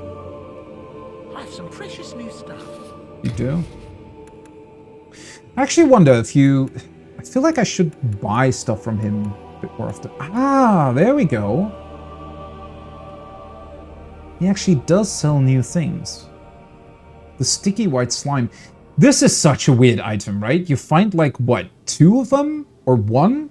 At the start of the mine level? And since then, I've never seen this stuff again, and now Patches is just selling it all of a sudden.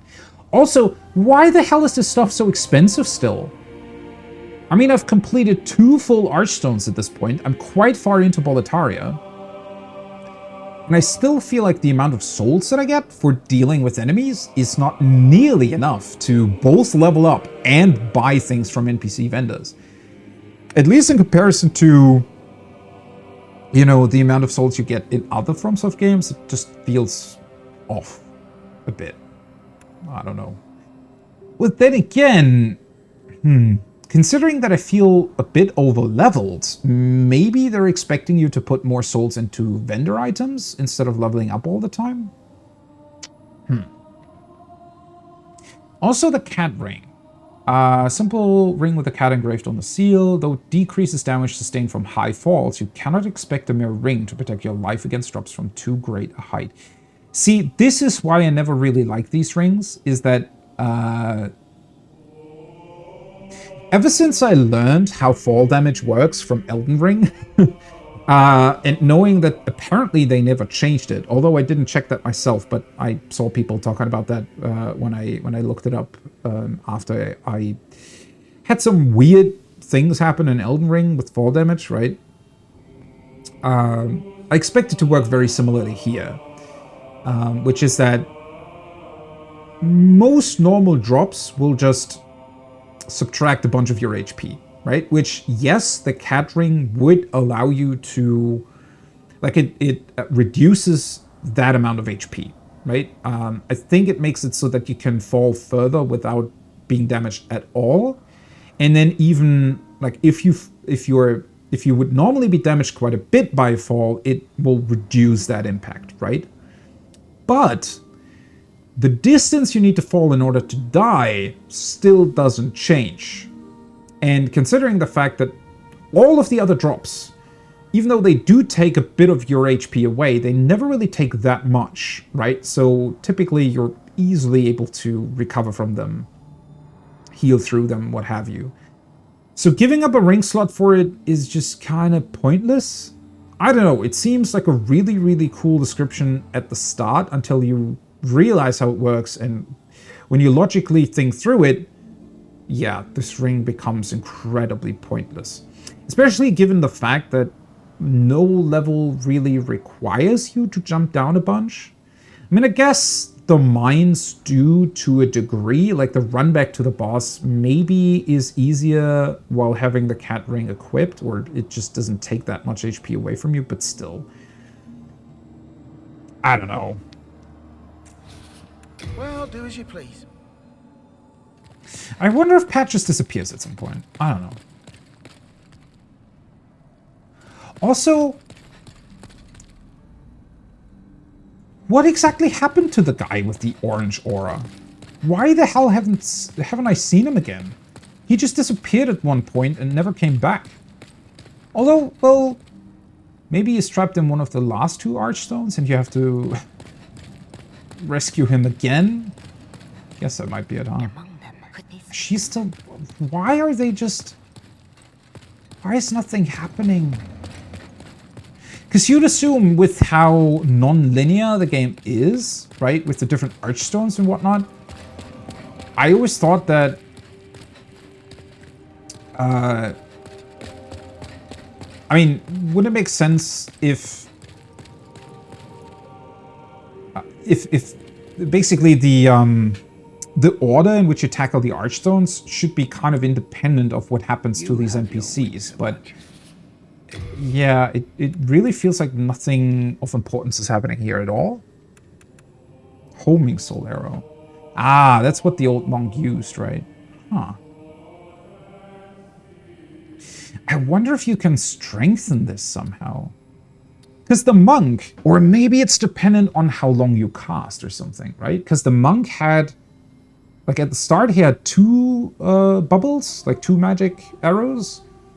But then somewhere in between he had 4. So I wonder if that's somehow connected to the cast time you get or something. If there's a way to conjure up even more.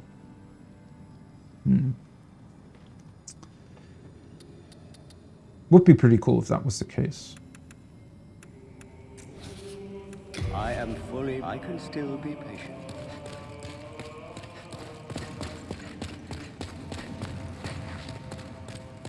Any more dead bodies appear? Just a quick glance. At least not here this time. Let's repair real quick. But I don't know, the monk fight You come back alive. still left me a bit confused. I mean, maybe I just missed some sort of bigger gimmick with it or something.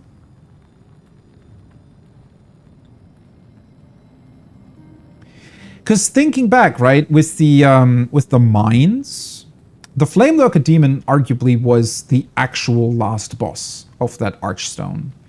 And the Dragon God afterwards was just a sort of gimmick fight.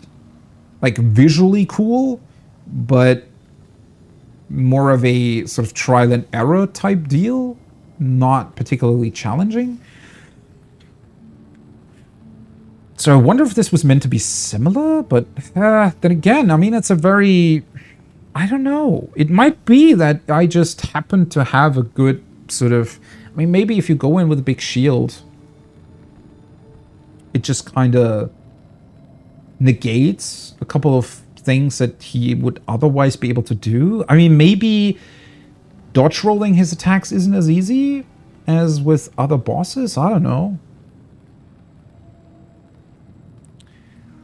It just felt quite strange how easy I was able to deal with him. And also, in comparison, yes, the two gargoyles also, I'm calling them gargoyles, they're really not, right? The man-eaters. They weren't really dealing that much damage either, but I felt like overall they were still much more of a threat if I wasn't being careful. Compared to the monk, right? Oh, that bloodstain looks really weird. Yeah, that texture is cut off. Considering the amount of souls that I have, I almost would like to spend them on something else than just leveling up, but yeah, the cat ring's not really that interesting. The ring from the noble merchant in the prison cell I found, so I don't need to get that either, and... the other ring from Patches is too expensive still. And I really don't need that either. Man, I really would like to switch my weapon around, but there's just no real way of upgrading the truly interesting ones at this point. This still increases your HP by quite a bit, though.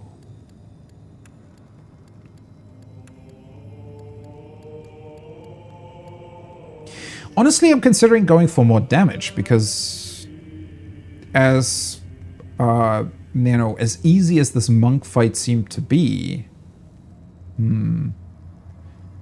it does look a bit as if sometimes they're really increasing HP pools of enemies, right? I mean, it's the same with the red aura mind flares. I think they're technically exactly as strong as the normal ones, but their HP pool is like twice as large, right?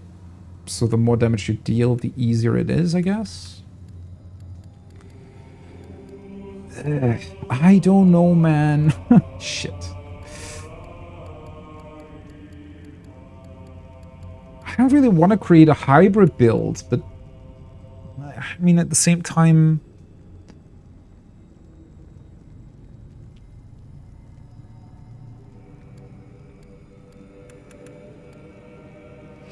Okay, one more point into vitality. But I can definitely still get another level as the problem. So... I really wish these would have more descriptions. Don't really know what to do with them. 8,000! Holy shit, okay.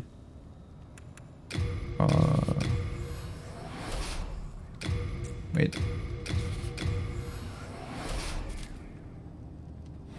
Oh, that's enough. Then touch soul of the mind, key to life's ether. Strength or dexterity? I mean, technically both are equal in terms of increasing my Strength. Let's just go for dexterity. Just in case I, at some point, will be able to switch to another sword or weapon.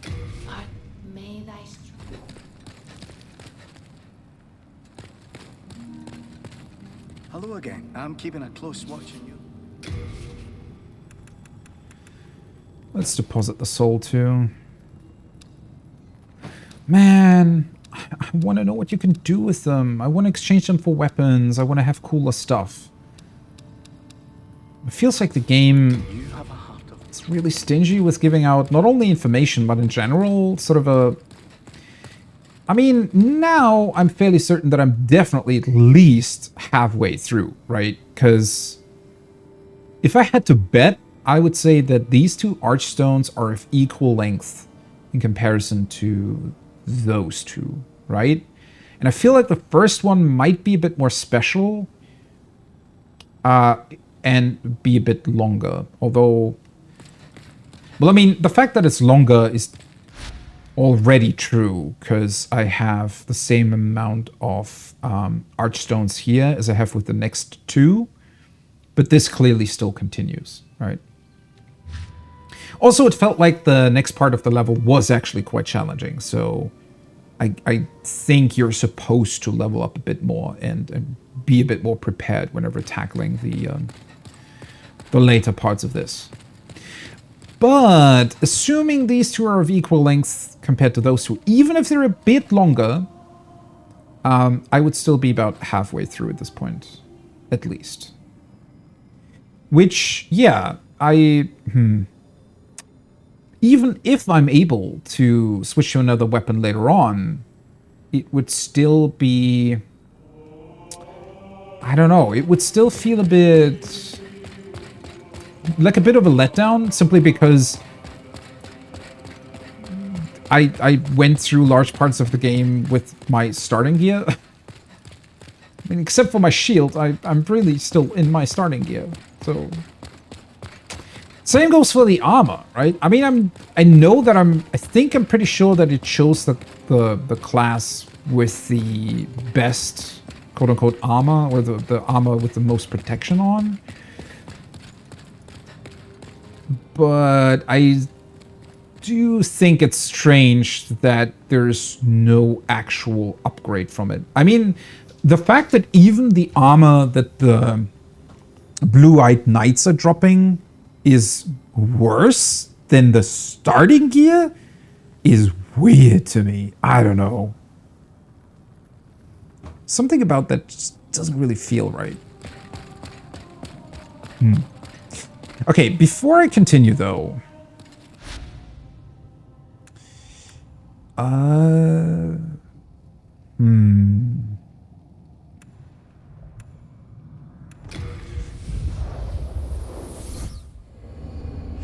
is there an easy way for me to check whether or not the weird knight guy is still running circles on that one platform?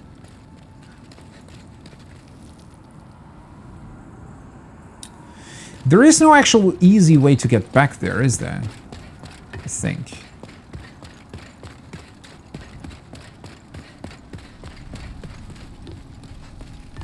Also, there's still... Okay, I need to be a bit careful because I don't want to die. That would be annoying because then I'd lose my body form. Although, arguably, well...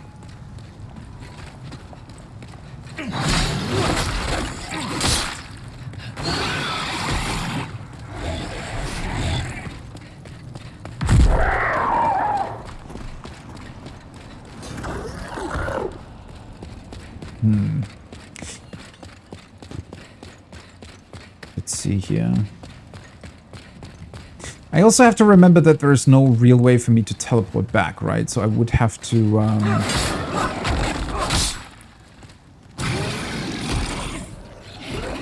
I would have to run back to the Archstone. I'm already confused again. Right, those...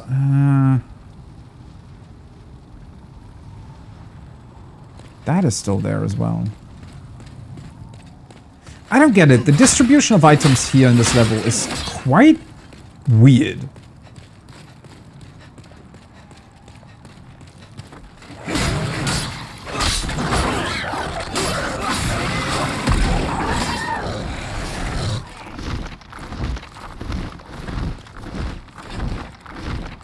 Really? Oh, for fuck's sake. Come here. I honestly don't know what they did with their AI that makes them so weird. Something about this just...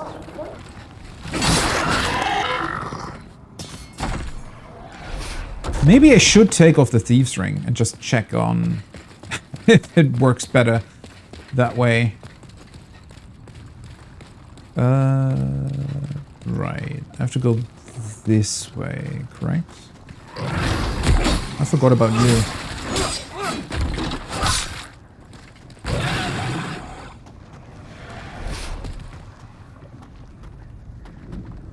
Oh.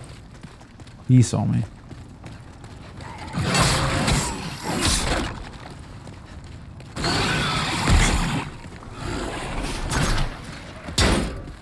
Boink. Ugh.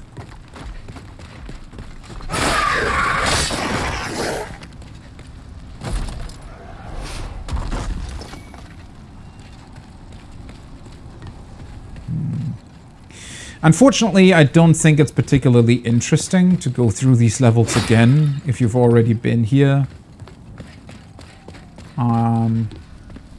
Which is one of those things, I wonder how much replay value this game actually has. Because it does feel as if these levels lose quite a bit of, I don't know, like they're not that interesting once you know how they work. I don't know, maybe that's just a general impression.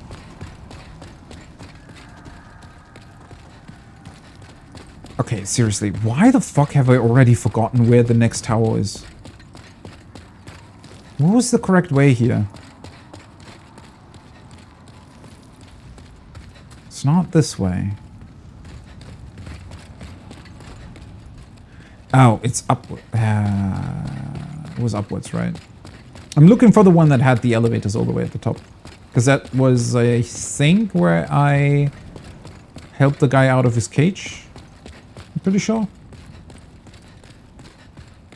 And also where the other item was on the outside of the fence. Although I have a feeling whenever I try to pick it up, I'm just going to fall down and be incredibly annoyed that I tried it in the first place, but... let's see.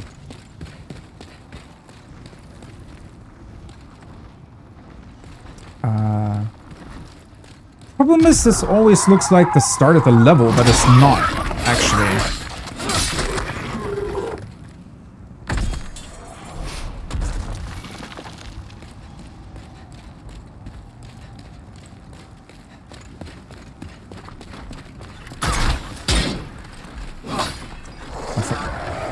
And of course he takes off. Yeah, okay, that's the item. Where the hell are you? Come down here.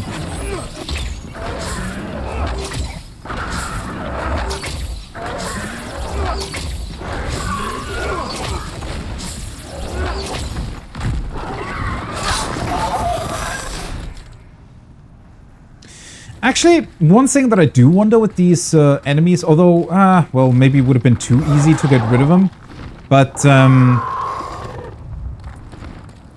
I think in most other Souls games, including Elden Ring, doesn't it usually work in a way where the flying enemies can be, like, if you deal, I don't know if it's enough damage or damage at all to them while they're in the air.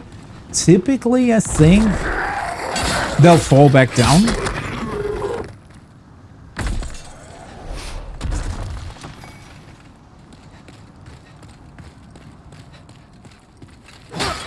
Okay, so as far as I'm aware, there is no other way of...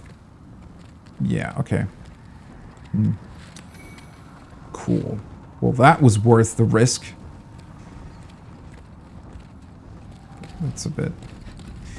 I don't know what the point of that is. You need to be careful in order to grab it, but it's not like it's, like... I don't know, the most complicated thing ever.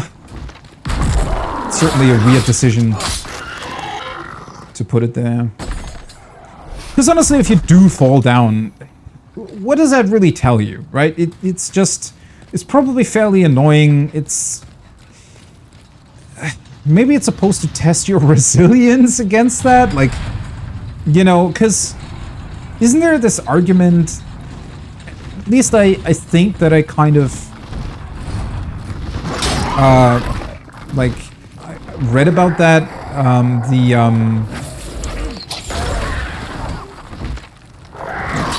Sort of the sentiment of what Dark Souls is supposed to be, right? Because Dark Souls is constantly telling you about...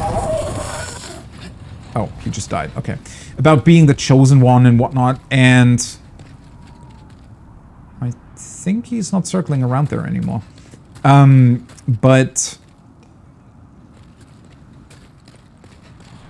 Or not but. I think that one of the ideas that people have for the quote-unquote story of Dark Souls, or at least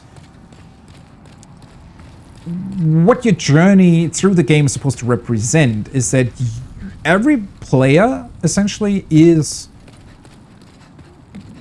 or can potentially be the chosen one.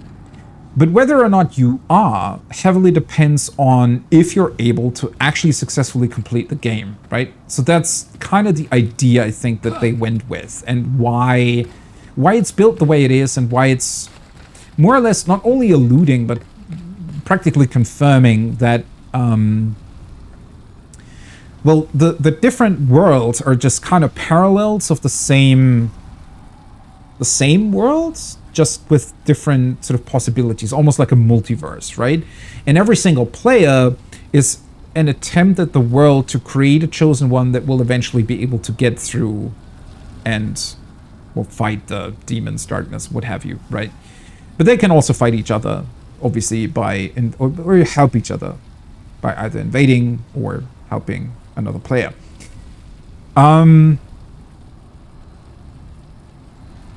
Where did I want to go with this?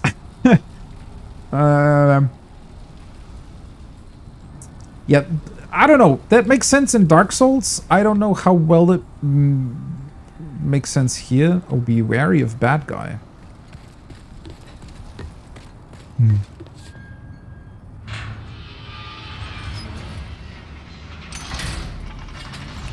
Wonder if it was a bad decision to free him. I wonder what else you could have done, because these, I think... The way these elevators work, right, is that they're always... Like, one goes down, the other goes up. So in theory, although... yeah. In theory, you could have... I guess... forced him down here, correct? Also, why the fuck is this still pulsating? I thought I killed the heart.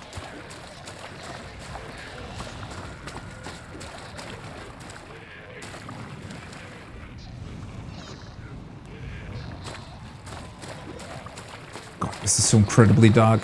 Really, really difficult to see where you're supposed to go.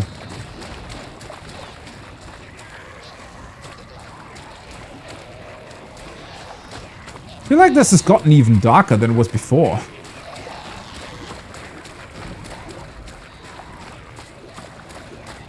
Where the fuck is the stairs that lead on top of the wooden walkways?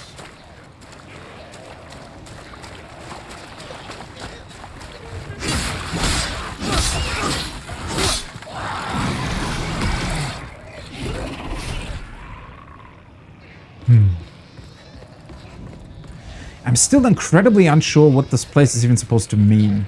I don't know, it feels like... Because usually there's a bit more of a point to these parts of levels, right? It's as if I'm missing some sort of connection here, where maybe this was some sort of... I don't know, some sort of village where people were living before this all went to shit, but it's not really I don't know, it seems so disconnected almost from the rest of the level. And again, I thought that by essentially killing the heart, although it kind of doesn't look like I actually kill it because it's still pulsating. But I had expected that it would have some sort of effect on these guys down here, right? That it would be... I don't know, that it would change it somehow? But that doesn't actually seem to be the case.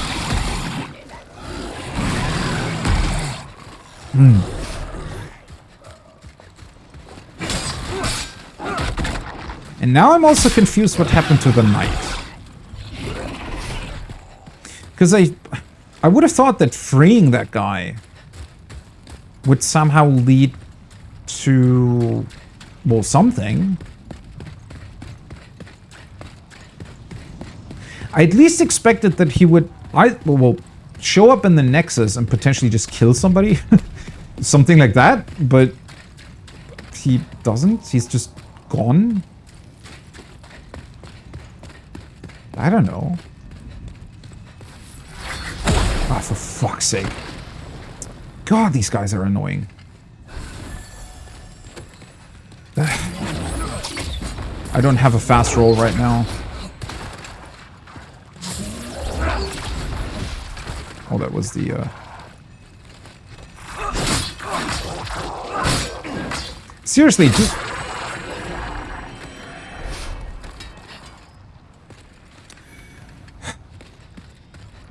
The fact that they get knocked back so much by your attack is really, really annoying. It almost feels like you're being punished for having a fairly strong attack, right?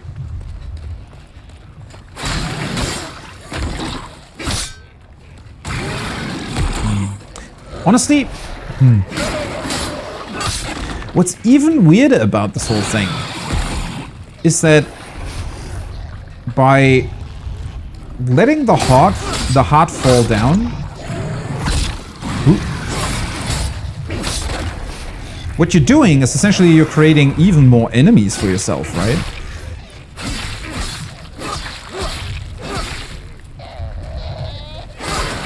Where the hell did you come from? Oh, you can just walk through here? Okay. Well, at least the items that I missed aren't, you know, that important, I guess.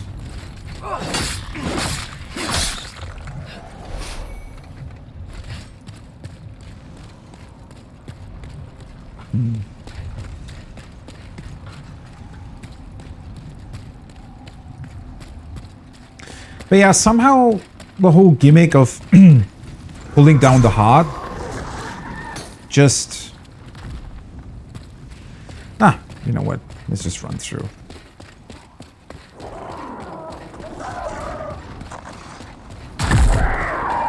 I don't know, something about that just kind of feels... Oh, shit. I forgot about the... I completely forgot about that. Well, at least now I'm back to the Archstone, and it was like, what, 4k souls or something? That means I will have to get my body back, though. Wait, am I a pure white? Pure white.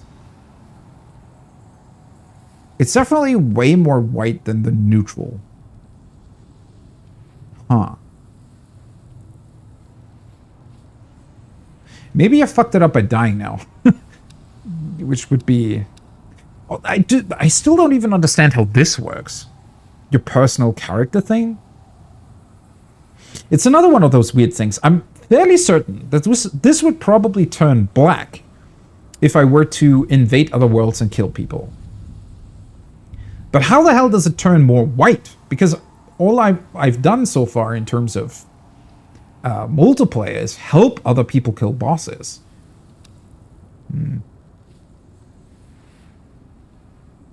But yeah, this is definitely more white tendency currently, which makes sense considering I only died to the man-eaters, what, like 2 or 3 times before I killed them, and then I immediately killed the last boss.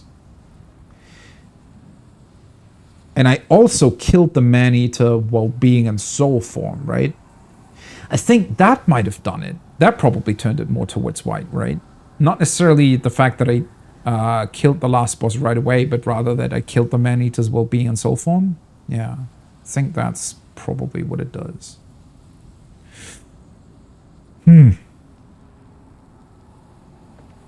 Well, now I don't know what happened to the knight, though. No idea what's up with that guy.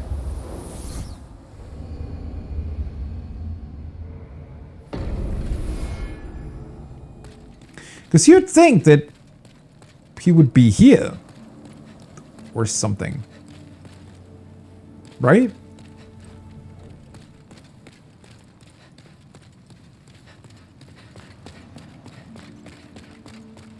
Something going on over here. This whole part I still don't really understand. It's... Ooh.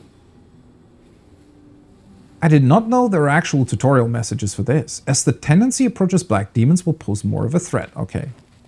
As the tendency approaches white, the strength of demons diminishes.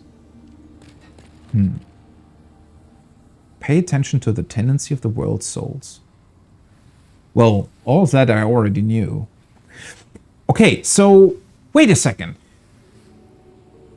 I did turn the tendency more towards white. Okay, what I don't know is whether or not it's pure white. I don't think it is. But what I find weird is that the Mind Flayers still had the red aura about them.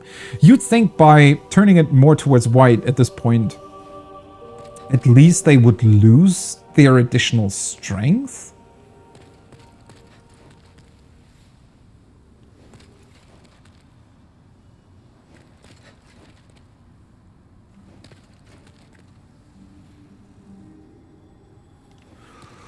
Okay, there are only 3 messages concerning the world tendency, though, and they don't explain how the system works. They just kind of tell you what effect it has, but not how to achieve that effect.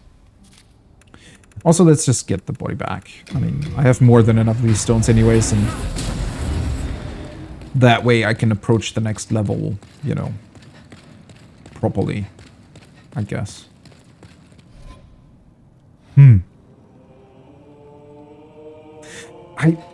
I don't know.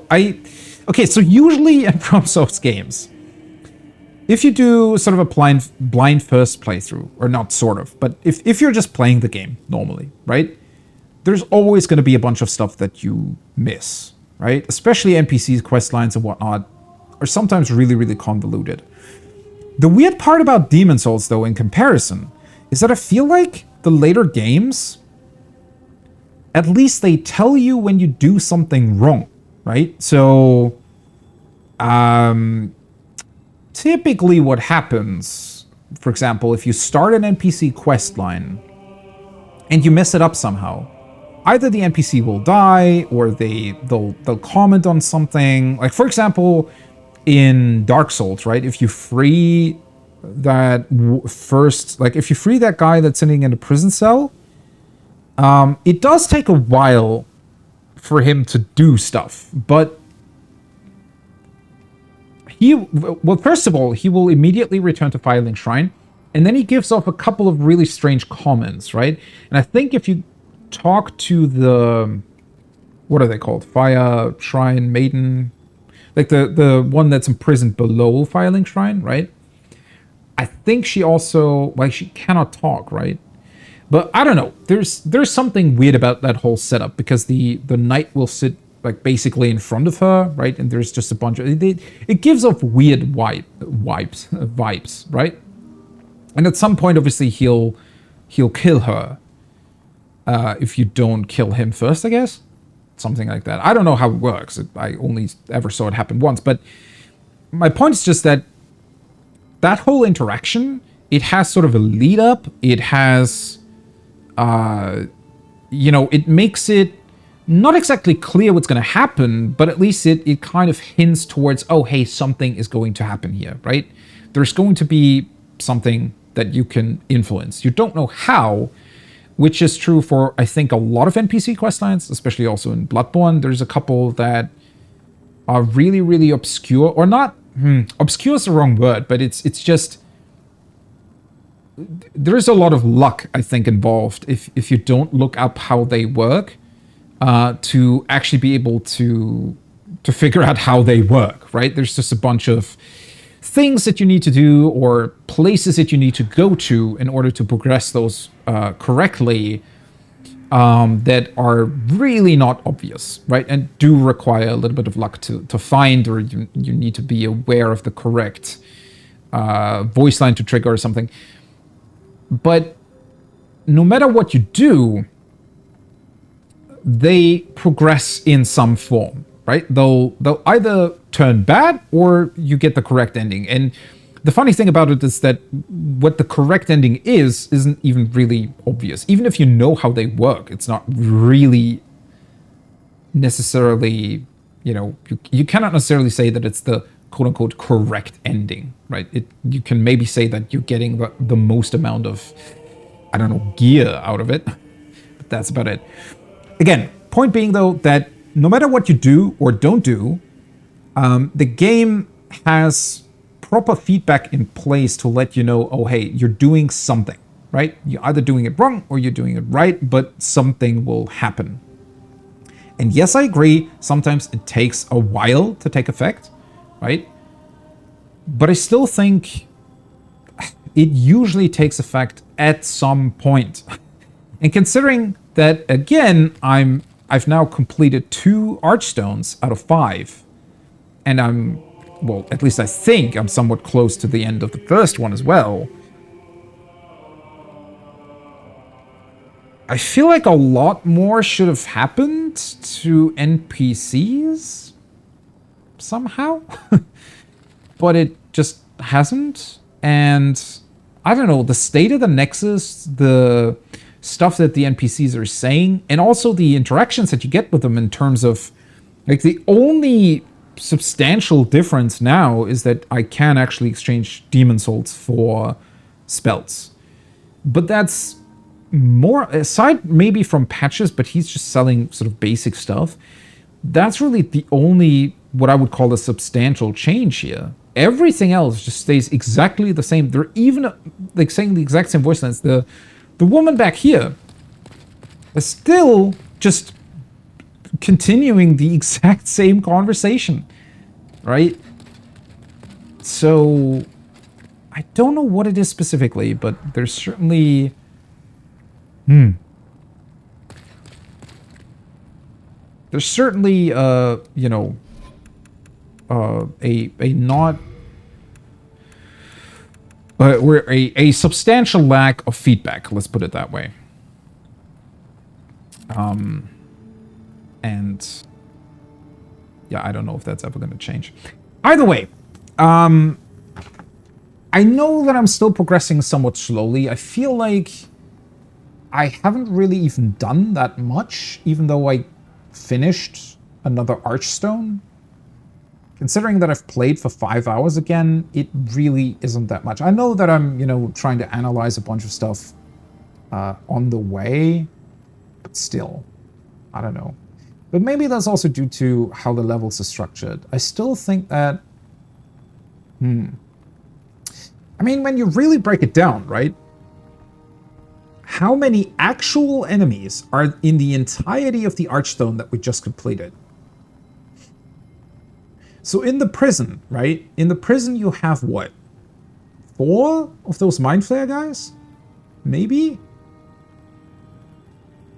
All the others are just those basic slave-type undead that don't do much and also don't drop souls, right?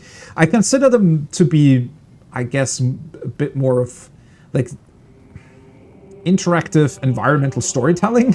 They're not really enemies, right? Yeah, they can, I guess, hurt you. In theory, they can overwhelm you, but I think it's incredibly unlikely that you die to them unless you're doing like a, level 1 playthrough or something. Like in a normal playthrough, I don't think you're ever really going to die to them. Well, okay, you have that weird magical ball down there, which I still think is weird, but funnily enough, very much like the weird magic balls that appear in Elden Ring that also still feel out of place, I think. But yeah, you have that one, and you have like 4 mind flares, and that's about it. Then you have the weird contraption that's firing arrows at you that you have to disable. And then there's one NPC invasion, if you will. Then you have the boss that is, well, if you know that you need to kill the guy up top, the boss itself really isn't much of an issue. And then the next part of the level, okay, I guess if you really count up all the enemies, you'd arrive at what? About 10 gargoyles, maybe 20 of those weird scorpion things, small and big ones, and another like 3 mind flares or something, if you count the ones after the man-eater bosses. But I mean, I think the bigger part about that is that's really only 3 enemy types, right? And that's it. I think that's a bit more of an issue. Not necessarily their amount, but just that there's only those 3 and that's it. And then the level itself, again, it almost, like the section that's all the way down with the elevators almost feels out of place because it doesn't really do anything, right? It doesn't really present you with any threat that you haven't seen yet. It doesn't introduce any kind of status effect. It also doesn't really tell you anything new since the enemies... I feel like it would have made more sense either to have the scorpions only down there, or alternatively have like another form of fucked up human down there, right? Either or. But the way they've done it now, it just... You're kind of asking yourself, well, what's the point of having that section? Because it also visually looks so different, right? The rest of the level is you walking around very high up top between the towers on these long bridges and stuff, right? And while the atmosphere does feel, you know, like it does create a little bit of anxiety, it feels anxious, it's a cool atmosphere. But it's still, like, it never really pressures you in any sort of way. Whereas once you go down with those elevators, the size of the level really shrinks a lot, right? It's much darker. You're expecting something really, really difficult, and then it's just not happening. And yeah, you're just left with this thing of, well, what was the point of this, right? What was the point of the exercise of going down there? And now I actually wonder what would have happened if I had somehow, maybe, if I would have been able to move the cages in a way where you force the knight down there. Because I'm pretty sure you can, or at least you should be able to, take one of the other elevators, then take the elevator that's connected to the one where the knight is in back to the top so that the knight goes to the bottom. Then you'd return to one of the other elevators, go to the bottom as well, and then open the cage while you're down there, right? At that point, either the knight will die because while he's still in the cage, I don't know, killed by enemies, or he'll, I don't know, help you kill those scorpions. I really don't know what would happen in that scenario, but I think that's kind of what you're supposed to do. But once again, same thing, right? The whole exercise with the knight. You free him, and then what? He runs in a circle, and then he's just gone. I guess I'll meet him eventually, but I don't know when, I don't know where. I don't know. And don't get me wrong, I'm not like because whenever I talk like this, I think it comes across as criticizing the game a whole lot. I'm actually not. I'm just, Demon's Souls, I think, is a really, really, really good and cool game. You could definitely see how much went into this game in terms of groundwork, right? For me, Demon's Souls honestly is a better Dark Souls in a lot of ways. And on top of that, it kind of, like, Demon's Souls for me is a really, really good game. But the more of what I see here, what they already had in this game, it does take away from the other games, right? What I went into earlier with the double bosses, for example, the fact that they still haven't fixed their shit in Elden Ring, right? Which is, again, like, what, 14 years later or something, and they still work equally as bad, or feel equally as bad as it was here.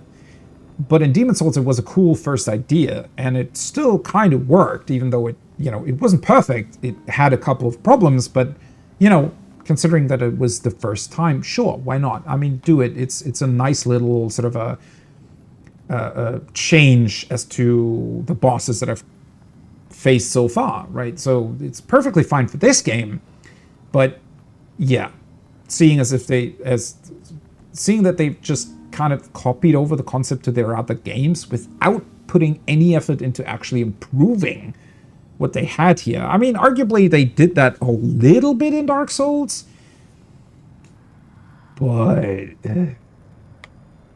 yeah. So for me, this game, great.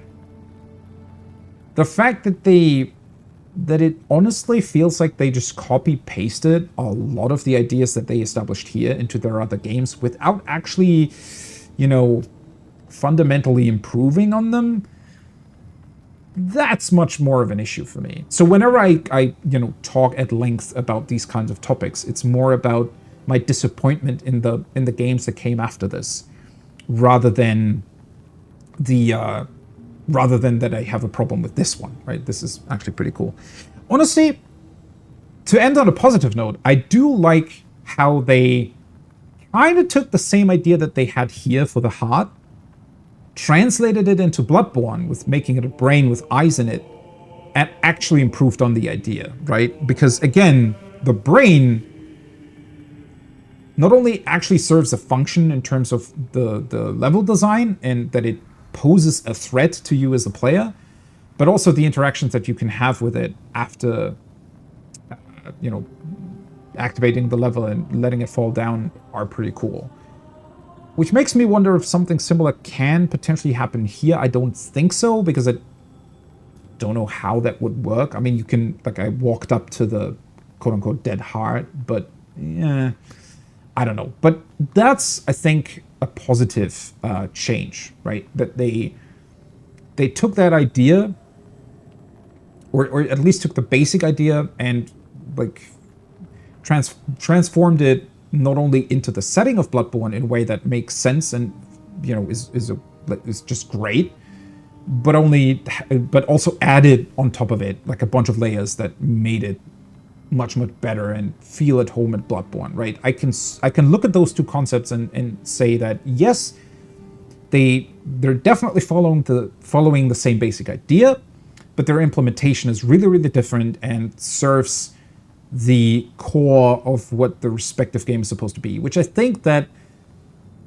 in Bloodborne, they've actually really had a lot of really cool ideas of what they were doing differently compared to Dark Souls, right? Or Demon Souls, rather. And that's sort of my thing, is that I think I like Demon Souls a lot as sort of the first concept, right? I like Bloodborne a lot because I think it improves on a lot of these concepts quite a bit and changes enough around to feel original and cool. And I'm obviously a huge fan of Sekiro because it is very different and has very different gameplay. However, I think that Dark Souls, sadly, to me, just feels like a bit of a cheap copy of Demon Souls, right? I know that's going a bit far. I still think they're good games, right? Don't get me wrong. Dark Souls is still a much better game than the bullshit that is Assassin's Creed or Far Cry. Obviously, right? Obviously, we're still talking about a good game. But in terms of, when you look at Sekiro, when you look at how they twisted a couple of things of Bloodborne, and then also, Elden Ring just copies over too much stuff from Bloodborne again, from Dark Souls again. Yeah. It's just that I think it's almost less about what Dark Souls is and more so the disappointment that it could be more than what it is, right? Anyways, this is going to end it for today. It was a lot of fun. I was able to, you know, continue with these levels, and I hope that next time, well, I'll be able to tackle the next Archstone, and maybe I'll get through it a bit quicker than I was now. But because I also feel like I'm repeating myself a bit. Yeah, it's just the nature of things, I guess. But yeah, that's gonna be it for today. Thanks so much for watching. Thanks for being here. Thanks for chatting. Hopefully I'll see you on the next one. Until then, have a great rest of your day, morning, evening, wherever you are. Next stream most likely is going to be tomorrow evening with another round of the Omega Protocol in Final Fantasy XIV, which is, I think, day 10 of progression, and maybe our foray into Phase 3. I have a slight hope that we'll be able to iron out those last issues in Phase 1, finally get consistency into that, because if we can, then we're definitely good on getting into P3, because P2 I don't think is posing much of a problem for us. It's just the consistency on P1. Either way, that's the plan for tomorrow. Until then, bye-bye!